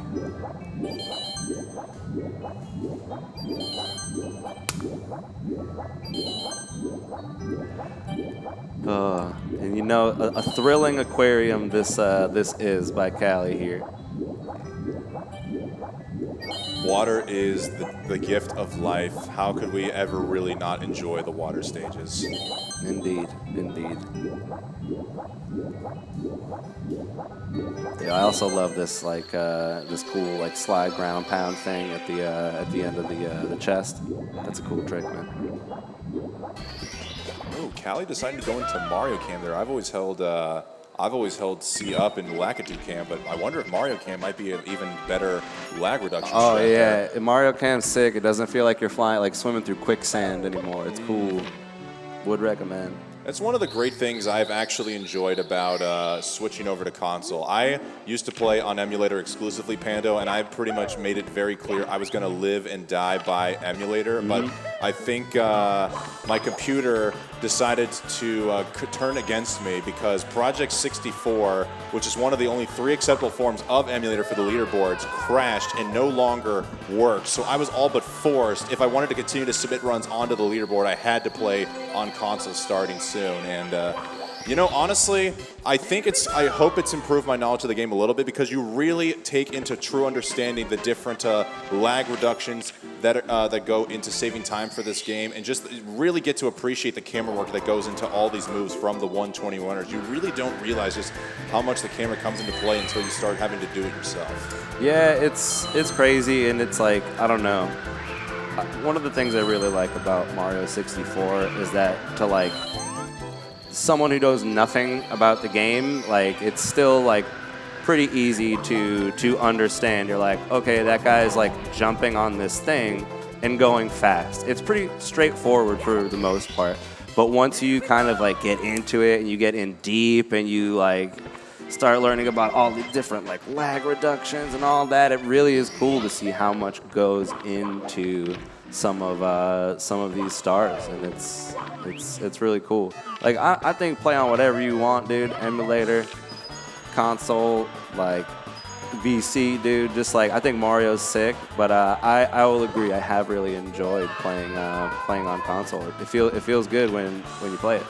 I'm also really happy to say we have reached the halfway mark now for $30,000 goal. That last anonymous donation did get us across the $15,000 threshold, so now we're halfway to getting the $30,000 goal. But now we've got another $20 donation coming in here from Maxwell Moretter 87. Saying Pando and Wes in the booth. Could it get more legendary? I don't know, Pando. What do you think about that? I don't think it could get more legendary, but I do think you pronounced that name right. So that was good. That was a good one. Props. Yes, thank you. Thank you, Maxwell, very much for the donation. We love you, Mox. Maybe it could be more legendary, you know. I mean, I don't even think of myself as legendary, so I don't know. We might need to get somebody else in here in the booth to possibly up the legendary status. Maybe at some point, yeah. You never know.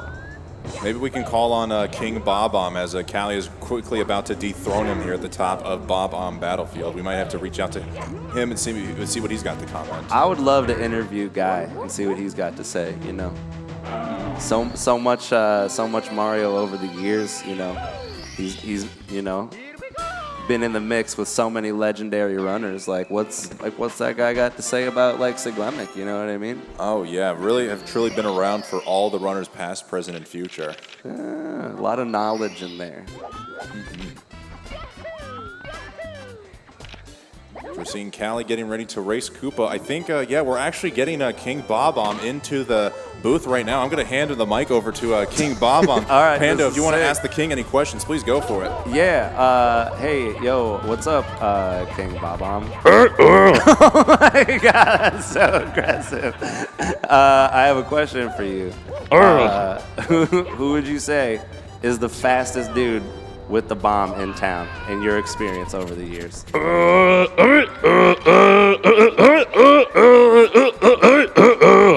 Oh, for real? You're sure about that?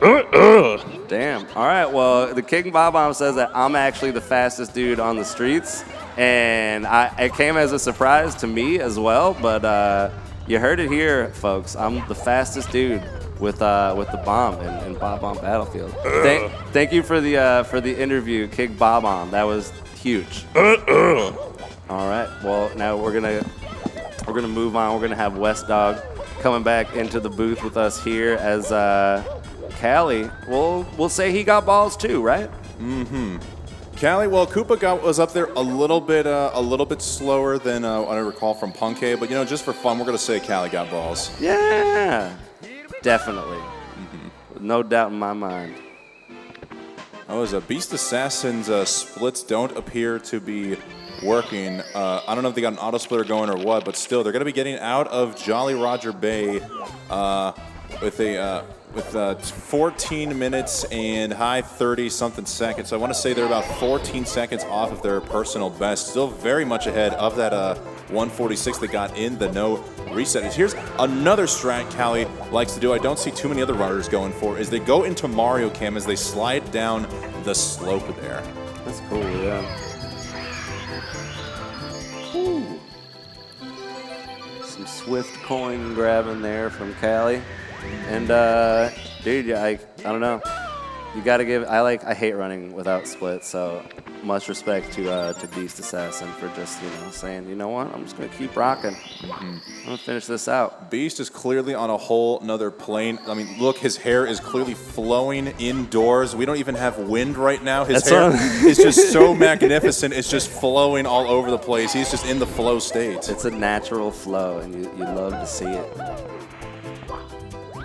I mean, we were talking about it earlier. Has it got to be the flow? We've got the two arguably greatest hair flows right now on stage before us. So maybe we'll learn the answer to that question right now if these guys can churn out some great times. I'm calling it. Callie and Beast Assassin, first, second place, no particular order. Woo! And it was the hair all along. Very bold prediction here from Pando. Let's see if it pays off.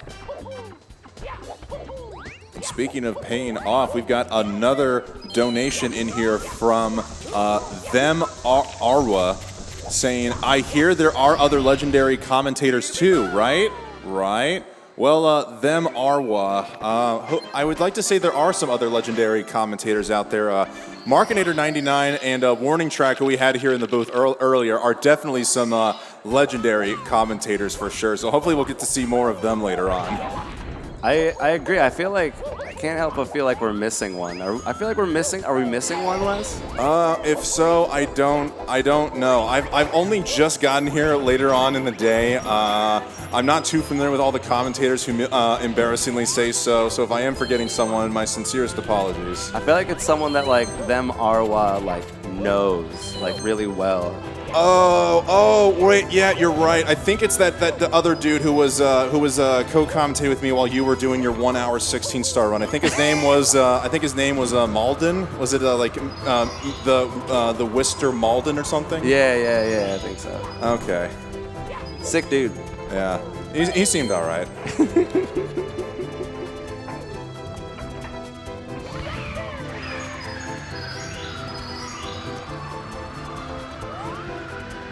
right, so we're seeing 66 coins out of the air here from Callie, so it's looking like he will need to either take out all the Goombas or possibly break open the box to make up for the rest of those coins here. But, Pando, it's interesting you rank the BOB coin star 3 out of 15. I do find the star incredibly interesting with just all the good movements you get here. What the heck? Whoa, the glitchy coin too, did you see that? Dude, the glitchy coin plus the most swag box break I've ever seen in my life. That was tight, dude. Oh my God. You get a good sense of movement here, running around everywhere, riding on shells, flying through the air with the wing cap. It's a really fun star to enjoy once you get the movement down, but it's just also one of those stars where if something goes wrong, it goes terribly wrong, which can be very, very frustrating. So I like to put it kind of in the middle of the pack, kind of like a solid 7 or 8. That's fair. That's cool. Yeah, I don't know. Oh, Beast Assassin getting a rare Goomba bonk kill on their way to Bomb Clip. I don't know if I've ever seen that before. Oh, getting blasted by the Bob-omb, and he's just had enough with the Bullion and Bob-omb. He's just going to take a reset. Yeah, that was a full-on scam. That's crazy. This game sometimes I don't even know. But Beast Assassin saying, you know what? That wasn't the run. That's okay.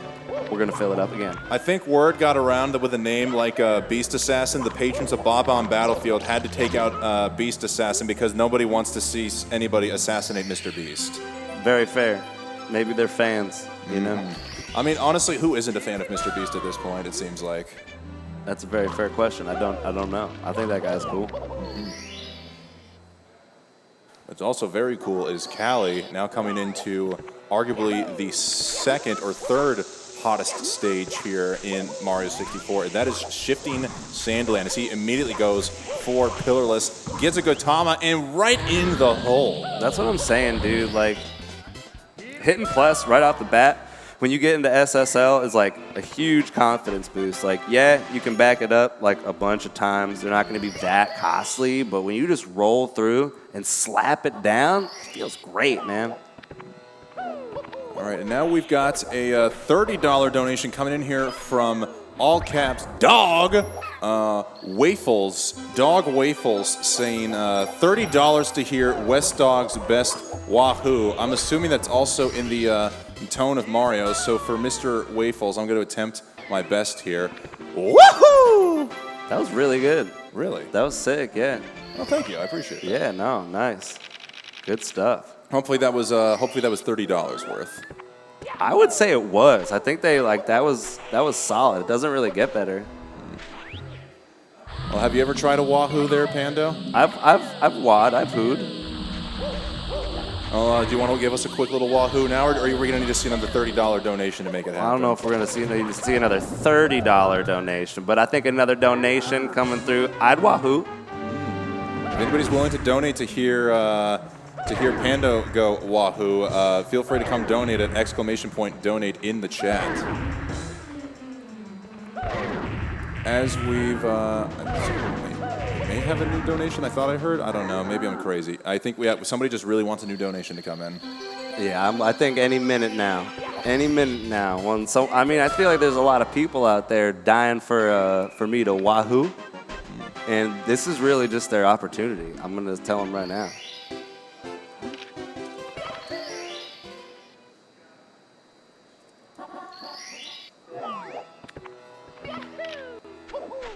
There we go. Callie going to keep it going through SSL here, sizing up the reds.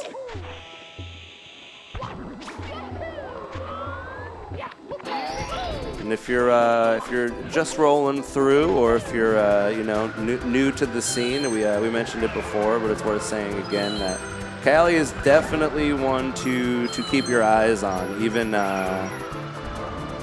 even during some of these more low-key stars, so to say, because there are just some cool, really unique strats that he'll bust out that just most people don't do, and it's cool, man. It's a pleasure to watch.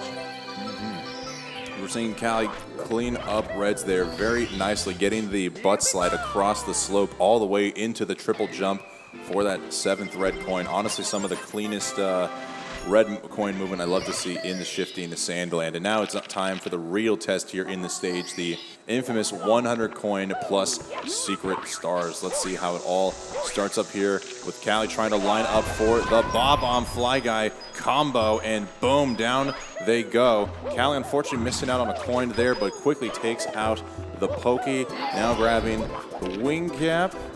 We're just going to see them cruise around here. Oh, trying to get the Goomba coin, but the coin flew up so high it made it up to the second level. So now we're going to have to see if there's another way to get a backup coin before making their way into the pyramid.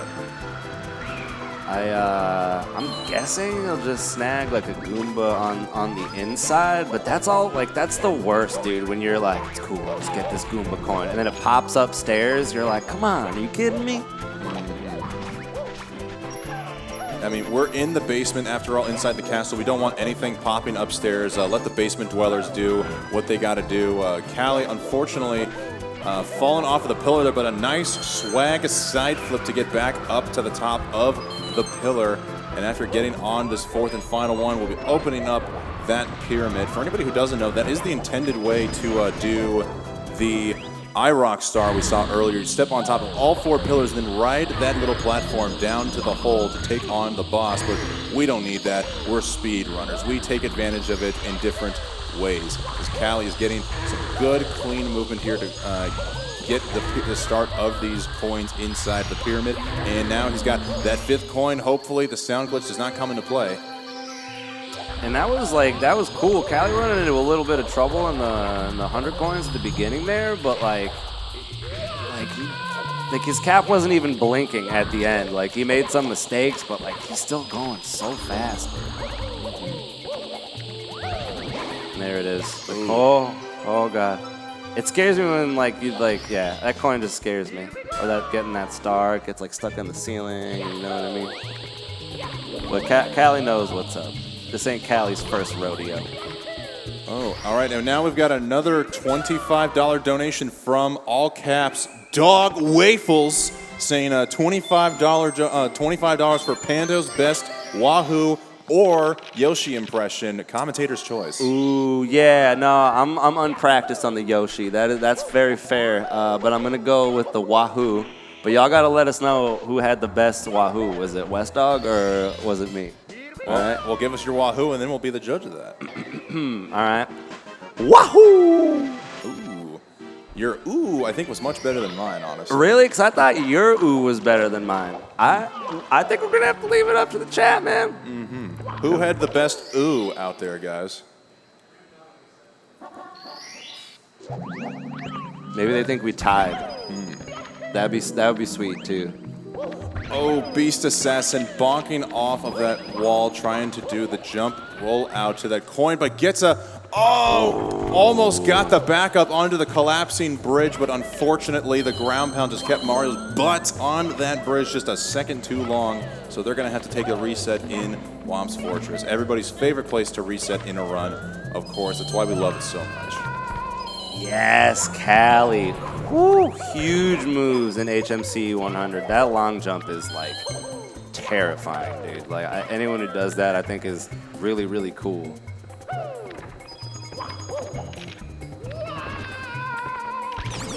Oh, we've got some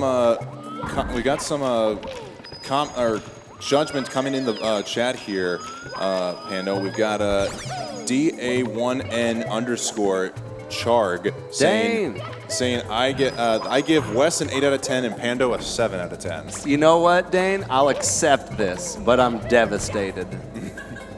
Oh, just like we're all devastated to see Callie missing that triple jump dive into the top of the room there for the BLJ, as Callie also getting a rare bonk into flame, a little combo there. That was a cool interaction.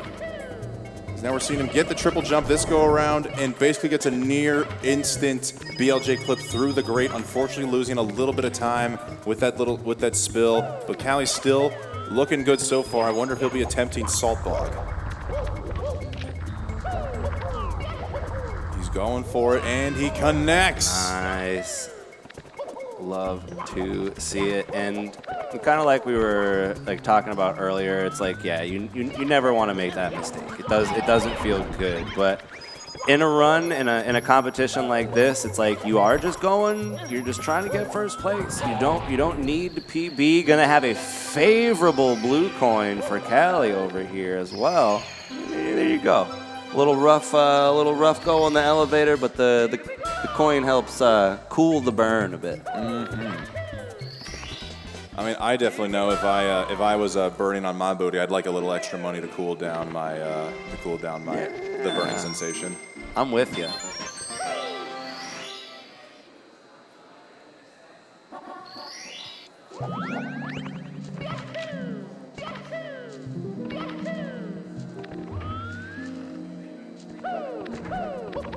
We got a raid party of 3 from It's Me, Corey. Corey, thank you for the offline raid. Much appreciated. Huge support from our guy Corey out here. You love to see it. You love to see it. Ooh, huge dance action for Beast Assassin here in Dark World. Throw gonna come up a bit short, but he cleans it up just fine.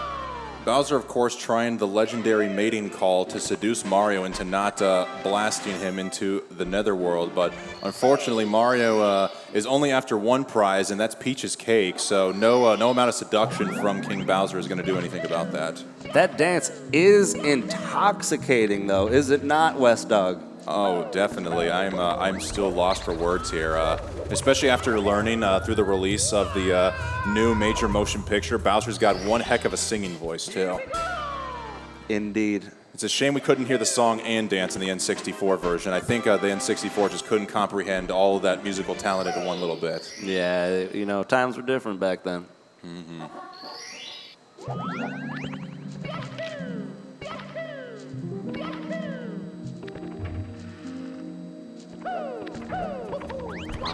Right, Callie looking to clean up the rest of this business in HMC here. Going to be heading into Metal Cap right now. Very cool, exciting star. Let's see how it goes for our guy. Let's get ready to jam out because this is the only time we're going to hear this headbanger.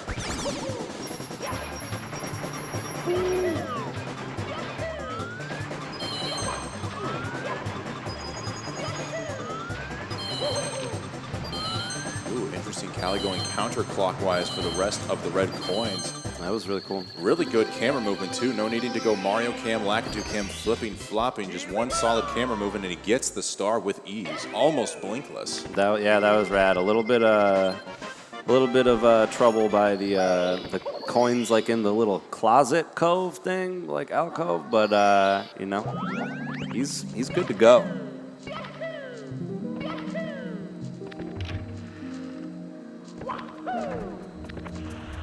Getting the almost GTM slide, trying to wall kick to save themselves. The boulders are just, no boy.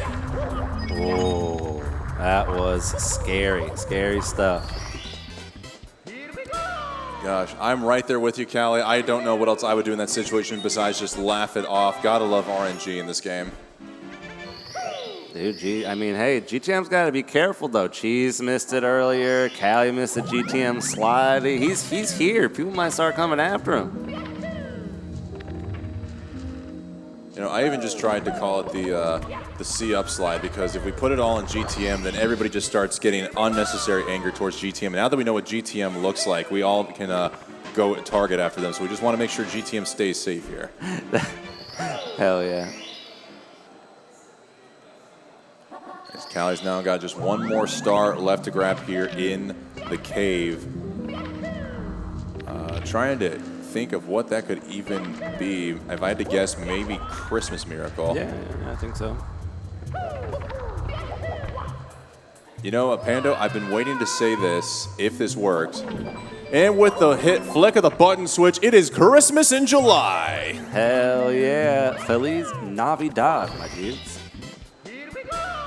Oh, that's right. Pando does hables that español, so maybe we might be able to have a dual language commentary session here, Dude, so we can really connect with a worldwide audience. I'd be so down. One time I did commentary on Session's 16-star tournament. It was my first time doing comms in Spanish, dude. That was a blast. Oh, was it hard at all having to get used to Spanish? Are you basically fluent in Spanish? What's your proficiency? I'm like close to fluent, but like if you like aren't fluent, you'd think I was super fluent, but I'm like probably like 91% there. Okay, so you can pretty much hold up a conversation and still have even a good commentary session. Yeah, no, I can jam, but like I get lost sometimes. It's wild out there. I'm gonna need to go back and see if I can find a VOD. I'd like to know what Spanish comms sound like. Is there any little things like "go" in Spanish comms? I mean, not necessarily. Like it's like, you know, not with goals specifically, but like I just think like comms in Spanish are like way more hype and like animated, and everyone's just like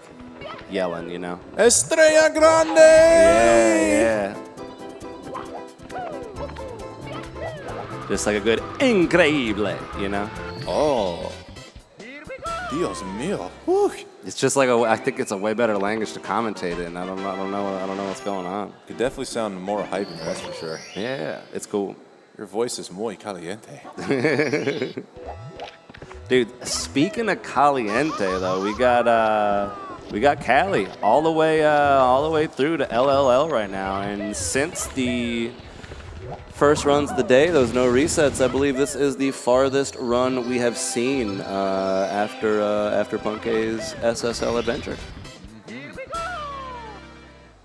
As Beast Assassin makes their way back into the aquarium. We've still only got Cali, Beast Assassin, Smell making their way back up onto the stage. So I wonder where Simply, Liam, Punkay, and Punkay have gone. Punkay did come back for one good run and then left again, but Simply and Liam have yet to make a return since their original no reset runs. I wonder if they're, oh God, Pando, what if Simply and Liam are out for Long Chicken Part 2? Dude, I don't know. That could be wild. I was gonna say maybe they're just having like a meeting, like a really fast Mario player like meeting, and they're just like, you know, touching base. Well, I don't know if we can call it a fast Mario meeting since it's been almost a couple of hours at this point. Well, not like the meeting is fast, but like talking about fast Mario things. Okay. Fast being the subject of it, that makes sense. Yeah. Commentator taking some notes here on Cali's LLL 100 coin. I've always wanted to know what the ideal camera work is there for the beginning, because if you have camera in Lakitu C down, you just eat up so much lag. You'd basically be gaining 5 pounds after it's all said and done. But Cali really making it look smooth right now in the opening. Yeah, and this camera where you can like go around and see where the eye is facing is really cool. That eye can be a pain in the butt. Just like those bullies right there trying to headbutt Cali off of the shell. Not going to work, though. That shell made with some magical powers as we now see him making his way into the volcano. Yeah, a little bit of a bonk there, but great 100 coin so far. And I feel like this isn't... I love watching this movement. I think it's really cool, really hype. It's like you're just like Ring Around the Rosie popping upstairs, but the way these top runners do it is just super hype.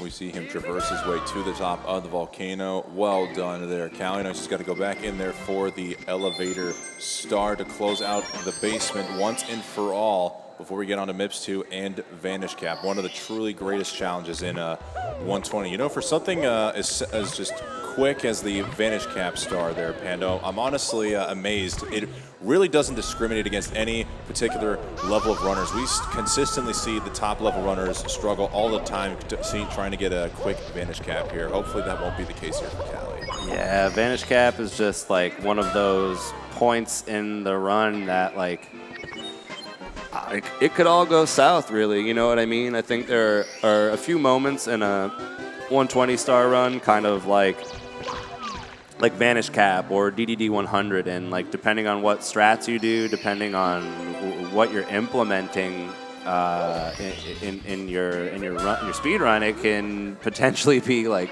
a devastating area. You know what's not devastating, though, Pando, is we've got a raid of 750 people from Distant Coder.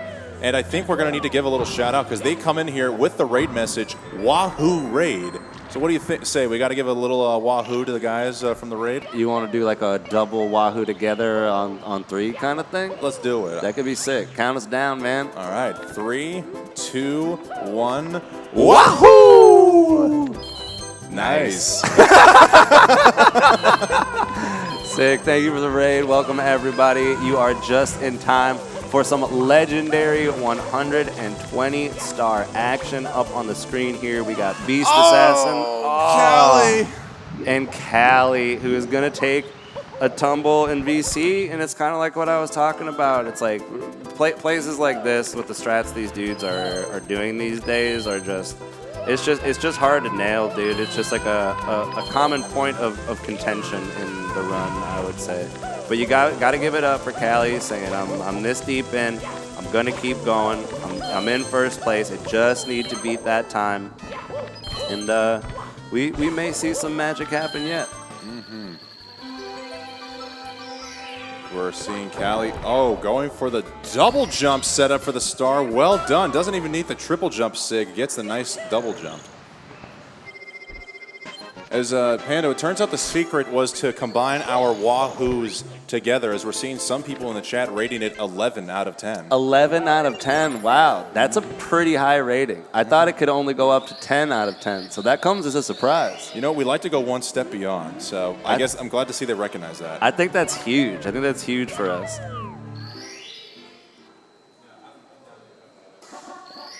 Speaking of huge, it's looking like we've got Punke making a return back onto the stage. I can't quite see the opposite end, but it looks like maybe Liam has taken a seat down at their monitor as well. Might have to keep an eye out for that. No way, dude. Hey, those guys are fast.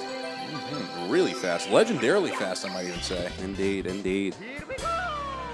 And, you know, I mean, honestly, that's kind of sick. Like, Callie only losing like 25 seconds on the splits, right? I'm not sure what a ZC split looks like in this 140, but like plus 30, something like that. It could be worse. I respect continuing the run here. Honestly, it's probably not going to mean much to someone like Callie, but 1 minute and 52 seconds is basically what the time it takes for me to get Vanish Cap and plus the MIP star normally, and Callie did that while falling down in the stage. So I've really been humbled here in how truly lackluster I am in this game, or just how good Callie really is. You know, I wouldn't say you're lackluster, maybe just a little less experience, and that's okay. Me too, man. We can't all have the experience that Callie has. That's some legendary experience right there. Yeah. We've got a $15 donation that came in here a little bit ago from Carl Chris saying Liam K. Drip. Thank you for dripping us up with the $15 donation. Carl! Huge dono right there. I'm pumped up. Almost as pumped up as I am for this red coin star in CCM right here. Seeing Beast Assassin also getting ready to smack the star off of Unagi's tail. Dude, that eel's been taking L's all day, and it's getting me pumped up. It's cathartic.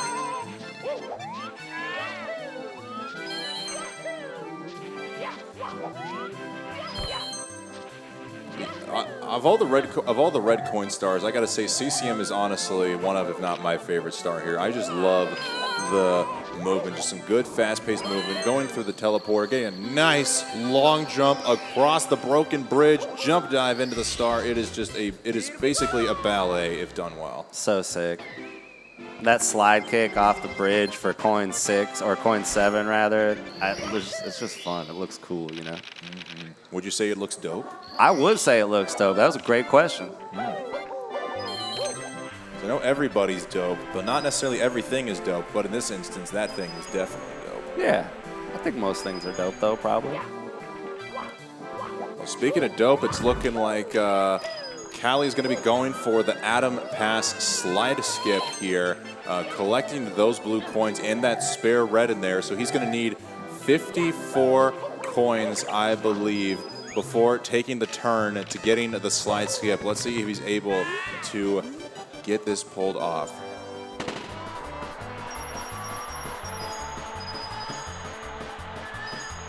Now, what do you know how much of a time save this is? Let's go. Great slide skip from Callie. I'm not 100% sure. We've got a lot of 5 hits there in the chat, so someone correct me if I'm wrong, but it's my understanding it could save as much as 7 or 8 seconds just from the extra speed of cutting past the slide and getting the penguin to go down there much quicker with the rubber band in effect, or I should say at max effect there. So 7 or 8 seconds seems too high for me, but for some reason that's the number that's coming to my head. Yeah, I mean, that was cool when he did that, so I'd believe it. That was sick. Just one more star here in CCM for Callie. Yep, looks like I was way off the mark here. Callie letting us know in chat it's 1 second. It only saves 1 second. Hell yeah. And that's what I'm talking about, dude. Callie is willing to go the distance to save that second, that half a second. And I really think that can make all the difference in a lot of places. Oh, plus this strat is so sick, dude. Like, this is so cool.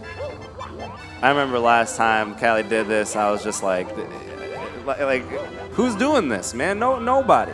I don't even understand how this works, honestly. I thought you needed to be along the trail. It's almost like a set of checkpoints to guide the snowball, but it looks like you really only need to go to one spot in order to get the snowball to land on its to land on the head. And boom, Callie now gets out of CCM, saving a few seconds. Honestly, I almost wondered if there was a rubber band in effect for that one as well, because the ball got there pretty quick.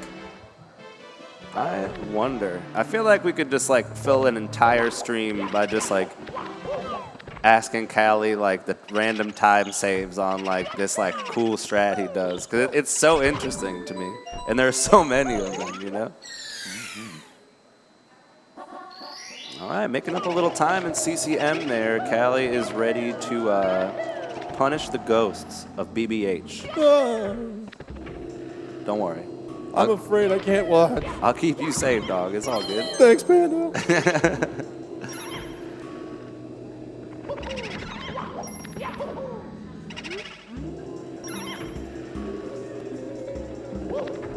This commentator can't really look at anything because he's just afraid of all the spooky, scary ghosts. I think I heard Callie take out his 3rd ghost right there.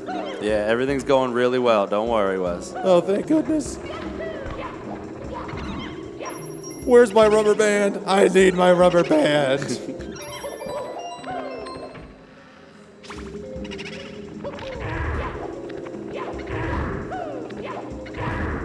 Here we go.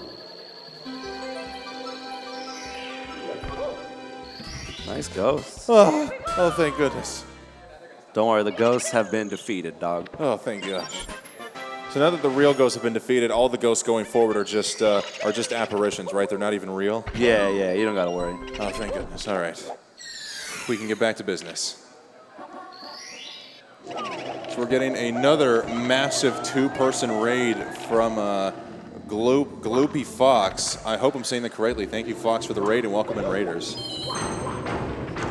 Welcome, everybody.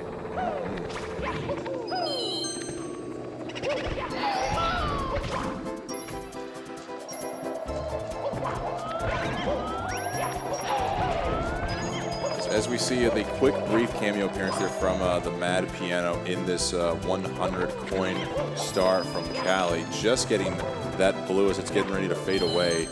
A little disappointed that we don't get to see more of the Mad Piano. It seems like such a fun little thing for only one little section of the game. A fun little thing? You're scared of the ghosts, and you're saying that the Mad Piano, the most terrifying object in most of video games, is chill? Oh yeah, because I've conquered my fear with Mad Piano because I've recently been playing Smash Brothers Remix, which allows Mad Piano to be a character. So once you realize Mad Piano is a fighter like all of us, it really gets you to realize where their anger comes from. Yo, are you trying to rumble this weekend, dude? Smash Remix? I'm down. I brought the Smash Remix. That's huge. I'm down to throw down with anybody on Smash Remix, dude. Hell yeah. Hopefully I don't get sued from Panda by taking away his trademark phrase. Hell yeah.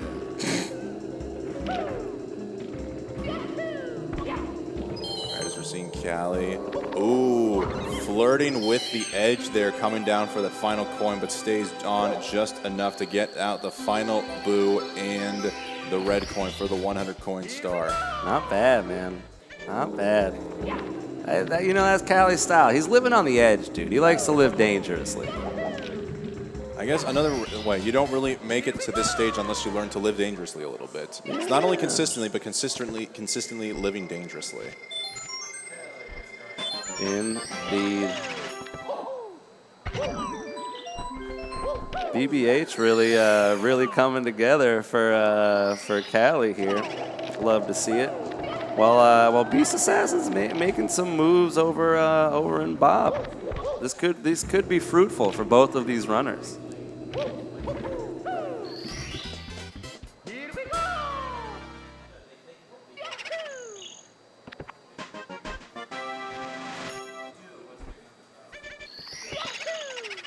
Ooh. Love to see a few of those coins grouping up for Beast Assassin at the beginning of the 100. I'm truly in awe of the top 120 runners, Panda, because no matter how many times I practice, I am barely lucky to just get over to this island here with one wing cap. And these guys are not only able to get to this island, they're able to get to the island, grab the rest of the coins they need, and then shoot out of the cannon and be able to get the coins they need in the air before losing the wing cap. Honestly, the speed is just remarkable. No, it's nuts, man. They're crazy. Ooh, that was a nice turnaround for Beast Assassin. They're going to be coming out with 65 coins. Not ideal, but with a box and like a chill Goomba, I think it'll be just fine. Skipping one of the polls. Most definitely. Oh, he's just going free Goomba. Maybe he's just doing Goomba stuff. Sounds very interesting. Are you familiar with Goomba stuff there, Pando? Moderately.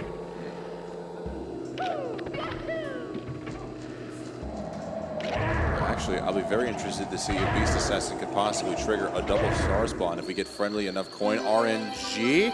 Oh, so close. Honestly, could be much closer. There has to be a couple of frames max of missing out on the double star spawn. It was like getting closer. Maybe if you like waited a second, it could have happened. But like, dude, you can't. Like, you just gotta get the stuff, right? Yeah. All right, one more for Callie here in BBH, heading for the merry-go-round. As we now see the return of Liam, Punke, and Smough on the screen. Love to see it. Liam is practicing in the tick-tock clock. Punke is going back to runs, and Smough also back to runs as well. Holy bones, and Punke looks to be in the mix with some fresh splits. Brand new. It's a new adventure here. Not even comparing against PB, just looking to compare against nothing. This run is just a complete clean slate. He's just going to feel it out, man. I respect it. Or could I even say it's a clean canvas, and he's just going to paint it to what his heart desires in this go-around? Say whatever you want, man. There are no rules. There's no rules in the commentary booth?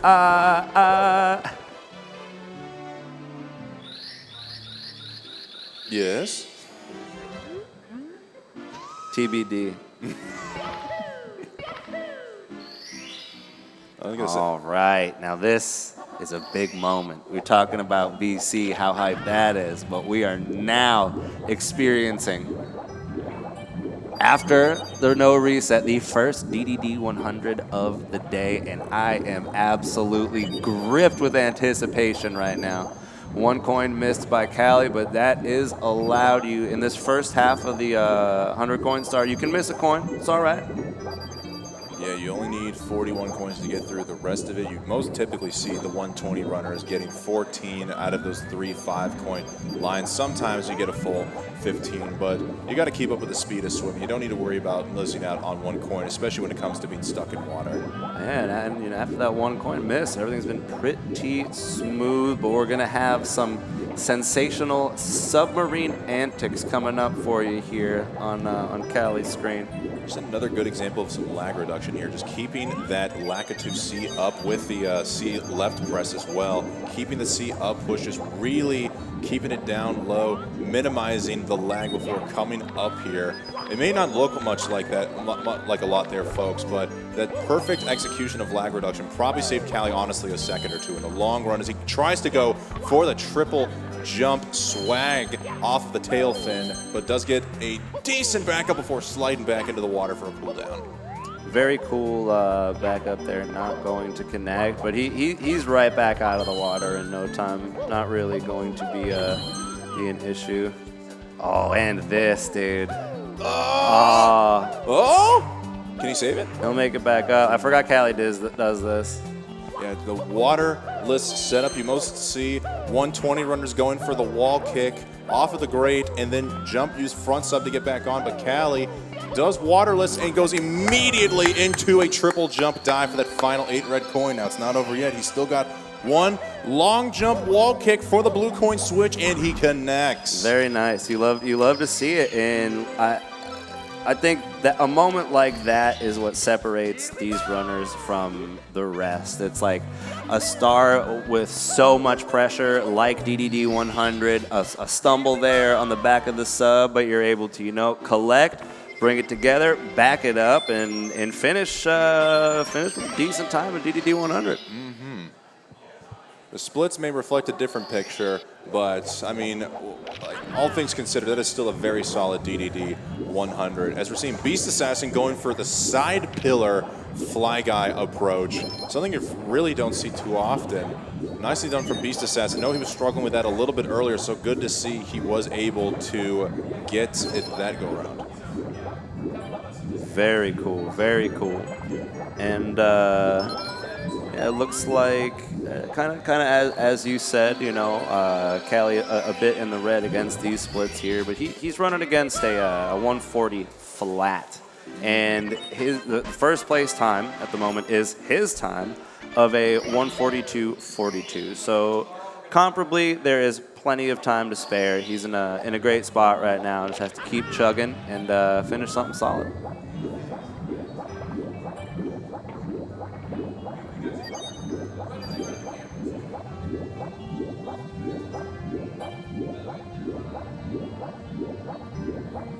We're seeing Callie getting ready to set up here for the front sub to get that 70th star, but this is not a 70-star run. This is 120. Indeed. And dude, I think the hype is just building as we go here. We now got Smout and Liam joining Punkation on runs here down at the bottom of your screen, and it just keeps getting better and better, man. I mean, you say the hype is building, but I'm not sure if I'm really feeling the hype out there. If the chat is feeling hype, press 1 in the chat now. And if there's anybody in the crowd feeling hype, let us know now. Chat, crowd, I know y'all are pumped up. Let's see some ones and maybe some noises or something to confirm this potentially. We got 1 hyper out there. They were pretty hyped though, I won't lie. Yeah, probably enough hype for at least 5 people. Hell yeah.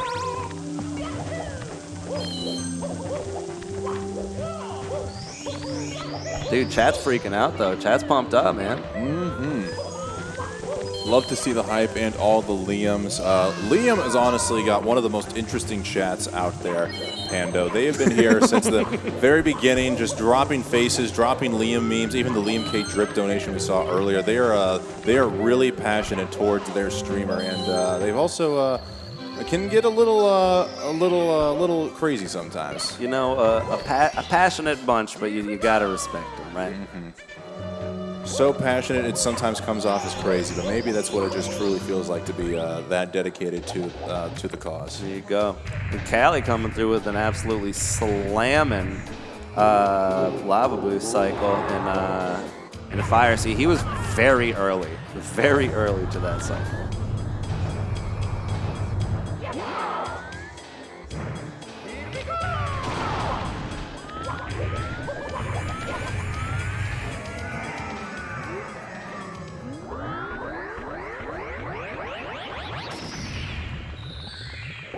All right, y'all, and you know, just something to mention that if you're having a good time watching this, you think this is pretty sick, but you'd love to know a little bit more about what's going on, you can track like all the stats at therun.gg/GSA. So if you hop over there, you're gonna have all sorts of like cool information and stats available to you for your viewing pleasure. So definitely hop over there and see what's going on as we've got Beast Assassin making moves in HMC 100.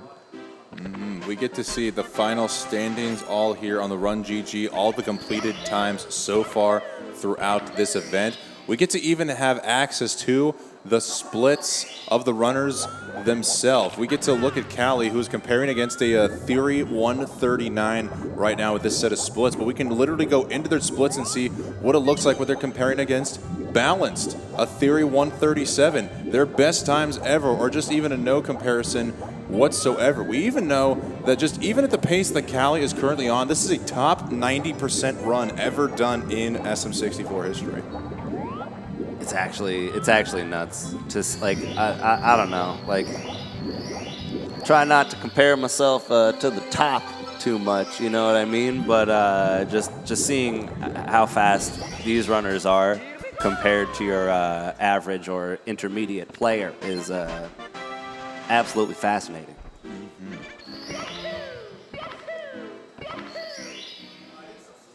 The difference between intermediate and expert around these parts is potent, I'll say. Uh-oh, Panda, we've awakened the Liam army. I'm seeing a flock of Liam sticks in the chat. They are raising their sticks, getting ready to come attack us. We're going to need to fortify our walls here in the booth. The Liam army is starting to scare me. I'm not ready, dog. I won't lie. Ugh. Maybe we can use that very chill homie coin the Beast Assassin just picked up at HMC to provide some extra funding to protect ourselves. I do know that the Liam supporters do enjoy a solid blue coin RNG, so maybe that will buy us some time here. Hey. All right, and Callie looks to be sizing up a 104.3x door touch here. 3.6. Very, very cool. And I feel like there was a little bit of trouble in VC, but nothing really major since then. Looking to be maintaining all the way through till upstairs here, which is very impressive. Yeah, I agree. The commentaries have been very questionable at best. Oh, wait, you're talking about Vanish Cap VC. Oh, my apologies. But yeah, I agree with that 100%, Pandos. We now see Callie making their way to, I guess, Wet World. They call it Wet Dry World, but I suppose that if you have to get into the water, to get high-level water to come here, this has got to be the Wet World, right? Yeah, I got to imagine so. I just remember when I went to Disney World, I kept seeing all this like custom WDW stuff, and I was like, what's everyone talking about Wet Dry World for? But it wasn't that. I was just lost. Yeah, just very happy to see that Disney has not contacted Nintendo trying to trademark WDW, and we can still fortunately call that stage this for the time being.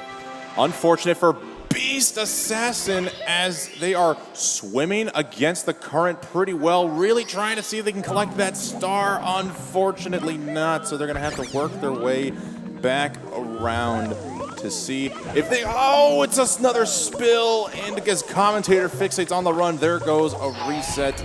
I hate to see it.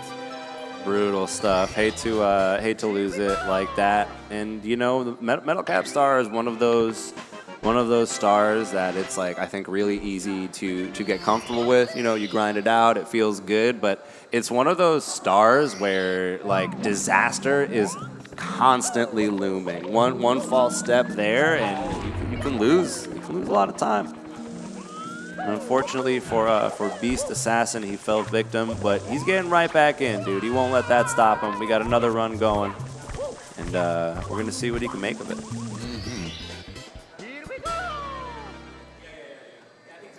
I think it's really cool with the exception of Punkation, who is running against the blank splits here. It's cool to see everyone kind of running against a similar time, 139, 140 business, and whether it's their PB or just a goal time they're aiming for, it feels like everyone's kind of on the same page. They know what they need to do. They know what they need to accomplish. They know what kind of time is going to put them towards the top of this leaderboard. Maybe for the rest of the day, maybe all weekend. You never know.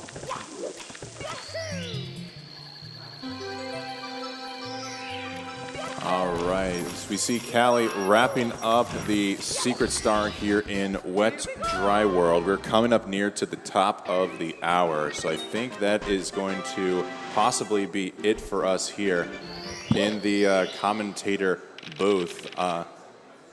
Yep, all right, we will, I guess, quickly swap over to just get a quick reminder of everybody out here, the prizes you're all competing for in the chat for donating to the Urban Arts. We've got the brand new Nintendo Switch. One can earn, once they donate, $25+ or one of 3 autographed items: a Mario Bros. Duck Hunt cartridge autographed by all the NES runners, a Mario 64 cartridge autographed by all the Mario 64 runners, and the Lego Star Wars Boba Fett fighter set autographed by all the Lego Star Wars runners.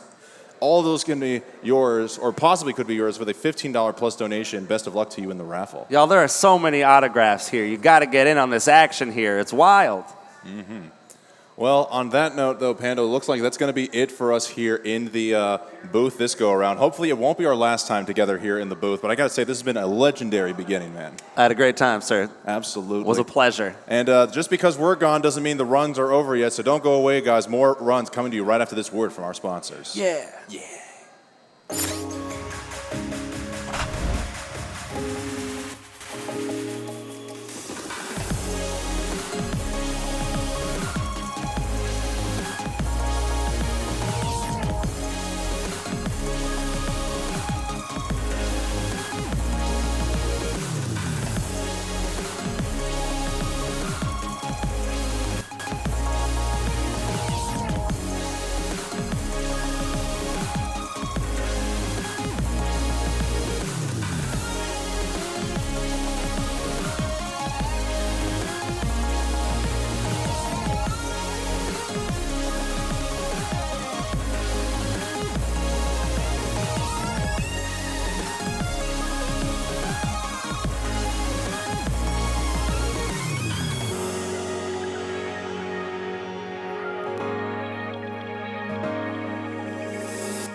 Oh, hey, welcome back to the 120-star LTA here at Xanadu Games. We are back live with some great Mario action. I'm so glad you guys can be here. We were just checking out some of these awesome gifts that we have, some prizes for donating to Urban Arts. We've got 3 really awesome signed collectibles here for you, $15 donations, ! Donate in chat if you're interested. They will enter you into a chance to win a Super Mario Bros.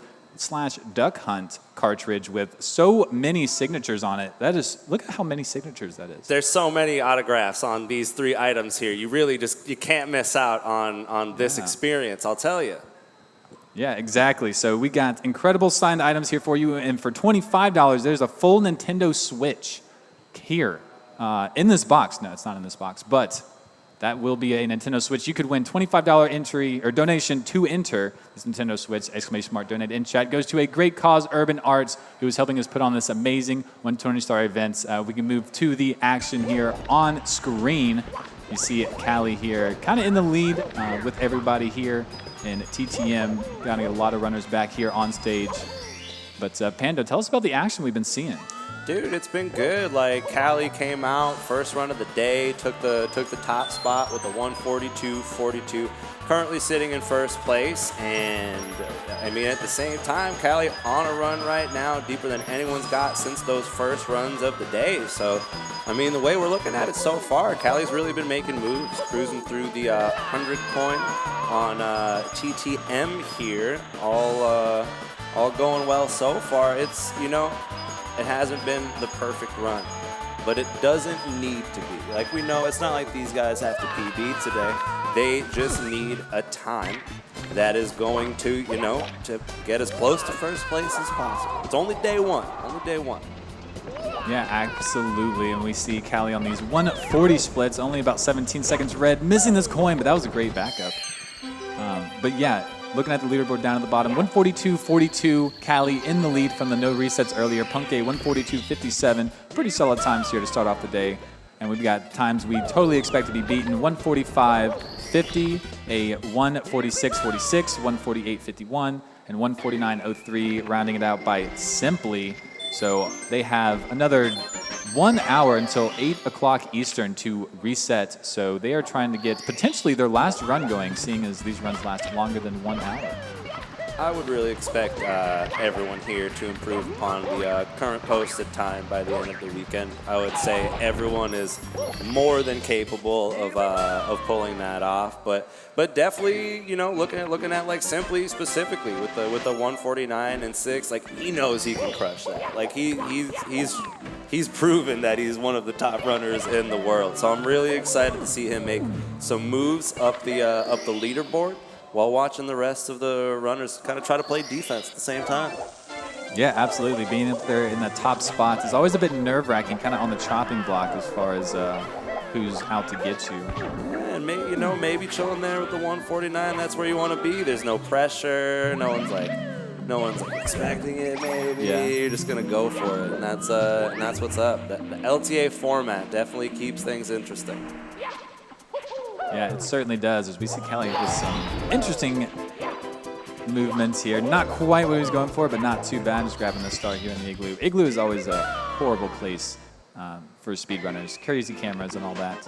I got no idea what's going on in that Igloo, man. It's wild in there. It gets pretty nuts. There's walls that you can move through as well. We'll see that in a minute. Yeah, I just like... That's one star I've never learned, and I just let's play, and I hope for the best. Sometimes it just gets real weird. So especially for that reason, just like seeing the way that these dudes can move through that space, just like so calculated and fast, is really impressive. Yeah, certainly. Got some really cool Mario moves here. Finally got most of our runners back here. 5 runners going on at the same time, so should see some pretty heavy Mario action. And kind of going back to the times a bit, I predict we see multiple sub-140s here this week. Liam has come in first in every single LTA qualifier. I'm pretty sure with like 138 times and all that, so you know Liam has it in him. Yeah, and we spoke of it earlier. I think to succeed in a format like this, like something you need is consistency. And Liam there taking an unfortunate death to pillarless, but he's going to keep going. He knows that's not the end of the world. He knows what kind of run he needs. But regardless of that pillarless moment, Liam has definitely proven that he is arguably the most consistent 120-star runner in the world right now. And I think if you're paying attention, he's quite often on a run. I think the statement I just made would be hard to dispute right now. Oh, indeed. World record pace and everything. Yeah. Pop into that stream. No, it is incredible. And what's also incredible is the sponsor that we kind of shouted out earlier, Urban Arts, ones we are partnering with here to bring this live action to you. Urban Arts helps underprivileged inner city kids mostly get through computer science program. And they have a 100% success rate when it comes to getting kids into higher educated learning programs after high school. And so it is a charity that we love working with. They have, I think, 250,000 students who have gone through with over 1 million computer science projects being completed. And so they're doing work. They're doing work out here, and we love to do some work for them as well. So get those donations out in chat. We will read them. $15 for the signed prizes, $25 for the Switch. But any donation gets read out loud here on the commentator's booth. So anyone who's got any spare dollars goes to a great cause. Yeah, and I mean, I don't think you can be any more successful than a 100% success rate. I think that's as good as it gets. So you love to see Urban Arts out here just making the world a better place. That's pretty cool.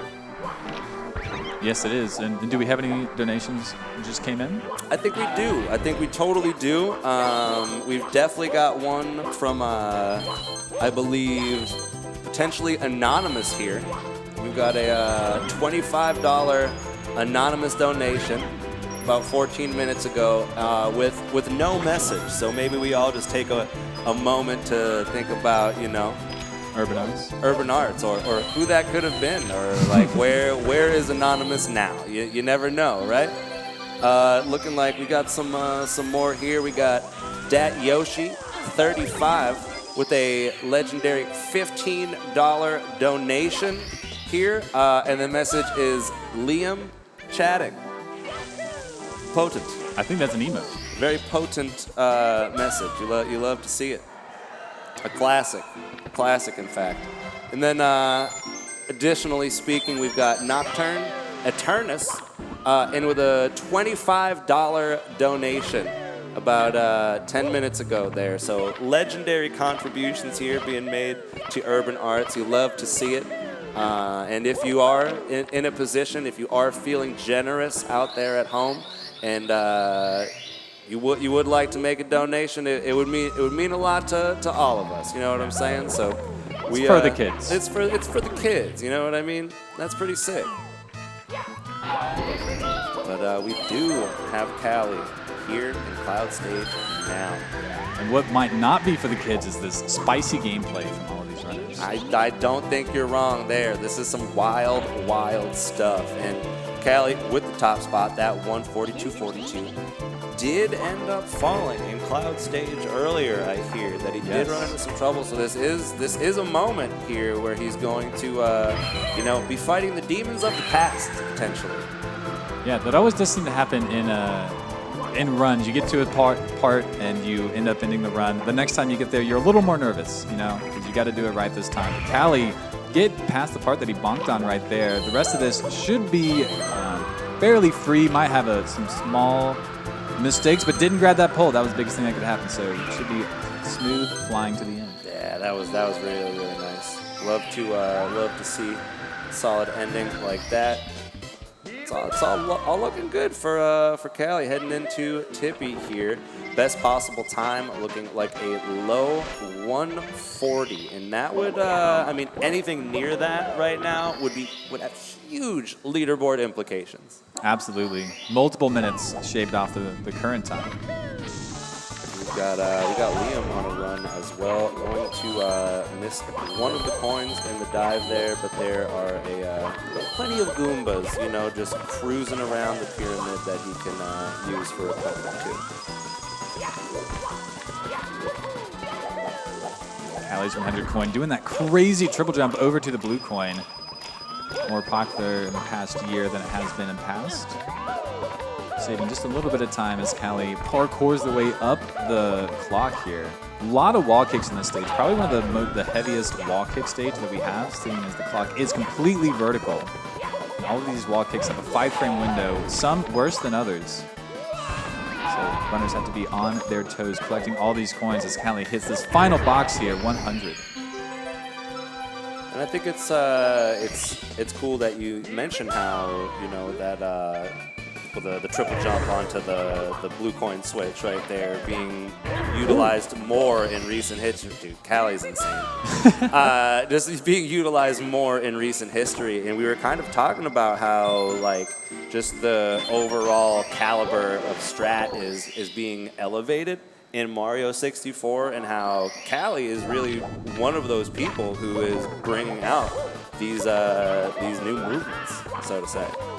Yeah, Callie is a very big pioneer on our like updated strats category, if you would give it that.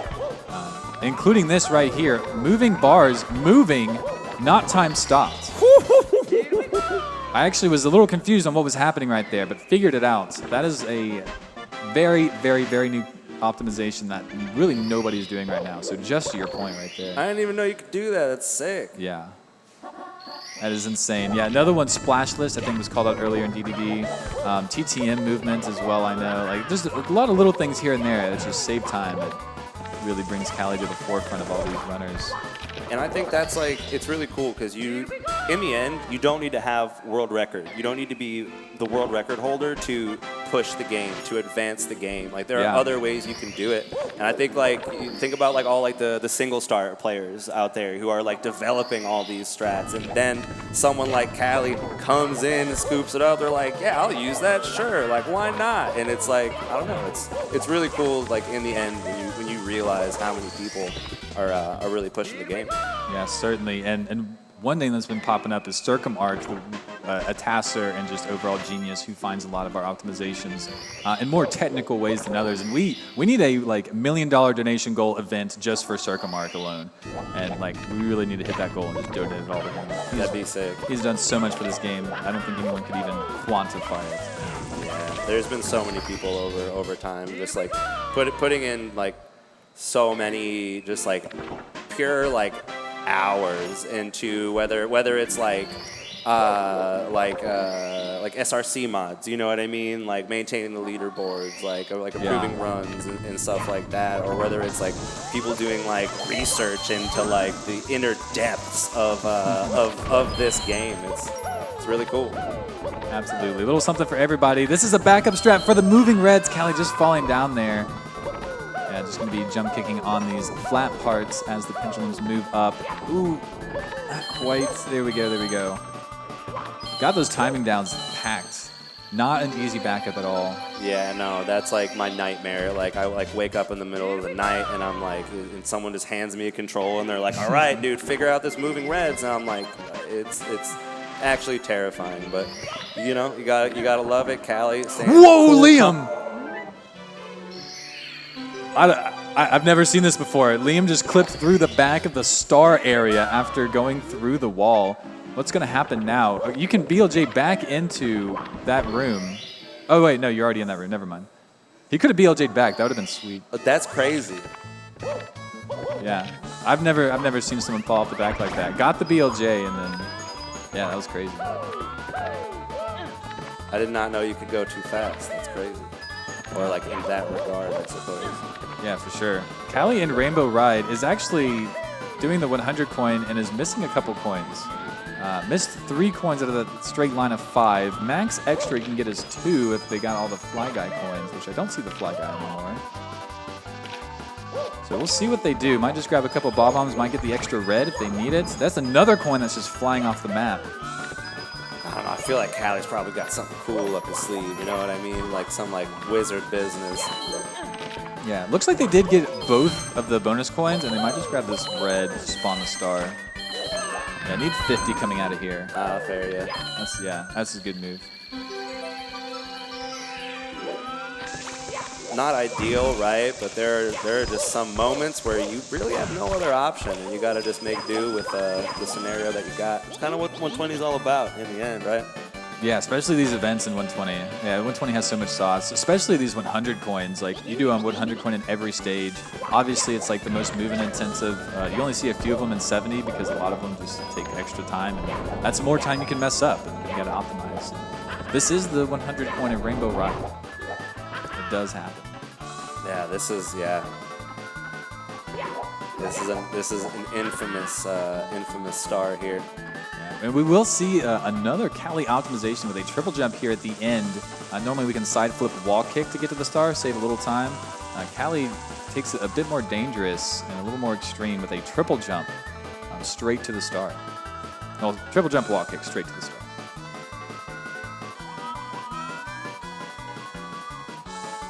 And Liam in that HMC is continuing this run, has had a couple, well, I think one pillarless death and then that really weird mishap on that BLJ, and is still on pretty good pace. 136.44 best possible time.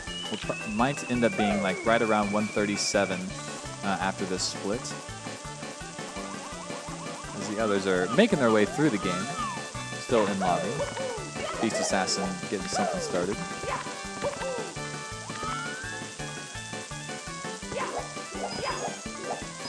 Saw Cali texting on the carpet. I was wondering if he was chatting. That was sick. That was cool. A little ground pound there. I got a little scared, I won't lie. Yeah, a little swag coming out. Some carpet tricks, little minor ones. Quick turns on the carpet. Woo! But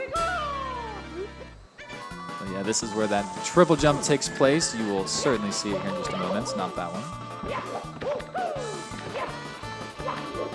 Cali staying limber, though. You know, you don't want your hands to get tired when you're on the carpet for so long. And there it is. So cool. Yeah, the only one I know who does that strat. You just get to jump off the carpet a little sooner, and you don't have as much distance to travel on off to the wall kick too, so I'm sure it saves a bit there. Indeed. Now we got Liam coming out of HMC, just like about like 22 seconds in the red against this 139.59. So really looking pretty dang good right now.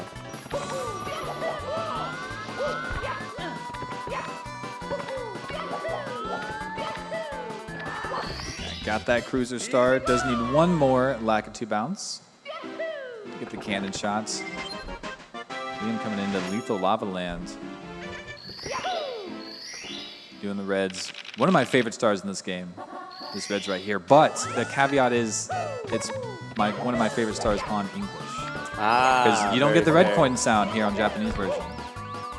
Really? Yeah, they're all the same pitch. The English one, they incrementally get higher. Yeah.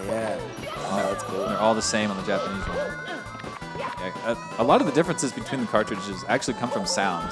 Sound glitching is a big thing that is not on the English version, really. And oh, Cali messed up on that side flip and ended up coming off the edge.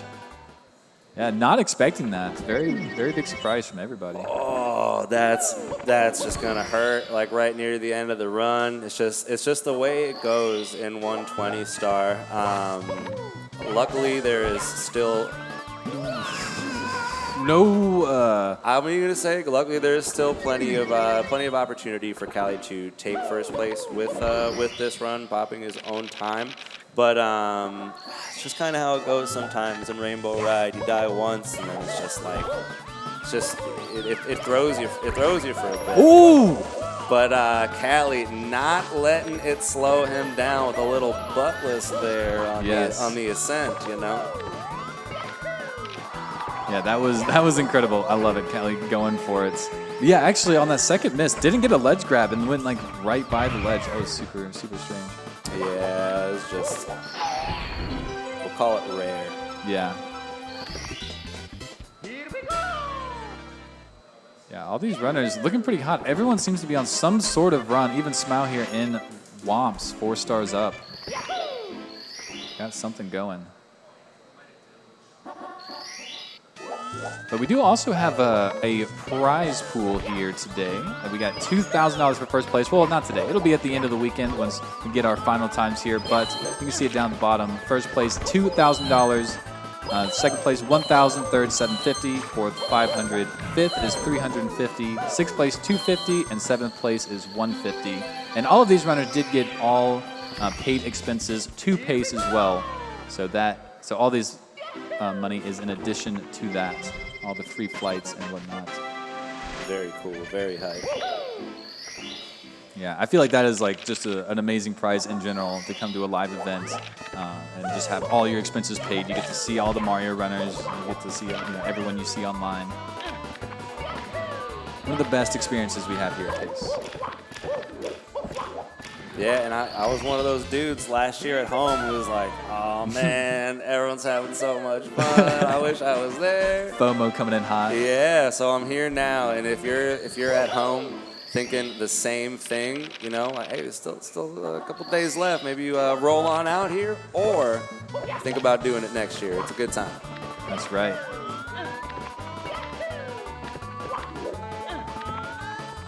Yeah, Callie be having a good time because he is out of Rainbow Ride. Huge. You love to see it. And we are heading towards bits here with a potential first place on the line. Heading in with the best possible time of 1:41.35, over a minute difference between that and first place right now. So we'll see if Callie can convert and pull it off. Certainly. That's with those 2 deaths in Rainbow Ride, so like the pace that is capable from Callie is immense. Here we go, full screen viewing pleasure here.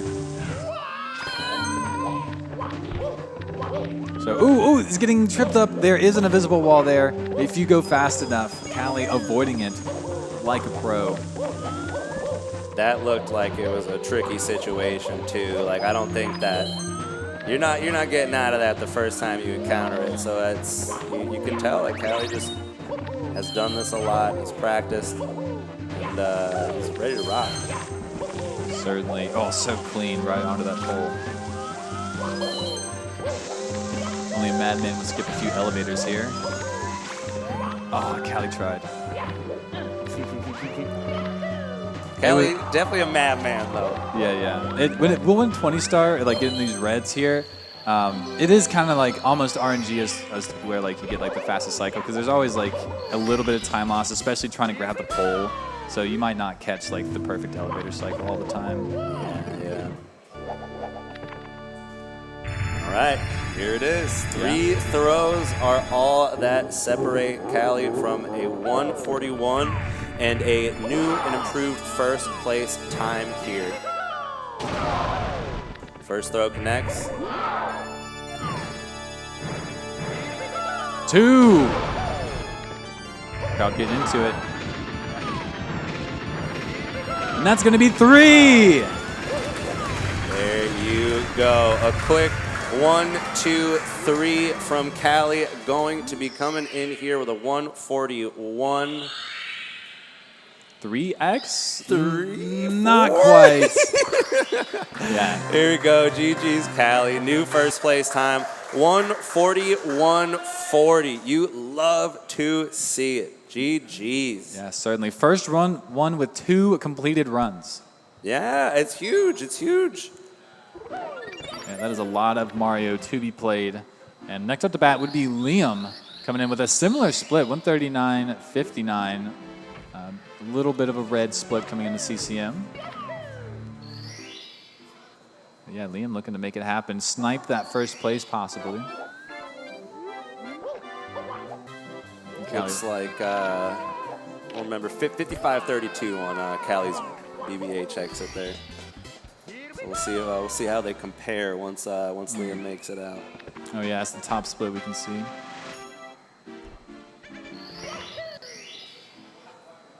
But yeah, I mean, Liam on a similar pace to what Callie was before, but Callie ended up making a few mistakes really late in the game. that I think kind of made the difference on his split. So if Liam can continue and avoid a similar fate, then we could be looking at a new first place after this run. But only time will tell. Yeah, absolutely. Only time can tell. But all of these runners, super capable. We see the hair blowing from Beast Assassin here. That's what I'm saying, dude. It's a majestical situation. But Beast Assassin has been doing runs for a bit now. You love to see it. He is down in the basement, and it's good. I feel like he's got to be warmed up. I feel like you can see the fire in his eyes. You know what I mean? He's ready to go. Oh yeah, Beast Assassin trying to live up to that name. One of the almost like a wild card. I guess it was somewhat of a wild card coming in through the qualifiers. But one that was unexpected just started popping off, and everyone was on board with it. So, dude, I'll be totally honest. I was not familiar with Beast Assassin before this year's qualifiers, but he just showed up and popped off. You know what I mean? Like he earned his spot here. He showed that he's one of the fastest dudes in the world, and he's ready to go the distance. So I'm really excited to watch him and some of the other runners that are new to this competition, like first time on stage potentially. So it's really cool. I think that they're some of those people that I mentioned that are kind of pushing the game, like taking it to the next level. Because if you're up at the top, if you're Liam, if you're Simply, you know what I mean? If you're Punke, Callie, you see these dudes in your rearview mirror, and they're coming in hot. You gotta perform if you wanna keep that spot at the top. yeah, you really do have to perform in Beast Assassin coming out, and anyone can perform. That's the thing. That's what I loved about this year's qualifiers is it invited everyone out. We had I think Mr. Wall quoted at least 40 runners, different runners who were trying to qualify. Some more so for fun. But they were all like top runners. They're all like, no, this is a possibility. I'm going after it. Yeah. And yeah, coming out on top of that crowd is no small task. Everyone's gunning for you. And I think the qualifiers this year were a really cool, kind of community moment. You know what I mean? With an open qualifier situation, anyone can enter. Anyone can qualify, and that's where you get the Cinderella story potential, you know what I mean? Beast Assassin comes out of nowhere and goes the distance. That stuff's cool, and I think that is really healthy for our community and for our game. Yeah, absolutely. We do have just looking back to the runners' positions where they are. Punke in BOB. Callie just doing some practice. Yeah, mostly Liam. Beast Assassin is in that basement. So looking at those two at the moment. So 100 coin for Beast Assassin. And this one is pretty RNG heavy as far as the game goes. All these blue coin spawns and a few other things here and there. Oh my God. And in other news, I gotta let y'all know, we've got so many donations, and I'm about to read them right now. This is crazy. We've got one donation for $25 from the Sound Defense, and it says, donating to try and get one of those signed Mario Karts, because it would be hilarious if it was won by someone who never runs Mario. You know what? I can't even disagree with that. That's funny to me. That would be kind of funny. And then we've got, thank you, the Sound Defense, for your donation. We've got another one from Anonymous, another $25 anonymous donation saying, I'm right here, which is kind of spooky. Oh, right where? I did see, you don't know. It's provocative in the kind of concerning way. It is. It's provocative. But, excellent. We've got another $15 from Paul coming in here. And Paul says, is this the most legendary commentary ever? Or is it the shoes? Let's go. Heck yeah, Paul. I can tell you that it certainly is the shoes, and it certainly is the most legendary commentary ever. I gotta say yes to that. Absolutely. And we've got another 20. Smooth 20 from the homie Grievous D2 saying dope if read, which is sick because I just read that. I see you reading it too, and that means we're both dope, and that's kind of cool. Indeed. We kind of got tricked into being dope there, which is nice. And then, wouldn't you know it, another, mysterious anonymous donation for $25 with no messages. No comment. No comment. Just a poof of $25. Yeah. Do you know how to say that? How do I pronounce that? I can't even see it. Any 3-years in chat? It's colon 3 years, but I don't think it's colon. I don't think that's how you say it. But anyways. Any cat faces in chat? There was a $3 donation from colon 3, which is pretty sick. We thank you for your donation. Huge. It is huge.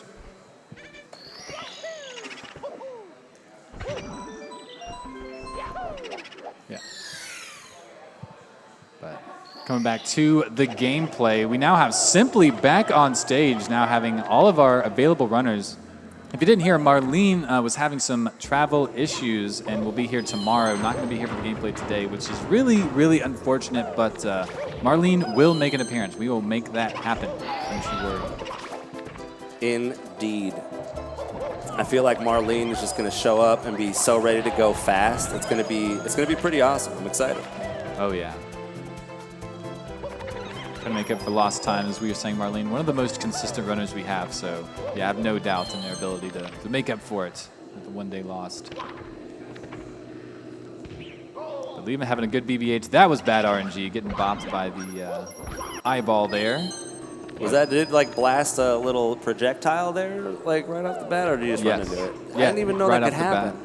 So it can happen, and I think it's not even technically up to RNG because there are manipulations you can do. If you're not going for it, obviously it's more so RNG. But yeah, the eyeball can look at you as you go through the door, look to the right, or look to the left, or it could just shoot you. So there's a lot of things that can happen there. And yeah, and that's one of those small things that like each runner has to know about once they're getting into this to maximize their time.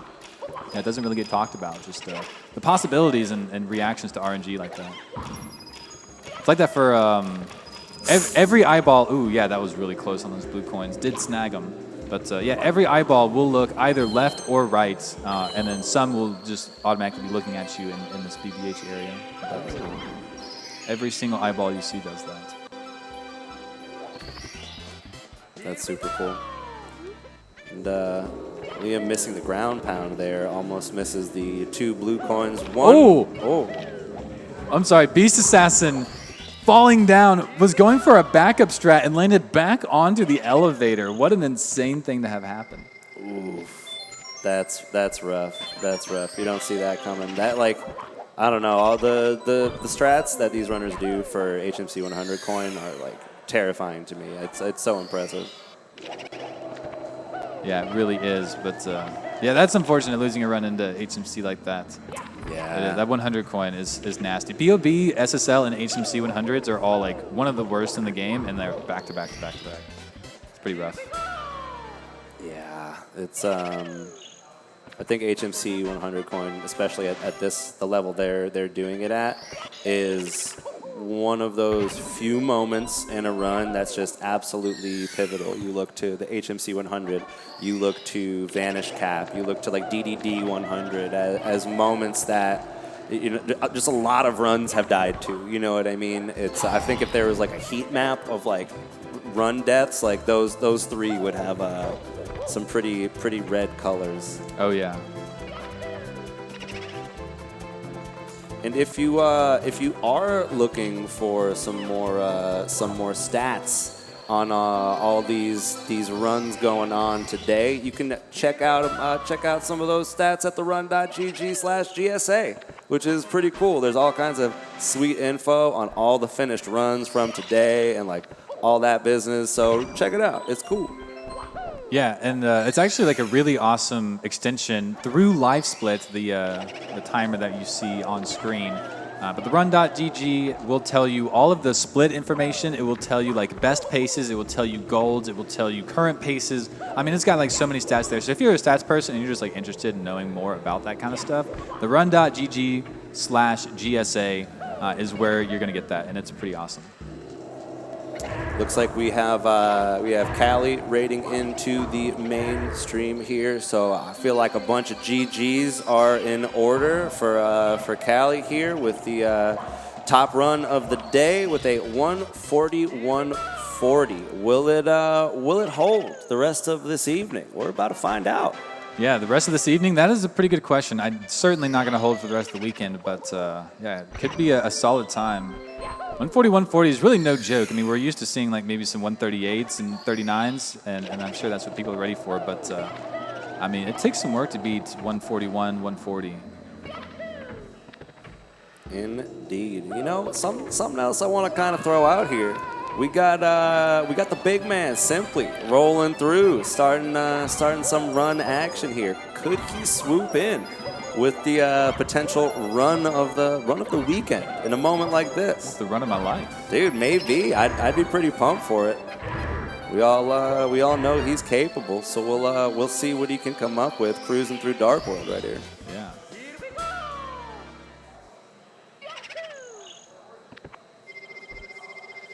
Ooh, and we've got a big moment coming up right now for Liam heading into DDD 100. As far as his pace goes, compared to our runs we've got finished today, it is looking good with a very high 137.59 best possible time going into DDD. We're going to see what he can come out on the other side with. But as we mentioned, this star is a huge point of contention in any 120-star runner's journey. That is absolutely true. It's one that you really get nervous on, like especially as you're like more beginner to 120, because it's so much. It is, I think, the longest star that we do in 120. It starts out with collecting all of these coins here, reducing lag everywhere, literally everywhere. Starting from here, they're not looking at that center vortex. They are keeping it off screen, as you see here. Look at that quick camera change, keeping it away from there. And even so, as we go through the tunnel and whatnot, the sub will be littered with it. So watch the camera angles. Those would be very fun and interesting to watch. It's crazy, because once you get deeper into this game and you notice the intricacies, like I feel like as a random observer, you're like, oh, cool, like he was swimming and he grabbed all the coins. But once you realize like how tight the turns are that he's making, how quickly he's snagging some of those rings, it's like you have such an appreciation for it. It's so cool. Yeah, certainly. And these runners, I mean, you have to use a claw grip to do this. So you've got your hands on, you got your thumbs on the A button to swim, and then you need to press the C buttons, the yellow buttons on the controller. So you have to bring your index finger over the controller to make a claw grip. Yeah, your hands really end up in some like Frankenstein scenarios from time to time, trying to wrangle the camera, so to say. But it's cool. A little butt scoop from Liam, grabbing coin 7. One more and a triple jump left for him in this DDD 100 coin. Let's see if he can pull it off. Yeah, and this is super quick from the water to the triple jump. Like basically everything was immediate, no setups required. And beautiful to this ending.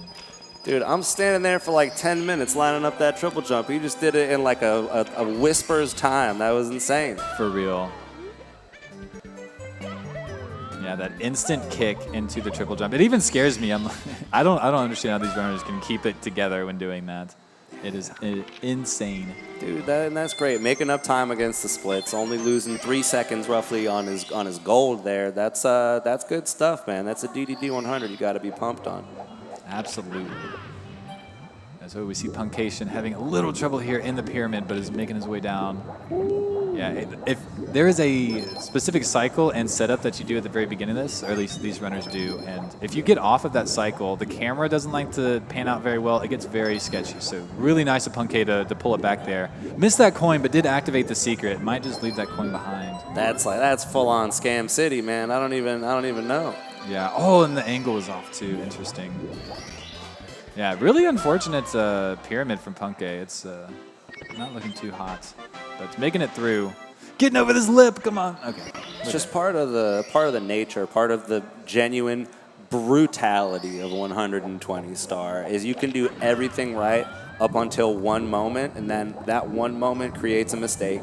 That moment creates another mistake, and then all of a sudden you're in the weeds. You're ready to reset. It can be pain. So to see to see these runners just stay so cool, calm, and collected in moments like that it's downright impressive. Yeah, keeping off that avalanche that is the Mario meltdown Yeah. is a skill to learn in this game, which I didn't think was like really possible, but no, it is a skill to learn. It's real, man. Liam going to have to back up this front sub here. Yeah, trying to do it quickly, falling down once more. Ooh, nice job second time around. Yeah, front sub not free for anybody. Yeah, you know, not ideal, but in the grand scheme, it's gonna be all right for him. We're about to see some Fire Sea action, dude. I'm pretty pumped up. I won't lie. Yeah, me too. We'll see. See if Lava Boost Cycle is on the table today.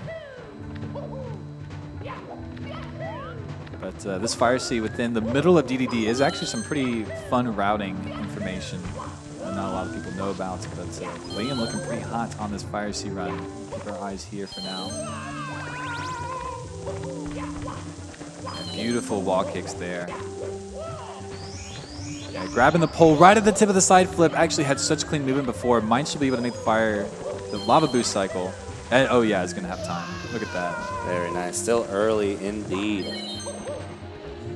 Yeah, normally you have like a little bit of a flub wall kicking up there. You're like really making it tight, but yeah, Liam just making it look easy. It's crazy that, ooh, that side flip. Whoa. That's like the pre-stored angle to get this wall kick here. My goodness. Did you know that Liam invented that side flip? Really? That is a Liam strat right there. Did you know? That's Liam flip. Yeah, man. King flip, maybe. Maybe. We'll make it a thing. We'll make it a thing. It's just a little piece of Mario history. Punky coming up on a pretty sweet BLJ opportunity here.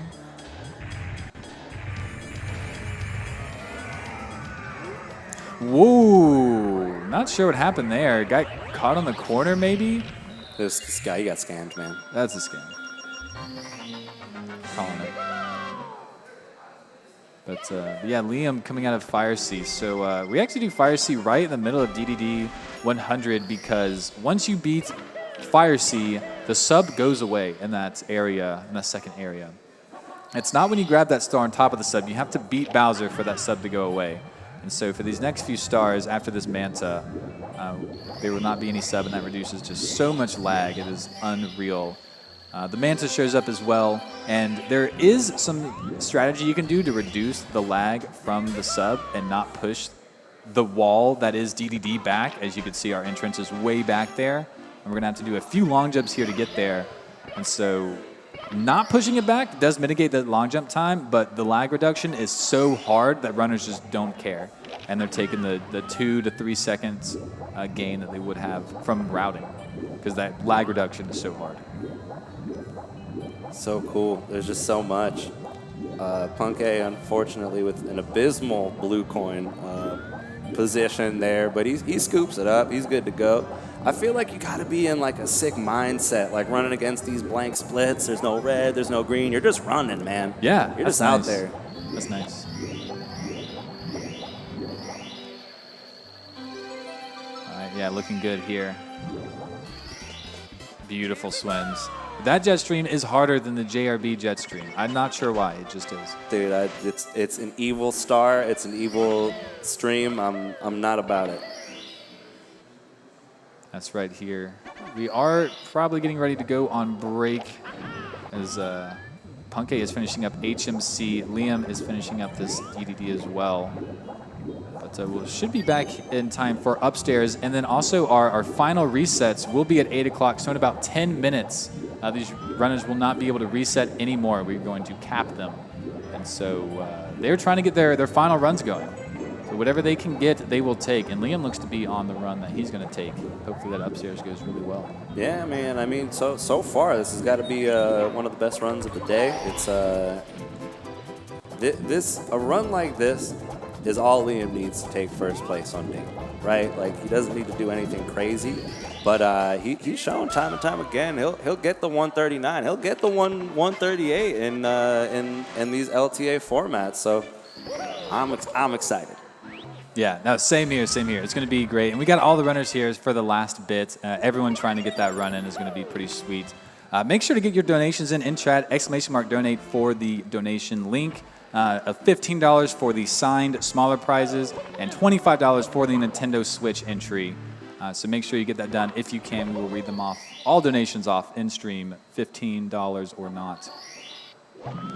So with that, I think we're going to take a break, throw it off to our commercials, and be back with you right now. Pando, it's been amazing. Thank you for coming with me today. I had such a great time, my dude. We will see y'all in a little bit. In a little bit.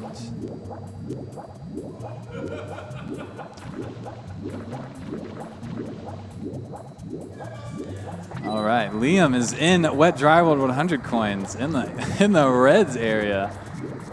That was a little bit. That was a little bit. It was a little bit. It didn't lie.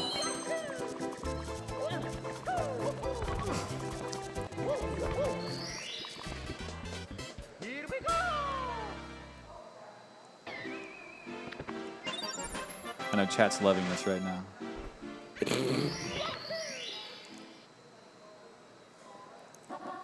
What, chat? I don't get it. What? What's so funny?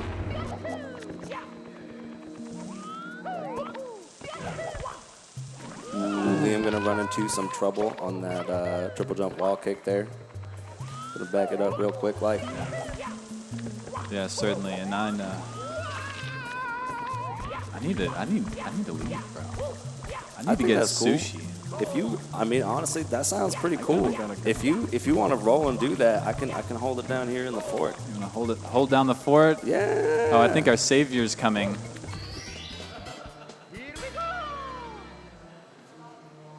Dude, we're changing the game out here. All right, cool. We're actually going on break now. We're good. We're gonna be good. We're gonna be good. But yeah, for real though, chat. We are going to. But yeah, Liam is in upstairs, making the way through Wet Dry World. We're gonna be back to watch the rest of that, and hopefully Punkation as well.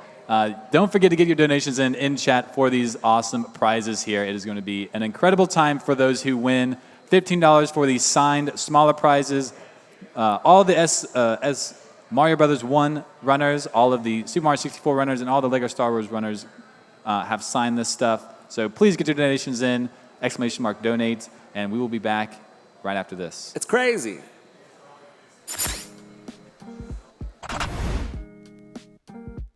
Urban Arts helped prepare me for college by giving me a lot of experiences working both independently and collaboratively with other people to make really cool games, and taught me how to put my all into creative projects, and that helped me put together a very strong portfolio for college. The best part about being in the urban arts community is the people that you meet. A lot of the people here have the same interests as me, so in the future, making friends here will benefit me and them and everyone around, because we all benefit from each other by gaining skills that other people had that I may need. Urban Arts helped me see myself differently by showing me that I can be a good leader. In the studio program, I was assigned the role as project manager, and fulfilling that role for the first time actually helped me realize that I have good leadership skills, and it really helped me to develop them.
Welcome back, everybody. We're here for the final runs of day 1 of the LTA 120-star Super Mario 64 event. I'm the Mr. Wild back in the booth, and joining me this time is Warning Track. How we doing? Pretty good. That's a mouthful, the event name. Yeah, do you know what? I might just shorten it. A lot of letters, Maybe just lot like of the numbers. 120-star event. That Yeah, might it's the work. 120-star event. You know what we're talking about, yeah. Yep, and here we are. We have Callie finished for the evening. We've got 5 runs currently on the go. No more resets are available to our runners. So this is the run that will see them out for the end of day 1. Yeah, this is it. They get to play as long as they want from this point. There's no more resets, but obviously they get to see their current runs through. And as you can see there from Callie, they went out on a high note. They already had the top time, and then they lowered it by, I think, about 40, 50 seconds, something like that. Went right into practice mode right after that, by the way. Kept grinding for another 5 or 10 minutes, and then says they're done for the day. And with the top 2 times of the day, I can't blame them. Yeah, no, absolutely. So here we are looking at the runs. We've got runs in different stages at the moment. We've got Liam currently going into TTM, making their way through that one. Puncation in CCM. And then we've got Simply and Beast Assassin both in Bow and Battlefield. Smell very early on into run, just finished One Fortress, heading into JRB at the moment. So we've got a nice little range going on here. Yeah, actually, it's nice and staggered. When we did the first no reset run, right, everyone was kind of really near each other, and they were often synced up and everything like that. But now it's like, hey, as soon as one run ends, another one's about to, end or getting into that range, and there's a variety of things to choose from. What part of the run do you like? Well, pick, because they're all here. Exactly, and for us it makes our jobs a lot easier as well, because watching 6 people on the same stars makes it very difficult for us to pay attention to one runner. Yes. Whereas there are some stars we know these runners aren't going to mess up. Then there's also some stars we know the runners are likely to because of consistency issues or them just being really difficult tricks. So we can now focus our time on those individual runs as well. Yeah, and that would be great if it were an actual race, but this isn't. This is a live time attack, and for those of you who don't know, that means they can reset as often as they want over these 3 days, and your single best time wins, or that's your place basically, and it doesn't really matter otherwise. You could just do that one run, and you don't technically have to do any others, and that does actually happen sometimes. Yeah, no, absolutely.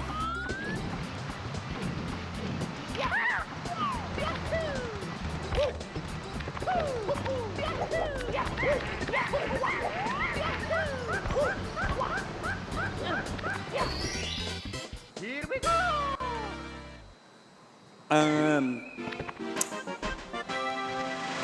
Oh, Simply's running too, by the way, actually. Actually, we should mention that too. Simply, who I don't think had any runs. Any runs since the initial run, is back here to try to get one more in right before the buzzer. Yeah, no, absolutely. So this is going to be absolutely great. It's good to see how the runs go. So we see Puncation here completely just the splits, not tracking the time for the individual splits. I think just going out on a run. Yeah, right, yes. And that's fine. We can figure that out later if we have to, for that matter, but we only care about one number. Yeah, and I think that's a great attitude to go into, especially in day 1, is don't worry about your individual splits, just see what your end times are. Yeah. Especially with how the no resets went. Those resets, they were still great runs, but we know these runners have that capability. Yes. So let's see that capability shine. Yeah, I mean, when you look at those scores down there, they're nothing to sneeze at. They're deeply impressive for 99.9% of all runners, but every single one of those runners can do significantly better than that, sometimes by a matter of minutes. That also, and I try not to sneeze at public events. So. Yeah, so if you are just tuning in on Twitch, or this is your first time here at Speedrun, this event is being broadcast live from Laurel Park in Maryland. This is Pace. We're in day 1 of 3. A selection of runners got selected after 3 qualifying weekends, and the best times amongst them were invited to take part and compete for cash prizes. And they're the runners you see on the screen now, the pinnacle of 120-star runners that showed up for the open events. And that's important because we've had people ask pretty naturally in chat, where's this runner, where's that runner, some of the other top times, top speedrun.com runs in this particular category, and it's like, well, your height can be really high, but it's also about consistency. Did you qualify? And sometimes the best runners, over 3 events, they don't qualify. They're capable of it, but it doesn't mean they do. And sometimes other runners, like Beast Assassin, they play their hearts out. They play great, and here they are, having absolutely deserved it.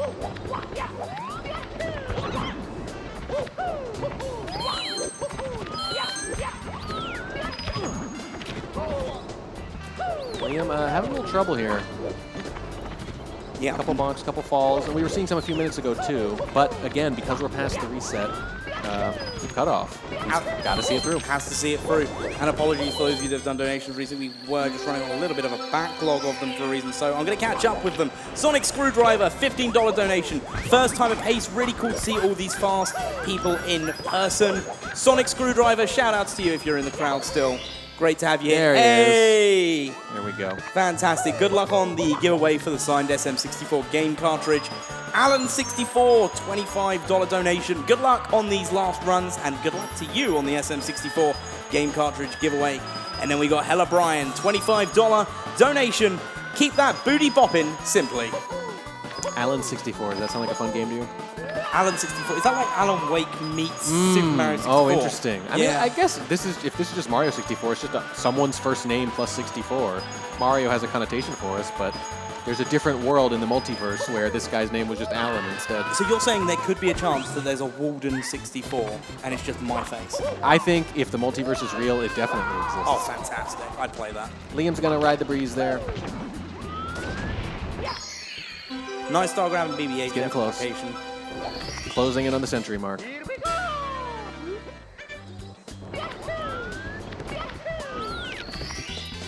We've also got another one from Chaotic Pepsi, a $15 donation. Big fan here, Uwu. Thank you, Chaotic Pepsi. Glad you're a big fan and good luck on the giveaway. Yeah, in addition to the charity, Urban Arts, which we talked about a lot, again, this is for prizes. This is a raffle also. At least $25, you're entered in to win the Nintendo Switch. At least $15, you're entered to win one of these lovely autographed cartridges and or Lego set, autographed by the runners here with their applicable run. So it's the 8-bit, it's the 64 cartridge. So many signatures on here. Really special, one-of-a-kind items. Yeah, and even after we've finished with these runs here, there's still going to be other events, other showcases going on here at Pace. All the way throughout. This fun does not stop until Pace finishes, which is Saturday. And all throughout that time, you have a chance to be entered into the raffle. So if you can't enter now, you can always enter tomorrow if you need be. But at the moment, guys, thank you to everybody. We've raised over $15,000 across the series of our events here at GSA, at Pace as well. Yeah. So it's been absolutely fantastic to see. It'd be great if we can hit 15.5 by, I don't know, by the end of the last run tonight. That'd be a nice thing to end now on. Nice round number like that. Yep, you know, you weren't kidding about the fun either. Like when I first time I saw the schedule at Pace, I said, wait a second, is this starting at 2 a.m.? Is this really going 24 hours? Yeah, it is. Oh, it absolutely is. It's constantly going all week. You usually see people like camp out on a couch and watch runs overnight and all kinds of crazy stuff. It is non-stop. I almost slept here one night. Yeah? Yeah. That would not be good for your back. My back's not good for my back. But that's the dedication, man. It is the Someone dedication. running SpongeBob at 3 a.m. No, SpongeBob was earlier in the morning. I did actually see yeah. that. That game is wild, man. There are so many glitches in that game. Oh, it's crazy.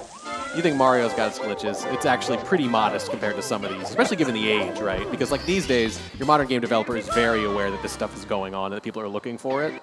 But back then, there's no way they knew it was going to be subjected to this level of scrutiny almost 30 years later. So under those circumstances, it's actually pretty impressive that we haven't found more bugs here. Oh, absolutely. And here we have Liam now coming up to the last few stars here in Snowman's Land. We've got Puncation still in BB-8. We've got Simply doing HMC 100 coins. Beast Assassin is shifting Sandland. And Smaug just finishing off the Princess Peach's slide. Yep, Smaug bringing up the rear here with the most recent reset before the deadline. Some of the others were too far into the runs. It's always really interesting, though, coming right up on that. You know, how far in are they? Do they want to reset one more time right before? I've noticed, you know, the first time I did one of these, I was intentionally interested. I assumed everybody who wasn't on a great, absolute heater of a run was going to reset. And they usually don't. They usually kind of just keep rolling their rolling there. There's Liam. There's some of the RNG we talked about earlier, one of the few areas where the enemy spawn actually matters. Yep. I like to mention it just because, again, there's so little RNG in these runs relative to other major speedrun games. I think when you're looking at the resets as well, we started off with a no reset run. So obviously the runners have a time to aim for. And if we look at Liam's screen specifically, at best possible time, 100 stars in, 20 stars left to go, 1 hour, 40 minutes, and 11 seconds. Currently has a time on the board of 1:45.50. Yeah. So providing there's no drastic mistakes, it's a massive improvement on the current time and will shift the leaderboard standings. Right, so that's a question, I think, if you're someone like Liam. You're going to think, well, on one hand, I have a very good chance of putting up a better time, jumping all the way to first, second, something like that. On the other hand, you're also thinking, I'm still Liam. Aren't I going to do better than a 140 at some point in the next 2 days? And if so, do I want to be more aggressive? That's a real serious question. Yeah, it's something that all the runners will think of at some point, because all the runners will look at the runs that they've done and go, can I do it better? I know I can do it better. Can I do that better consistently? Yes, you could ask yourself, can this run still be better than my best time? Or you could ask yourself, can this run still be better than what I think my best time is going to be when this all is done? And that's a much tougher question. And it involves a lot of self-knowledge and humility, frankly. Yeah, and especially as well, remember the open events that we had, the qualifiers, they were 2-day events. Yes, Whereas big difference. Now they're getting 3 days. And I think it's one of the reasons you saw people take longer breaks today in particular. I got started a little late, and then they kind of all did the no reset run, which I don't think the qualifiers had anything like that either. And so you certainly see that more often in 16-0 one-star than you do in a 120, but you saw it here. So I think with that third day is a big deal. I expect tomorrow in particular to be fierce. Oh, absolutely. I'm just going to call it right now. I think the winning time might come tomorrow. Because on a lot of those qualifiers, the winning time came on the first day. And today is technically the first day, but it doesn't quite feel like it. Tomorrow's going to feel more like it. Well, tomorrow's going to be the first day where we've got all 7 runners here. All 7 runners, that's right. So. Marlene, flight delay, really unfortunate. Going to be here tomorrow. All 7 runners. Everyone rested up, right? Probably everything starting promptly. I think tomorrow is going to be really, really interesting, and I think there's a chance you're going to see the winning time tomorrow. Yeah, we have reminded the runners to not go out partying tonight, haven't we? Yeah, well, we can't control them. Ah, yes, good point. Speedrunners in general don't like being told what to do, I've seen. They don't like rules, because here they are breaking all the rules in these games as often as possible. They're a creative disobedience. That's how I describe speedrunning. Yeah, no, that sums it up perfectly. Yeah. Disobedience is a form of self-expression.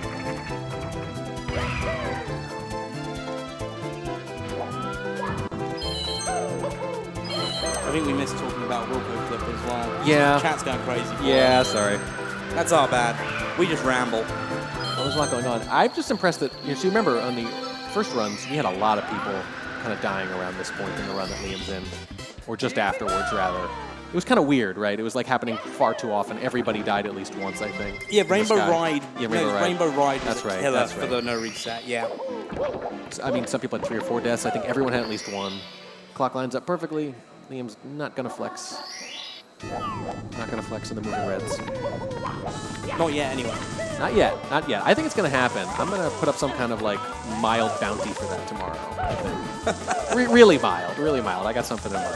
What are you going to do? Like, give him a packet of biscuits? Sorry, crackers. Or no, cookies. We call them cookies. You call them biscuits. My apologies. That's yeah. right. That's right. Little cross-Atlantic terminology disagreement there. No, it's just a little secret prize to whoever does moving reds first in TTC. All I'll say about the prize for now is that if you win this, people will know you're cool. That's the only hint anyone gets. Okay. Ice cream, I see. You thinking I'm going for the pun with my prize? Yep. Interesting. No comment. Oh, right in the forehead. Yep, unfortunate death there for Liam. And but no again, reset. still has the potential here for a great time to change the leaderboard, so not so much of an issue. Yeah, and hey, no choice to be made now. You might as well finish this out. And watching Punkation's DDD's been going quite smoothly as well, so that's been quite nice to see. Yeah, we can still see some pretty good runs here at the end. I think the really interesting thing is going to be, let's say maybe you don't really have anything to play for. You're still here. Do you just play it out anyway? Do you throw down a 150 or whatever here at the end of the day just for the practice? So, do you know what I also find quite amusing? You know how normally we call it a commentator's curse? Yeah. This time we get to call it a chatter's curse. Oh, because just before that death happened, somebody in chat said how Liam had 1 minute 90 seconds of wiggle room to claim first place. Oh, boy. And then that happened. So it's not just us. Individual chatter, that's on you. You know what? Oh, Punke does not grab onto the pole. Yeah, doesn't get the double jump off either. That's unfortunate. But still getting some great backup movement here. Yeah, not bad. And honestly, I think that's key. And 120 star, it's all about the backups. You're not going to play perfect. Speaking of, did not quite get up there with the burn. But same thing. Just loses a couple seconds, right back at it. Yeah, won't get the cycle there for the triple jump. But again, 1 less cycle, it's just a little bit of time loss. And we have Puncation with a 142.57. is the current time on the board. So currently got second place time. Yeah. And that's what you always expect from Punkei. Always in the top 3. It's like for me, it's like a running joke at this point. Always in the top 3. Which isn't bad. It's about 200 times better than I could do. So, Yeah. you know. It's infinite times better than I could do. I think I can hit top 600 maybe, and then I'll be fine. I should put up a bounty for that too. You could do it. Start grinding. Top 500 time, let's go. Yeah, you'll see me jump into the booth tomorrow. I won't have slept a single week. I'll have been in the practice room, finally starting on 20 star. Yeah. Well, it is fun because the worse you are at runs, the more time you could shave off. You can come in and be like, guys, I shaved 26 minutes off my PB. It's like, that sounds impressive until you think about what needs to be true for that to be true. Well, then it couldn't have been very good to begin with, huh? Right, nice Bowser throw in Fire Sea, Liam in TTC going for 100 coins and stomp on the way. Just the 100 coins in TTC, it's just a nightmare. It's a nightmare, but it's a fun nightmare. It is. A fun nightmare. Yeah, you know, one of those where you know you're not really in danger, but it's kind of scary. Oh, I hear you, Yeah. Honestly, I think the underrated part about the 100 coins in TTC is just the constant camera movement. There's so much rotating compared to other things. Oh, did he miss one? Yeah, I think there was one down there. I know It's you have not some major margin. though, so yeah, you have some margin. You missed one more coin. Yeah. Oh, more than fine. Yep, good. One more than fine, in fact. One more than fine. There Some would we say go. that goes to good. There we go. We had one more to spare. Also, something to point out on Simply's run now back in the game is going really well. We're about just over a third of the way into it. And he refuses to be bullied.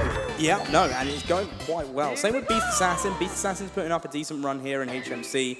Smao as well, green on the splits for the most part. Something you love to see as well.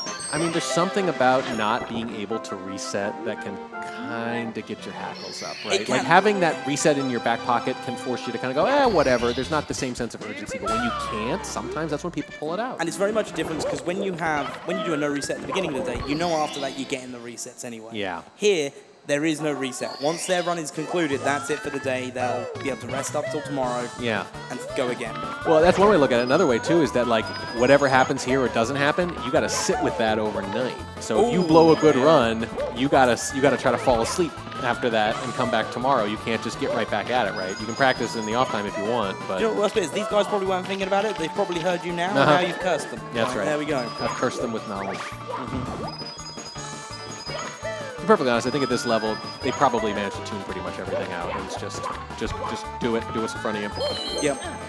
But there's obviously a major psychological aspect to speedrunning because it's so difficult. You have to grind so much. You have to be so stubborn and persistent. And I think anyone who isn't all those things, you know, they've dropped out long before this point.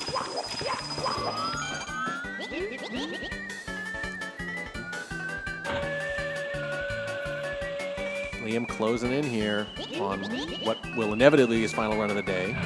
And is very, very likely at this point to be his best run of the day. Not saying much yet, but it's got to start somewhere. Yeah, and as we watch Liam ride the carpet, a great time to remind everybody that the entire event we have been raising money for the Urban Arts. Urban Arts has been doing some fantastic work.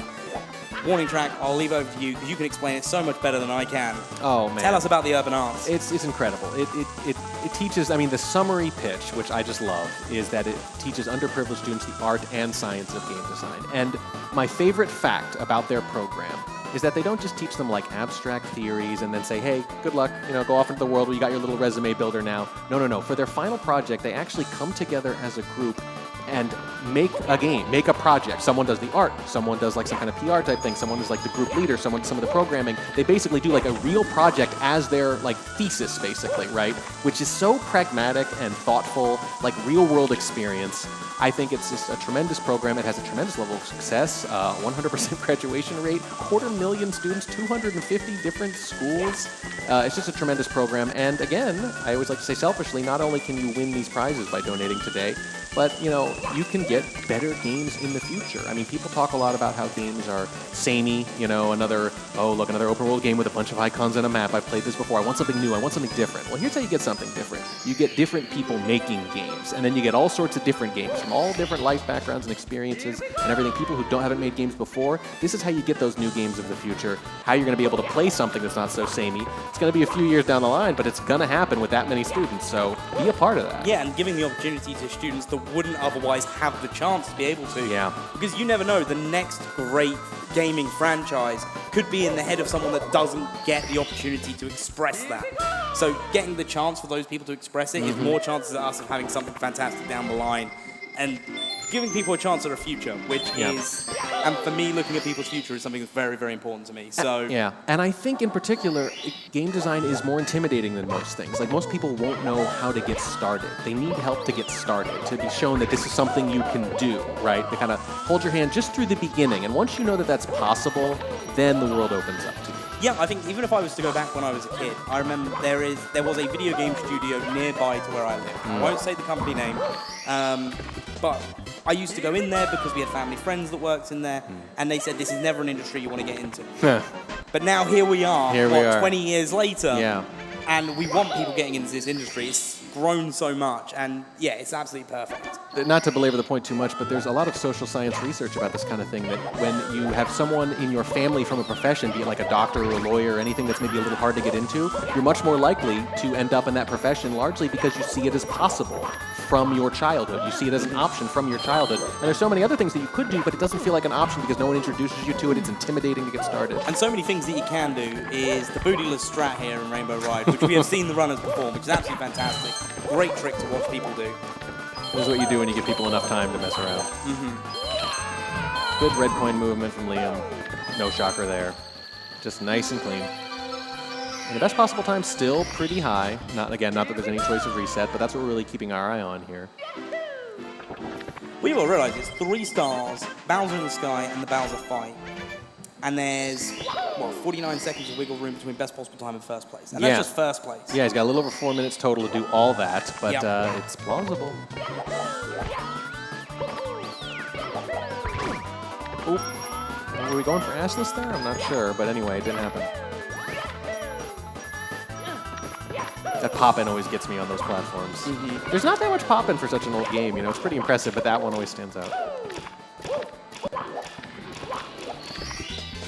And the ground pound. We're getting close. Beast Assassin doing probably one of my more favorite 100 coin stars. Oh, yeah. Yeah, that's pretty cool. Even as a kid, I like that one. It's fun.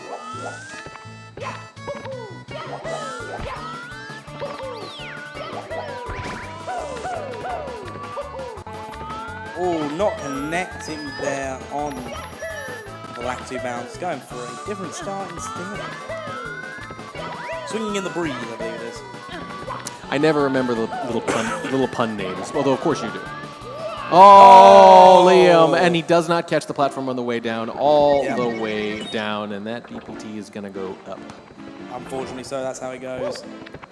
But again, still just 2 stars to collect in that stage, and donezo. Yeah, he's clearly going to improve on his time here. The question is it going to be just a better third, or can he actually sneak into second? It's looking less likely, but... Oh, makes up the platform this time. Okay. Going a little better already than last time.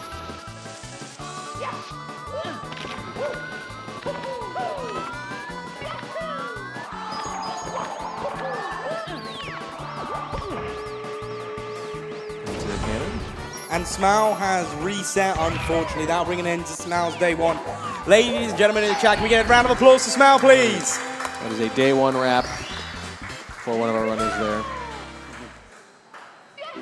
Simply still looking really good. I'm not going to jinx him. I'm not going to say too much more. Just saying, looks like a good run.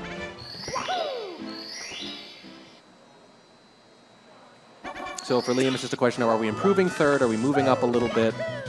But now, I think in particular, whatever Liam ends up with, this is probably not going to be his best time. But And that's the thing as Go well. on a high note. None of the numbers on the screen right now we're expecting to be final times of the weekend. Not in the slightest. yeah, and that's actually a little interesting at the end of day one that we could say that about every single time up there. Usually there's a couple where you go, maybe, that was pretty good, and maybe this person was expected to, it's hard to tell, but maybe we expect them to finish 4th or 5th, and their time looks like around there, maybe that'll hold. But I'm looking up there now, and I think every single one of them. Marlene in particular, let's say. Yeah, there's definitely improvement on that. Oh, time yeah, there. I think there's a lot of time saved there. Well, I don't know. I don't think you can really beat a 0 second. I was going to say, it should say nothing. The fact that it says 0. Yeah, but here we are now watching Liam finish out his final run of day 1. Let's see what the timing is going to be. Best possible time coming into this stage of a 1:42.08. So second place is still up for grabs.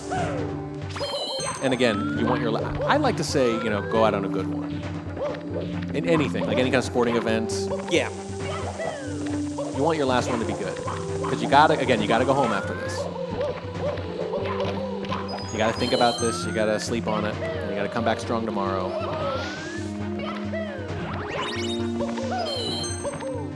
And Liam at this point, a little more cautious, I think. Not that you can tell, but not that you can tell that much. Just a little. But, at this point, you're playing for second, maybe, and you expect you'll do better regardless. So let's keep in mind, too, there's also travel. I mean, traveling is tiring. The first day after any kind of trip, I don't know about you, but I'm a wreck, so... Oh, no, absolutely. I'm the same. And I travel a lot, so... Yeah, so I'm thinking tomorrow is really interesting. Tomorrow is when this was the warm-up day for, I think, pretty much the whole field. I guess technically tomorrow will be Marlene's warm-up day. Well, yeah. But nothing like urgency to motivate. All right, guys, get ready to count in the throws. Here we go. That's 1. Catch in midair, perfect. Looks good, That's 2. 2. And another perfect catch. And that's going to be 3. Oh. Day 1 wrap for Liam. And it is going to be with plenty of room to spare, actually, a second place. Definitely going to be taking second place so far. Yeah, Punkcake might take second place or first place right back after this, as a matter of fact, with the run still going. Yep, no, there we go. 142.16. I think it was 142.15. Yeah, 142.15 from Liam there, taking second place. Congratulations, Liam, on that one. And now here we are, back with... We've now got 3 runners left. Puncation, Simply, and Beast Assassin. There's a chance Liam will hold second place for about half an hour here. We'll see. See, I've got something I want to say, but I don't, because I believe there's a reason Puncation's not been using time splits. So I won't say it yet. I'll wait till afterwards. Okay. Yeah, we're very cognizant of our effects at this particular moment. Simply still rolling.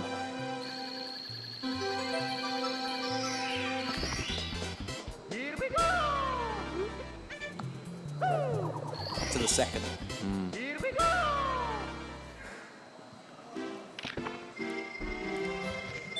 See what we've got. Simply coming up doing the 60th star, so halfway through the run. Best possible time of a 1:38.03 according to their splits at the moment.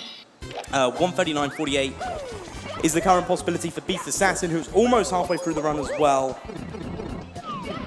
Ooh, And I love the little slide move the there. mystery himself, Puncation, with no knowledge. No, none at all. I don't want to know. Don't tell me. Never tell me the odds. I love that subreddit. Oh, yeah. And we get big screens for everybody now, too. That is the one. I mean, you want as many runners going as possible. I love to see it. But also, when it does narrow down at the end of the day and you get to really focus on 2 or 3, everything takes on a little added import. It's nice. And sometimes this is when competitions are won and lost every now and then. When everyone's kind of getting sleepy, everyone's getting tired, it looks like it's almost over, and everyone's just sort of, filling out the time. Well, every now and then. Every now and then we fall apart. And we need you now tonight to help out with the Urban Arts. ! Donate in the chat. I think that's a great segue. Don't question it. It is. No. Yeah. I agree. I'd love to see if we can hit 15,500 by the end of the last run. That's $122.22. Beast is Yeah, Beast is calling it, unfortunately. Round of applause for Beast, everybody. Well done on your day one. Currently sitting at 4th. We expect a much better event mark by the time this is all over for, again, every one of these runners. Yep, no, absolutely. And then there were 2. Yep, just the 2 of them. They can make it if they try. I think we're at the stage where 50% of the people that's listening will understand what I'm doing here. The other 50% don't have a clue. It's a deep cut. Yeah. Punky is going to make it first if he tries. A lot closer. I don't even want to tell you how many times it took me to get this particular star.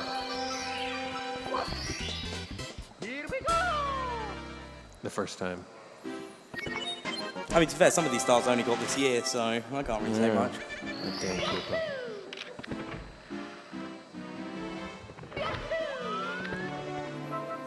All right, we're going on to one of the greatest stages of all time. Tall, tall mountain. If you can't tell, I'm not a big fan of tall, tall no, I was mountain, picking so up on yeah, a little cool. of the sarcasm. Well, I'll say it again. It's highly vertical. Nice breezeless. Breezeless. Let's go. Nice and clean, like it. Closing in on that century mark again. This is, we're getting into crunch time. If I remember correctly, people called TTM the 3rd easiest stage. The 3rd easiest stage? 3rd easiest stage. What do they think the first 2 are? I don't know. Yeah, it's just 3rd. So I like the idea that there's totally different opinions about 1st and 2nd, but everyone agrees 3rd. Everyone agrees on 3rd, yeah. That's it. Punkay's movement looking real good. I mean, you were saying here, oh, wow, you're implying, I hate this. I think he likes it because it's going really well. Yeah, and again, we've got 2 runners up here where we've seen some great consistent movement in their final runs as well, and that's been really nice. Yeah, I mean, they're both saving the best for last right now. Simply with the knuckle crack, the glasses adjustment, getting ready to just power through the rest of this run. I wonder if some runners prefer this kind of at the end. It's a little quieter now. It's really raucous at the beginning of these events, right? A lot of energy. Everyone's pumped up. Yeah, and especially the people here watching. These guys go crazy. Oh, so, yeah. But at the end of the day, it's a little quieter, a little more subdued, and maybe that's a little bit more what it's like grinding at home. Maybe we need to be a bit softer for the rest of the Yeah, we're going to turn into golf announcers. And here we see Punkation with a nice mountain clip. Punkay approaches the 93rd star. Absolutely. Some great movement heading up towards it. And we see there the wall kick was just splendid. Tests the wind. Clutches the monkey. Absolutely. Some Tremendous fantastic, technique. Yeah, fantastic entrance there to Yes. the haunted stage there from Simply. Throws the monkey onto the star. This is truly the game of kings. Yep, and there we go. That's a nice hole-in-one.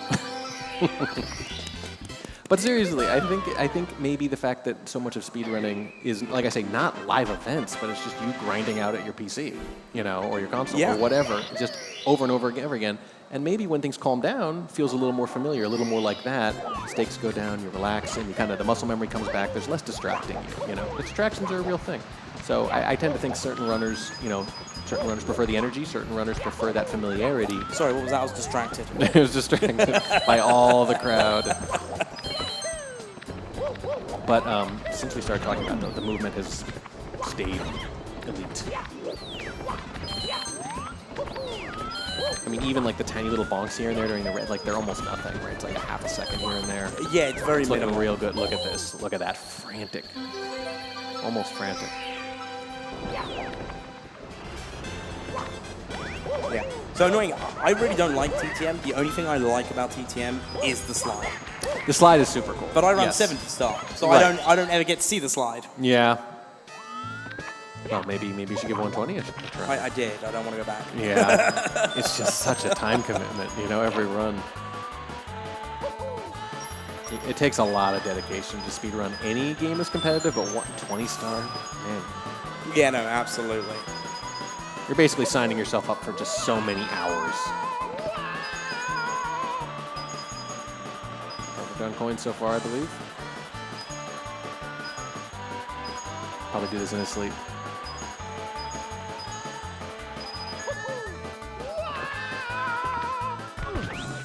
All right, 2 coins needed from Puncation now to finish the 100 coins off, and that's going to be 2 of the bombs that are going to be just chilling. Yep. You know, they're minding their own business. Going to blow them both up to use one to blow up the other. That old trick. Unfortunate RNG on the coin there, but again, minimal loss. Minimal, yes. That was a really efficient start from Punkay. That was very good. The last few in particular have been very smooth. And now we're getting real close. Yeah, and now we've got Simply going in for DDD 100s. A really fun 100 stage, if it wasn't for the fact you had to swim. Yes, yes, yeah. This, you know, I remember one of the moments I realized how deep this game was for speedrunning. So obviously I played as a kid, never occurred to me speedrunning wasn't even really a thing, right? Then I see people speedrun it, I'm like, that's great. And I assumed at first that, you know, you're swimming, you probably just spam it. You know, you're hitting the button as fast as possible. And it turns out, no, you don't. There's a rhythm for it. There's a rhythm for it, right? And that's when I went, my God. That's when I kind of first appreciated how deep this game was. And do you know what a rhythm gets you? I feel like you're setting me up for another problem. Well, no. A rhythm can get you a good time if you've got a rhythm in a speedrun. And EBM has given $10 to the Urban Arts at the moment. And the comment is simply 139 4x pause champ. Ooh. Who knows? Maybe if the rhythm's right in the run, we could see it. Call in the shot, and you know, and there's a little margin built in there. They're seeing the best possible time, and they're adding a little on. They're adding about a minute on, assuming there'll be a natural little loss here or there. So they're not just saying, hey, they're going to be perfect from here on out. So interesting. That wouldn't shock me. But obviously these runners are perfect. They're the pinnacle of the 120 star by being here at pace. That's Yeah? true. That's true. That's true.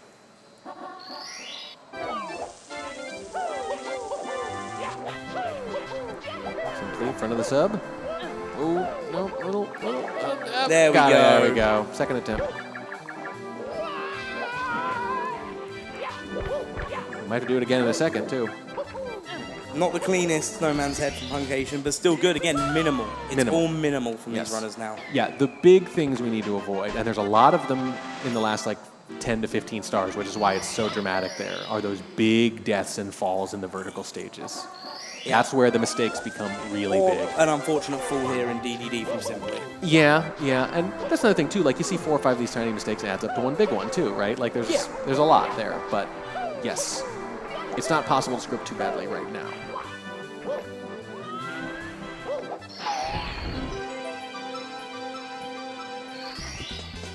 Here we go! Okay, in a bit of a groove here, has to be said.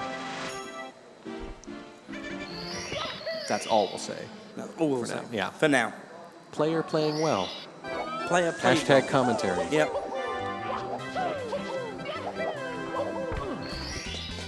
Here we go! And when you're playing well at this stage too, when you get like into the 90s, like you just rack up the stars so quick. It's like you get those little 1-2 punches where you get 2 in 10 seconds, and it's just the count just ticks up and up and up, and it happens really fast because you look at the time and you look at the stars and you're like, how are they going to get so many so quick? But the density of stars in some of these late levels is very high. Which is shocking because you'd think as you get into the later stages of the game, you'd expect it to be longer. Yeah. But because of the tricks and all the things that the speedrunning community has found in SM64, it's actually quicker in the late game than it is in the early game. Yeah, it's just more treacherous in a lot of places. That's all. Yeah. Oh, unfortunate fall there. Yeah, that's going to be a few seconds. Oh, maybe more than a few. There we go. Fighting the elements. Gotta get back in that flow state.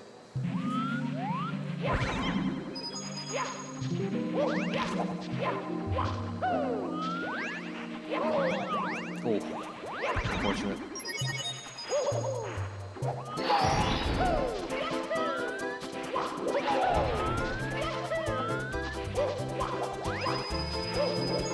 Oh, very efficient. I think we got enough there.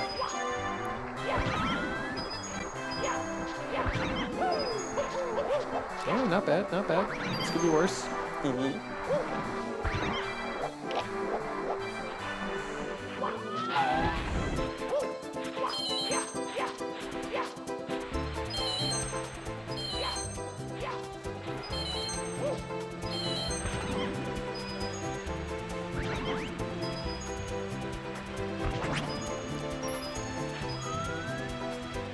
Last one there. I think we're still good.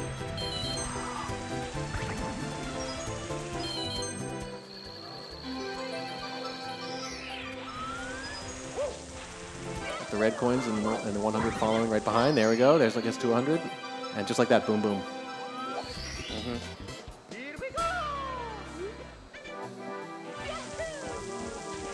Yeah, that's what I'm talking about, right? There's just 2 in a few seconds. Coins out of the way. Red and otherwise. And then just 1 star left to... Yeah, 1 star left to grab here, and then we'll be heading upstairs to Tippy. That's where we inhale and don't exhale for several minutes, right? Yeah. Oh, no, I can't do that. No. I don't have the lung capacity for this world. Look, there was karaoke here the other night. I sang Bad Out of Hell. I don't have the lung capacity for anything anymore.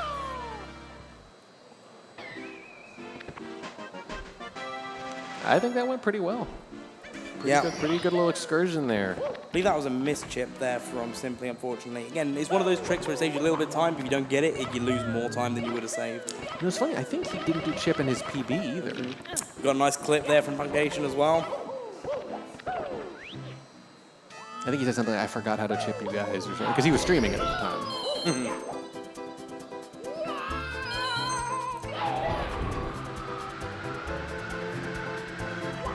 Ooh, front sub nice and clean this time. There we go. Oh, absolutely. Love to see it.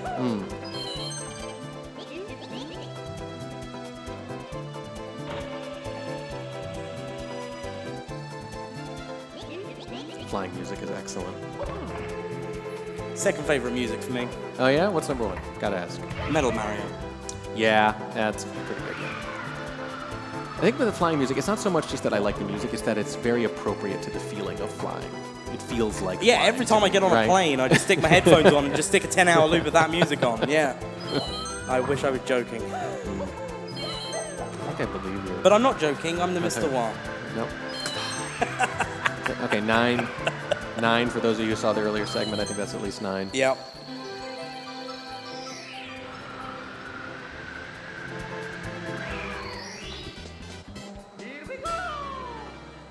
All right, Fire C for Simply, and 2 stages remain for Punkation. And we haven't seen anything but, well, I'd say maybe 1 significant mistake in the last 20 minutes from Punkay, and a few small ones. Yeah. But someone has pointed out, you know, Liam could potentially be pushed into 4th by the end of day 1. Yeah, if this continues. Reds and TTC. Definitely a big test here in TTC. One of several scary areas in the late game. What are you talking about? TTC is an absolutely fair stage with no invisible walls and nothing to ruin a run at all, right? No, nothing at all. Exactly. Look, they even give you the power to stop the clock. What more could you possibly want? Exactly. That's more than fair. I mean, if I could turn back time, I'd find a way. You're still doing karaoke. It never ended.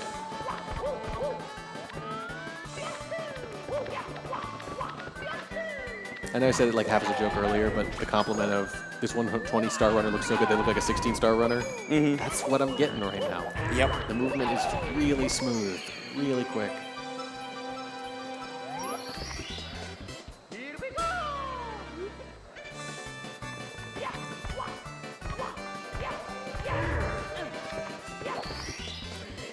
And they're coming fast and furious now.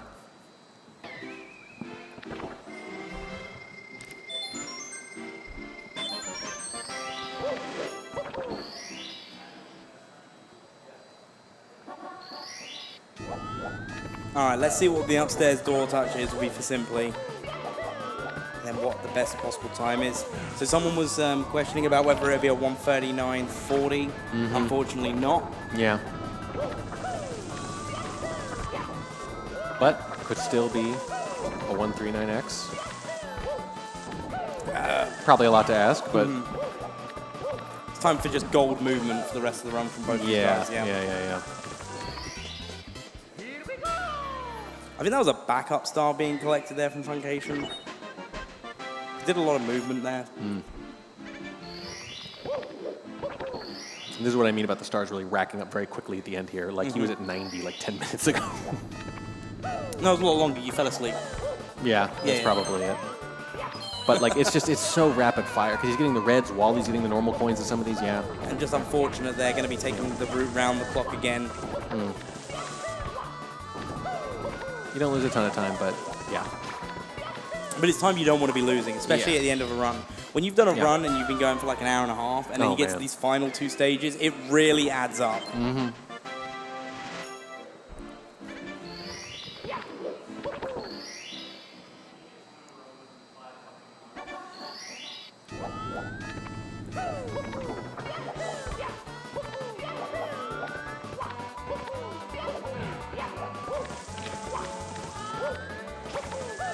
I'm afraid to say anything. They don't. It's just there's so many ways TDC can go wrong that it's kind of remarkable every time it goes right. Yeah, no, for sure. I mean, again, the same can be said in any stage, though. It just feels particularly treacherous to me, I guess. I don't know. Maybe it's because I'm particularly bad at it. Yeah, projection, that's a normal symptom, yeah. Yeah. Yep. I think we're always most impressed by the things we can't do.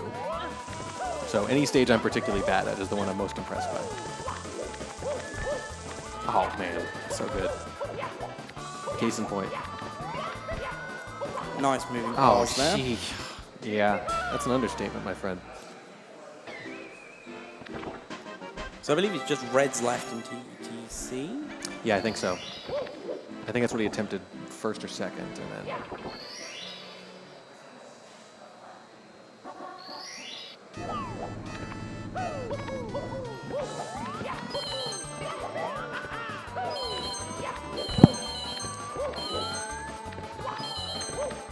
And no issues. We have avoided any major problems here. Yep, and On now to the next terrifying area. Yep, now just Rainbow Ride, you know. Great stage. Mm-hmm.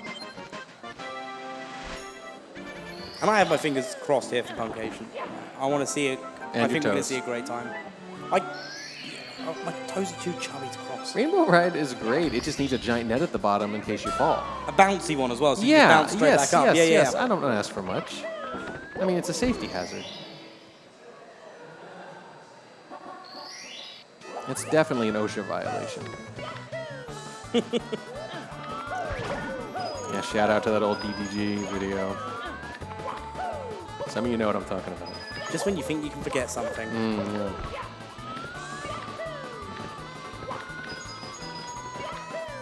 Anyway, Rainbow Ride 100s. I love watching people do Rainbow Ride 100s.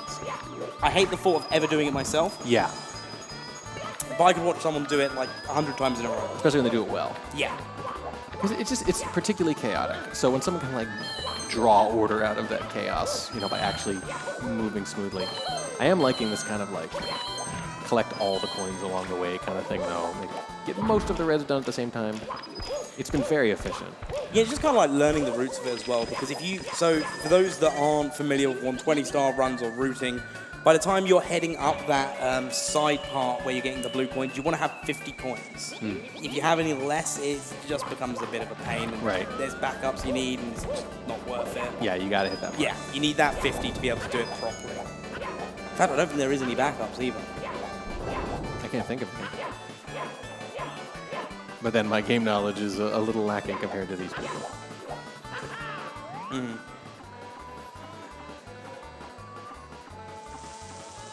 And there we are. There's the hero shot. Yep. Again, that's another thing. As I mentioned this earlier, as an emulator player, I love watching stuff like this because it's all the lag reduction, the Yeah. movement and the camera angles Yes. that, as an emulator runner, I've never had to worry about. Well, it just adds another level of skill expression, though, right? Absolutely. Some people would say, well, why would you want to play that way? It's not how the developers wanted you to play. It's just how they had to do with the limitations of the hardware, not just pure vision. It's like, well, it's not about purity of vision. It's about how many opportunities for skill expression there are. And when people are still playing this game almost 3 decades later, they want to find every possible way to express their skill. If there's more things to time save, that's actually better, not worse in a way. It's why they play this version rather than the fastest version sometimes, because that's challenging yourself with unnecessary obstacles is the entire idea.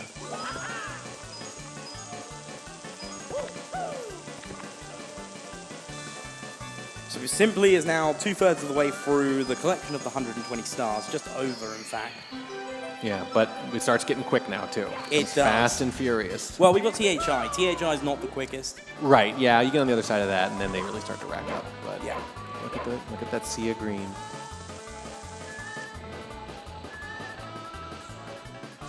It's a pretty good run, only his second run of the day, the first being the obligatory one at the beginning. Not quite sure if he's aware that he hasn't done the wet dry world split on live split yet.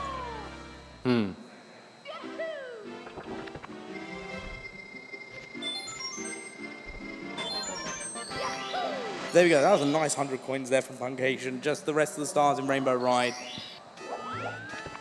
There it is.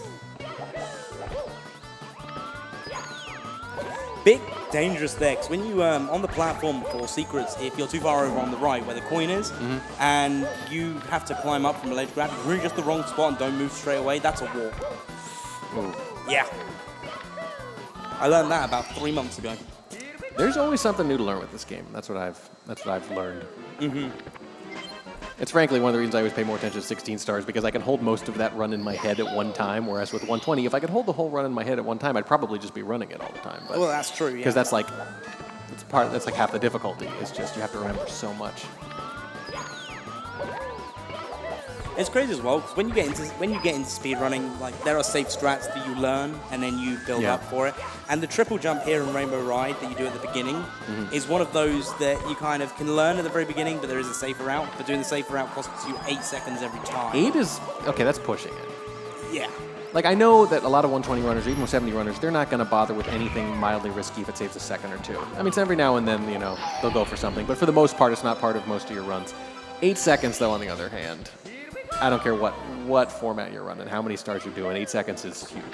And that's me being nice about it being 8 seconds as well. You're saying it's at least 8 seconds. Yes. Could be more. But I think that's where it gets interesting, is like, what is that threshold for each person relative to risk, right? You know, 1 or 2 seconds, they're like, nah, come on, leave that to the 16-star guys. Oh! That was the first major mistake in quite a while. But it's early in the stage as well. Yeah, no, that's true. That could have been worse. I mean, we had very few mistakes for a good 30 to 35 minutes there during that run. There was like one in the snow where he kind of got caught and had to jump back up, right, with the kind of rolling piles of snow. That was about it. That was kind of the worst for like a whole half hour.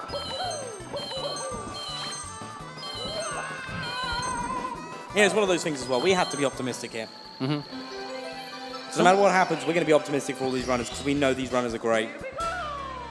I mean, it's still been a tremendous run, and there's still a lot of potential in it here. And it didn't take a ton of time. It's been a very good run. And also remember, guys, even whilst these guys are in the runs, and feel free to interrupt me if something happens, even after the LTA has concluded, we have a load of other stuff coming up here at Pace. We have runs going on throughout the night of a variety of games before we're then back here tomorrow morning for the next stage of the LTA event. Yeah, overnight. I mean, you could just check in at any time, and someone's running something. Sometimes it's just one person at 3 a.m., and there's someone on the couch behind them just watching or sleeping even, and they're just like, hey, here it is. Oh, yeah, if it wasn't for sleeping, if it wasn't for showering, I'd probably sleep here. Yeah. I appreciate that, by the way. We all appreciate that. Yeah, you're more than welcome. That you haven't I'm sat forgone next to that. you. Yeah, the bathing. Yeah.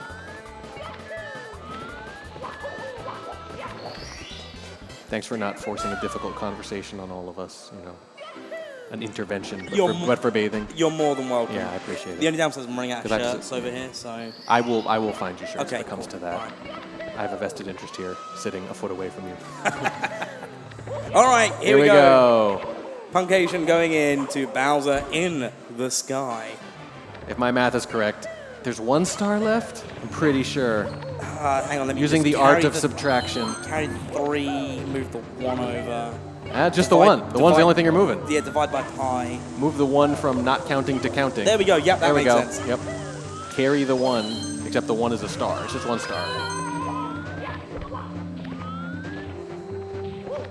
I got to give this level a lot of credit too. It feels suitably epic for the end of the game. It does. They do the music, like they do a really good job of it. The sense of scale. Again, I know it's skyboxes or whatever, but they do a really good job kind of faking it.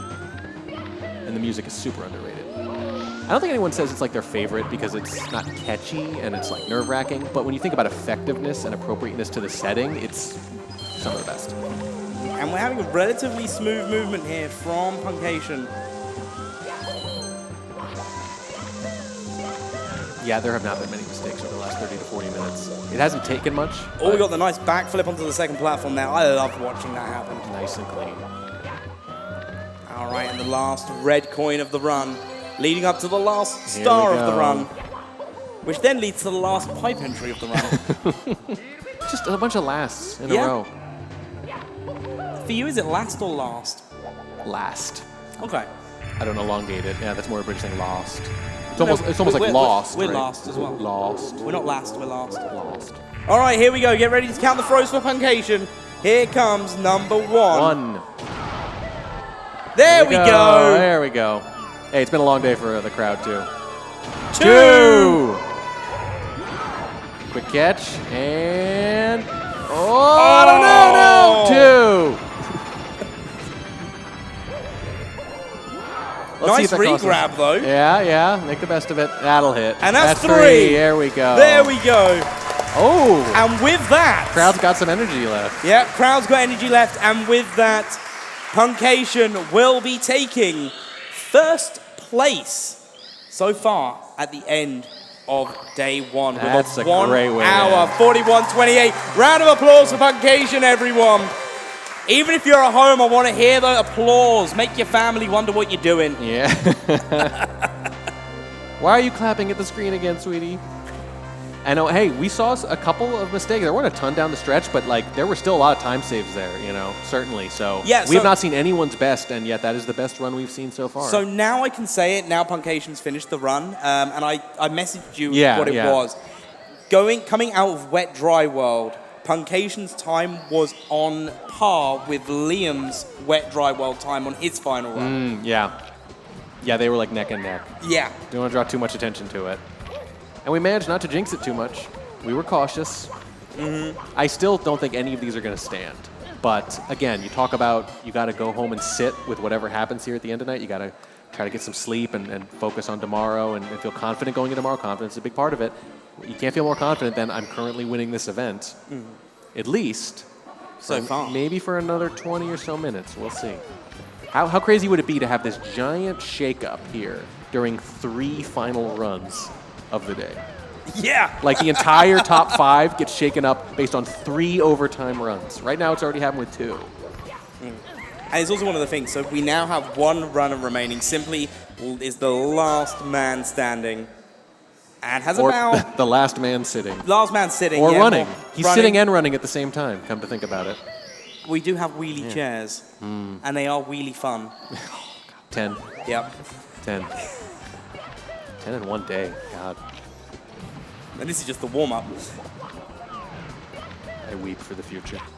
But yeah, 28 stars remain. Currently 54 seconds ahead against the splits on screen. Best possible time, 1:40.28.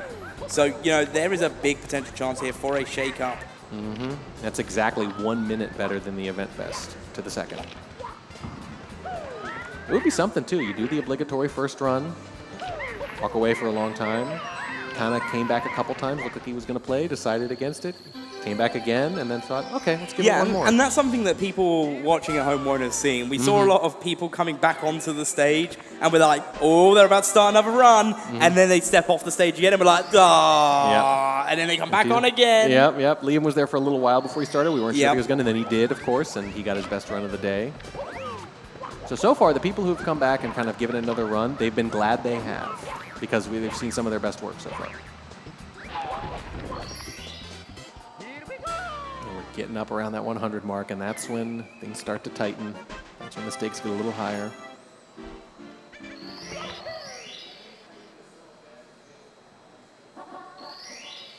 One more star in this area, and then we're done with it.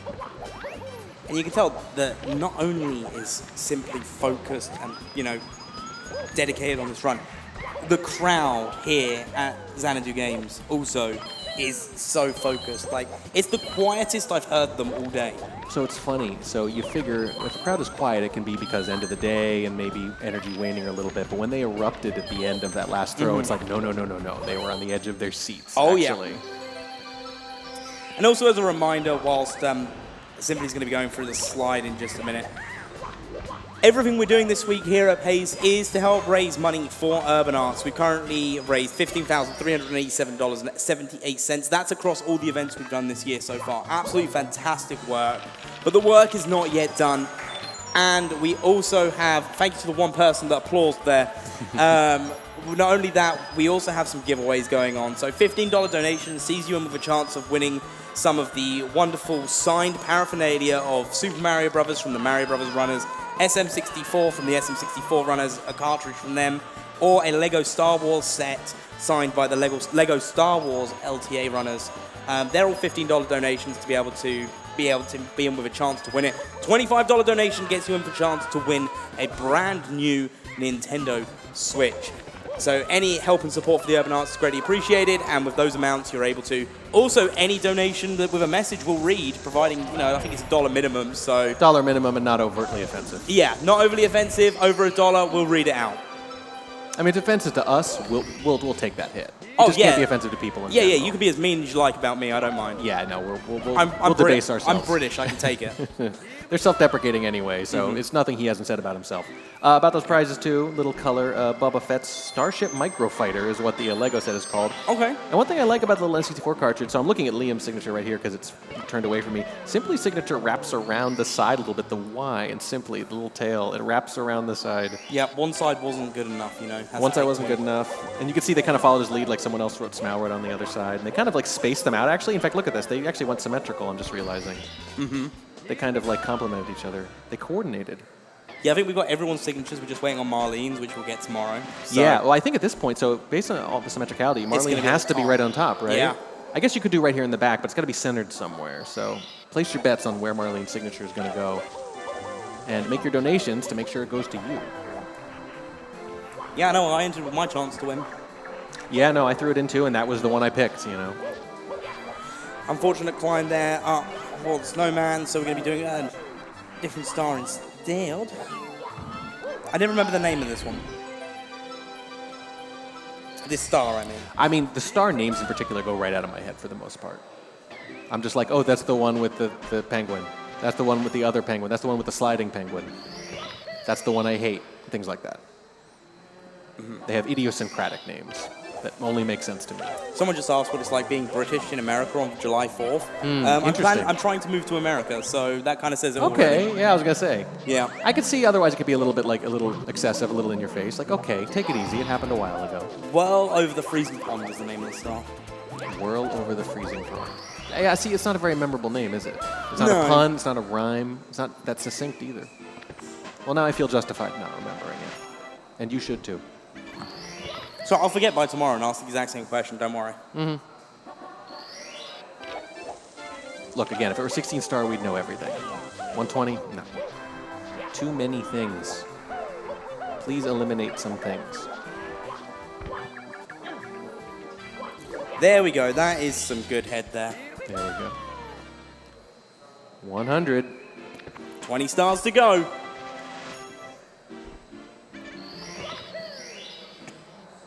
This crowd has not thinned out much either. Oh, they want to see how this plays out. Well, they know special things happen on the last runs of the day. We've already seen it twice today. Well, that's the thing. We said this to the other commentators because, they all wanted an early night, Oh, yeah. They wanted to have their little night. But you and I know honestly. where the fun is. We knew where the fun was, and that's here at the end of the day. So, kudos to everyone sticking around here. You know where the fun is. Special things happen. Everyone gets sleepy, everyone gets tired, everyone gets desperate, no more resets. That's when fun stuff happens. And it's all the more hype because it happened then. But it had to happen. Unfortunate coin RNG there. What are those things supposed to be? They look like snowmen with flowers on their heads. And I'm just realizing, every now and then, do you ever stop and ask yourself what a Mario bad guy is supposed to be, and you realize you have no earthly idea? Do you know what? I remember being told what those guys were called. Yeah. Cannot remember.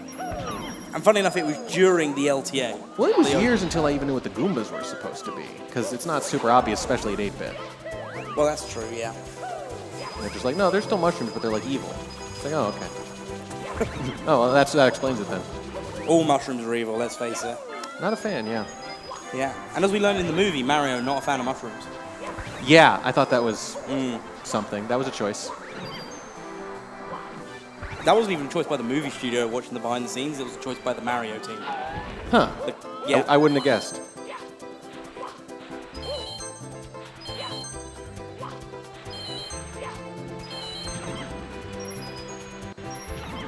That movie had a bit of fan service in it, didn't it? Oh, so much. Just a little? It was great. Just a little. Well, as a fan, I would sure hope you think so. It was for you. Remember though, I was never a fan of. I never played a Mario game till 2021. So That's really late to start. And the first Mario game I started was SWRC and speedrunning. That's a weird introduction to the game, to the whole Yeah. world, really. So after that RNG at the beginning of Snowman's Land, the RNG got a lot better at the end of it. So that really made up from it. We also have another $15 donation from Anonymous. Man, I love Anonymous. He's so generous. So Or she. generous, yeah. It is so generous. Yeah, absolutely. And good luck, Anonymous, with your entry for the signed SM64 game cartridge. Best of luck. I mean, again, that was my choice when I entered. They're all great, Yeah. but if you force me to pick, which I guess you do. Come on, catch. Oh, no Wilco clip. Unfortunate. So wait, are there still some weird gaps in your Mario then, like Galaxy or something? Never Maybe you played haven't Galaxy. It's something. It's good. It's good. Yeah, I was a First time I played it, it blew my mind. I was PlayStation, Xbox, and I had Yeah. GameCube, but that was for Zelda. So, So you're saying while we were doing Game Boys, you had a Game Gear. well, I still had a Game Boy, but that was Pokemon. Oh, fair enough. Yeah, Super Mario Galaxy is something else, especially at the time. I mean, it won't awe you as much now, of course, but at the time, the gravity, it was mind-blowing. Well, I've got 3D All Stars. You know, I can play. it. Okay, all right. And you got Mario Party. Oh! Unfortunate there. Just over the ridge of that cloud. And it's probably That's one of a big the, loss. It's one of the worst water, secret too. stars as well because it sends you all the way back out here. Like, Yeah, that's a big. Like so Vanish Cap, not so bad because you're at the water right by it. Okay. Wing Cap, not so bad because you just got going through the front door. Right, that's fine. Now Metal Cap, that's a problem. I'm trying to think, what And else then throws you Cloud out this far? That's, God, Metal that's Cap. brutal. Just Metal Cap. I believe, yeah. Good Lord. That's rough to take, and you can see that best possible time ticking up with each second now. Still going to be a huge improvement, obviously, on that first time. But how big? We'll find out.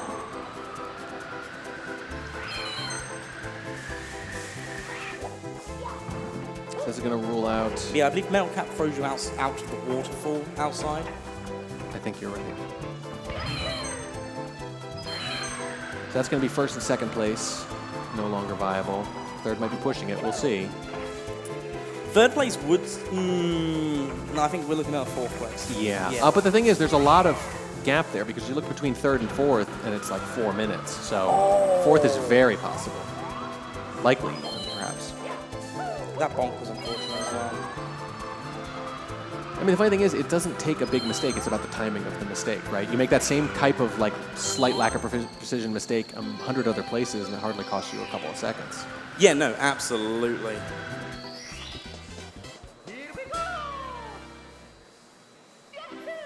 All right, guys, let's see if we can do it. Let's see if we can get another $93.22 by the time Simply finishes out this run. That would be absolutely fantastic. That would hit what I'd said I'd like to hit by the end of the LTA, which was the 15.5. Yeah. Well, we definitely have the 15.4 already. That's great, but we're getting up there. I really want to get over 15 total today. That's very cool. Yeah, exactly, yeah. Been good here. Again, not a big issue, just a little bit of extra Not a big issue, movement. but the timing was, And just what it always is. And just a reminder for everyone of the format, we have 7 runners that are invited along to pace. There were 3 open qualifiers, open to everyone. So yes, even you could have taken part in those for a chance to be here. The best 7 runners across those 3 weekends were then invited to come join us at pace, where they're here playing for the grand prizes. Yeah, I mean, it's not just a pure talent expression. It's who does the best over those 3 events, who shows up, who keeps grinding, and these are the 7 who did it. Actually, 2 of the people who entered were 2 of our co-coms. Markinator and Wes both submitted runs at one point or another. Yeah, they did.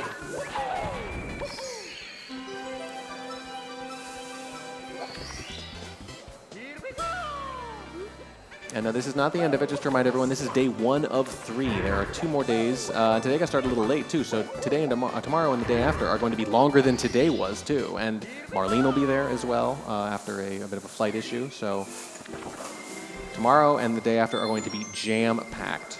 Longer, more runners, and I think, frankly, better running, too, probably all day. Oh, absolutely, without fail. This is the warm-up day.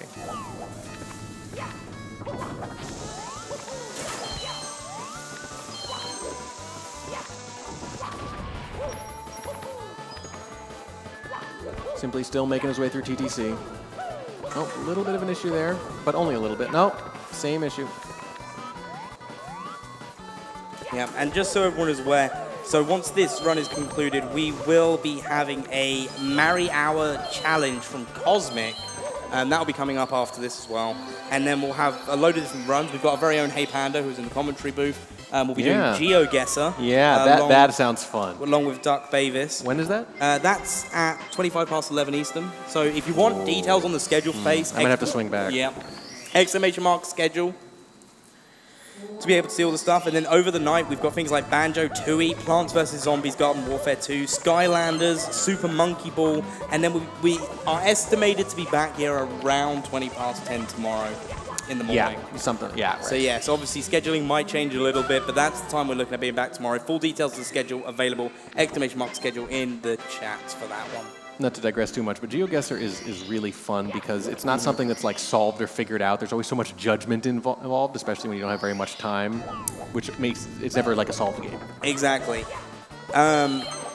Speaking about time, someone whose best time for 120 stars, roughly 2 weeks, is the Sound Defense with a $15 donation. With the comment, my best time for 120 stars, roughly 2 weeks. Good luck with the SM64 game cartridge. 2 weeks is still better than your time, so... Right, which is ongoing. Yeah, ongoing, yeah. When I get all 120 stars in one go, I will let you know, and then I will contact speedrun.com and say 26 years or something. And they'll say, dude, are you for real? They'll be like, come on, this can't be verified. Yeah, this can't be verified. All right, I'll say, why would I lie about this? Well, yeah, exactly. You know? 1 star left in TTC, and then we'll be on our final ride on the rainbow for the day. We are going to wait for the clock. Okay. Again, I think at GDQ, he did the moving reds. I remember the commentators were like flipping out. So I thought maybe. I was holding my breath for just a second there. But I am going to put up, again, a tiny little meme bounty tomorrow for anyone who wants to do moving reds in TTC. They will win a prize, a cool prize. That's all I will say, is that the prize, it will be obvious that you are cool. Bag of win ice. This prize. Again, not saying, it's a decent guess. But we know you only think in puns, so you know you would go there. Doesn't mean you're wrong. What can I say? I'm a punny guy. 11. Yep.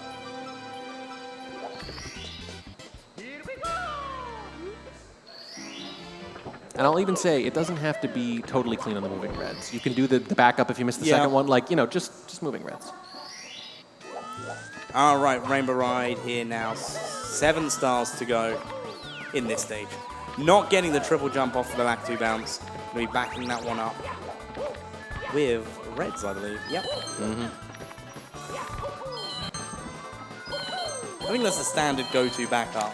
Yeah, and well, not just that, but like anytime you enter a new world, like you have more backup options at the beginning because you could technically segue into any other star. Well, in most cases, right? Absolutely. But as you collect the stars, suddenly there are fewer and fewer backups available, and kind of keeping those options in your head at any one time. And that's when the pressure's really on, is when there's no more backups left or aren't any good backups left. The first one, that one in theory should be the easiest.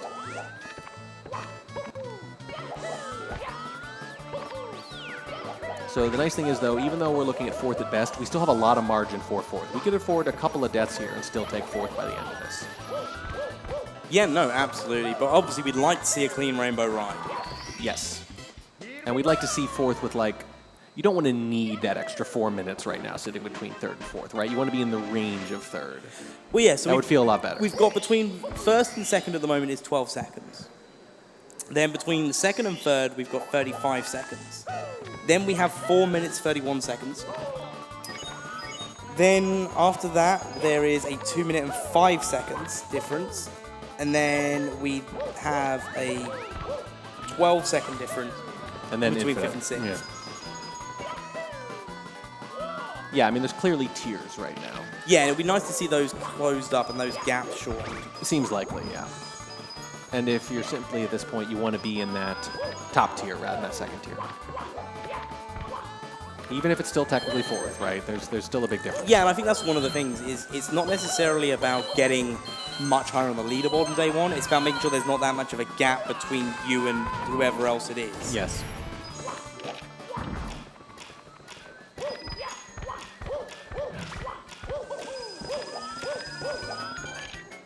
Wow, all off screen. I love that. I love that.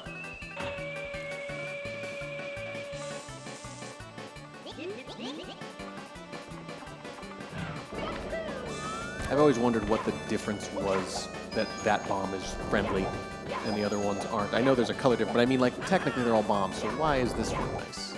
I think, isn't it explainable on the battlefield that they're at war with each other? I was going to say, is there canon for this? Is there lore? A canon. Yeah, you like it? Yeah, I almost got that one by you. Is there lore for this? Is there Mario Babam lore? I'm going to have to play casually to find out again. I mean, there's always lore. It's just never anything you would guess. It's always crazier than you think, too. It's never the simple explanation. Yeah, look at that. Simply just munching on dinner like whilst the carpet ride's going on. You got to love to see He's it. efficient. He's efficient. That is multitasking to the extreme. There we go.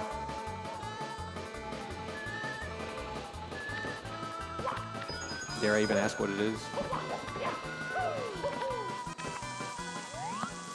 All right, so whilst we're here in that final part of the 100 coins, I'm once again going to speak to the expert on urban arts because he explains it so much better than me. Warning track. What is it we're raising money for? Urban Arts helps underprivileged students learn how to make video games, is the simple way to put it. They do all facets of it. They do promotion, they do like general organization, like flowchart stuff. They do obviously the programming and the art, all of it, the real world stuff. And they say something, which I really like, one of their slogans is that the zip code you were born in should not determine the quality of your education. I think that really sums up what they do better than anything else. They've helped hundreds of thousands of students. Their graduation rate is literally perfect. And for my money, you can't really do better because, like, I understand that there's always a risk when you give to a charity. You know, they're going to try to do good, but maybe they... Oh, no! God. No! We'll finish that thought in just a second. That's unfortunate. So going to be taken to death. They got the 100 coin star, but that means we're going to have to do something to get that star. We're still going to be in 4th, but the whole thing about tiers that we were talking about before, that's going to do it, yeah. But no, to finish the thought, obviously charities, you know, when you're trying to help people out, you can have more or less success. It's uncertain, right? It doesn't always go the way you planned. It's hard to make a difference.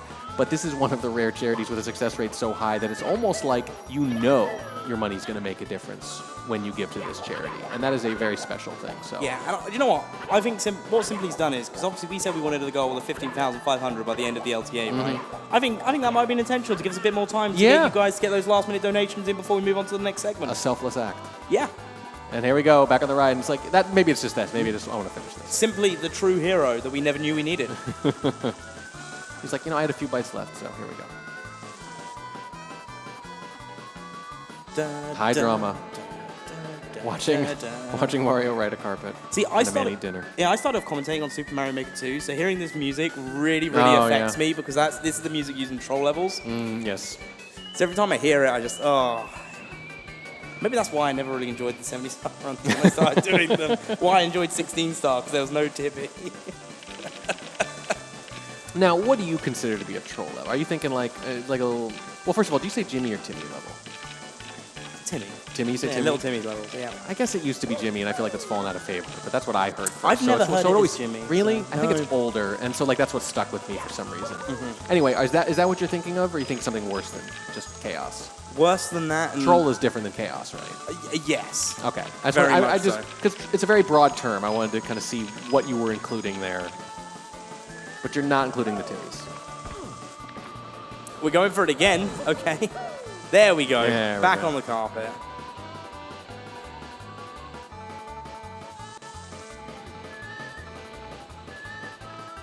In retrospect, this was a very weird thing for them to include in the game. Yeah, I mean, they kind of went, hey, you know, there's all these wonderful stars. Now let's have you just sit on a carpet for like a minute. Yeah. It's so breakneck up until that point. And it's funny because you do kind of appreciate the build-up now for what this has become, but they didn't know that. It's incidental. We've got Green Suiji going absolutely crazy in the chat. I can see what you're doing. Stop it. Now, speaking of trolling. Yeah. There's one right here. He's trouble, that guy, isn't he? And there's a chance there'll be trouble for this category at some point. We will see. We'll see. All right, tricky triangles now. Not that tricky, let's face it. Yeah, it's a misnomer. Could someone confiscate his phone from him? Well, we don't know whoever confiscates it won't be worse. That is true, yeah. In fact, I would say no longer accountable and no longer under their own name. It probably the devil, you know. Yeah, fantastic. Right, 2 stars left in Rainbow Ride, and then we'll be going into Sky for the final time in this LTA segment. Yep, and we're pretty much guaranteed 4th, barring just a total meltdown. But the question has been how close will that be? Are we going to be closer to 3rd or 4th? And right now, it's kind of looking like right around the middle. But I do think finishing this run, going out stronger than that first run at least, coming back and doing this down several minutes from your first run of the day, I think that's important. It's important to go into the second day with a little momentum. Yeah, no, absolutely.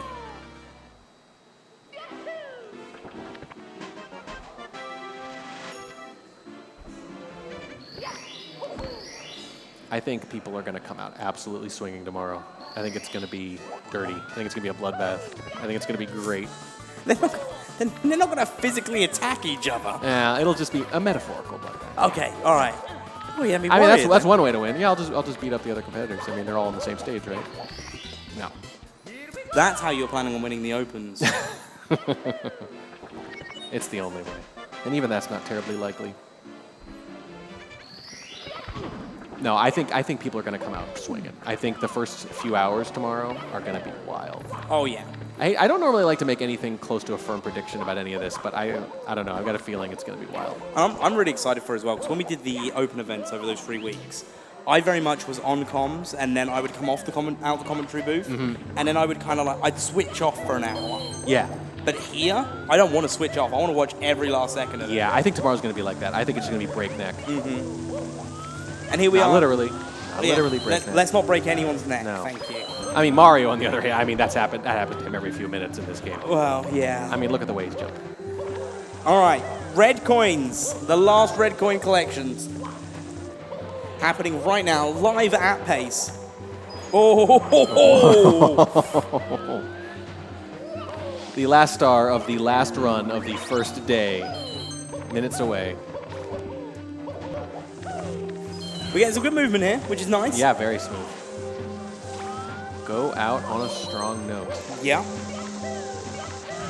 Go into tomorrow thinking, okay, I'm on the upswing. Oh, we're still looking at best possible time, 1:45.04. Let's keep a couple of seconds off from that. That's still looking at a 4th place. That's, closing the gap between that 3rd and 4th place as well. Yep.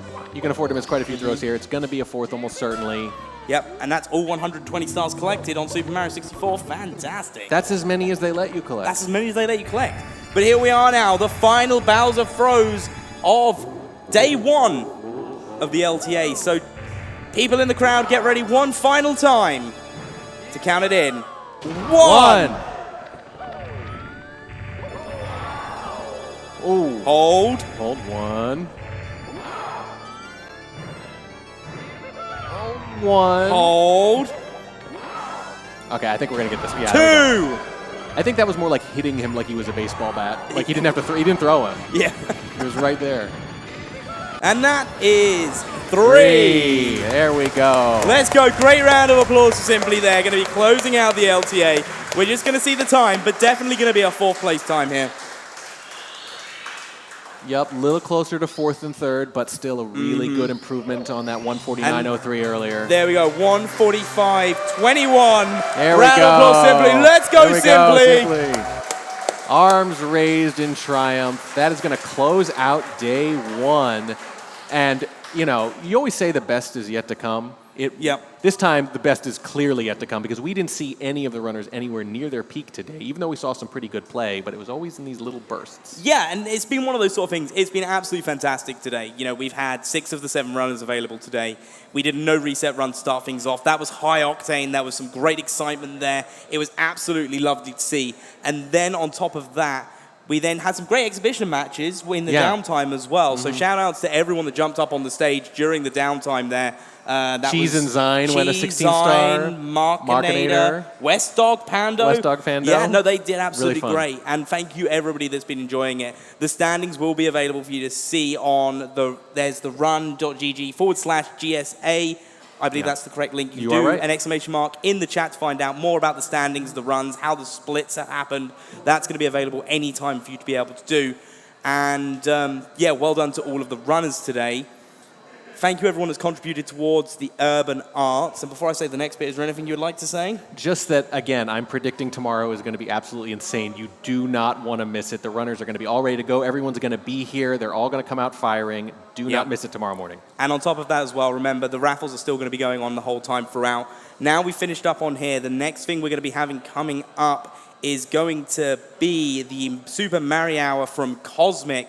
That's going to be coming up in about half an hour's time, so make sure you stay tuned to that. Make sure you're keeping an eye out on the stream. We've got things going on all the time.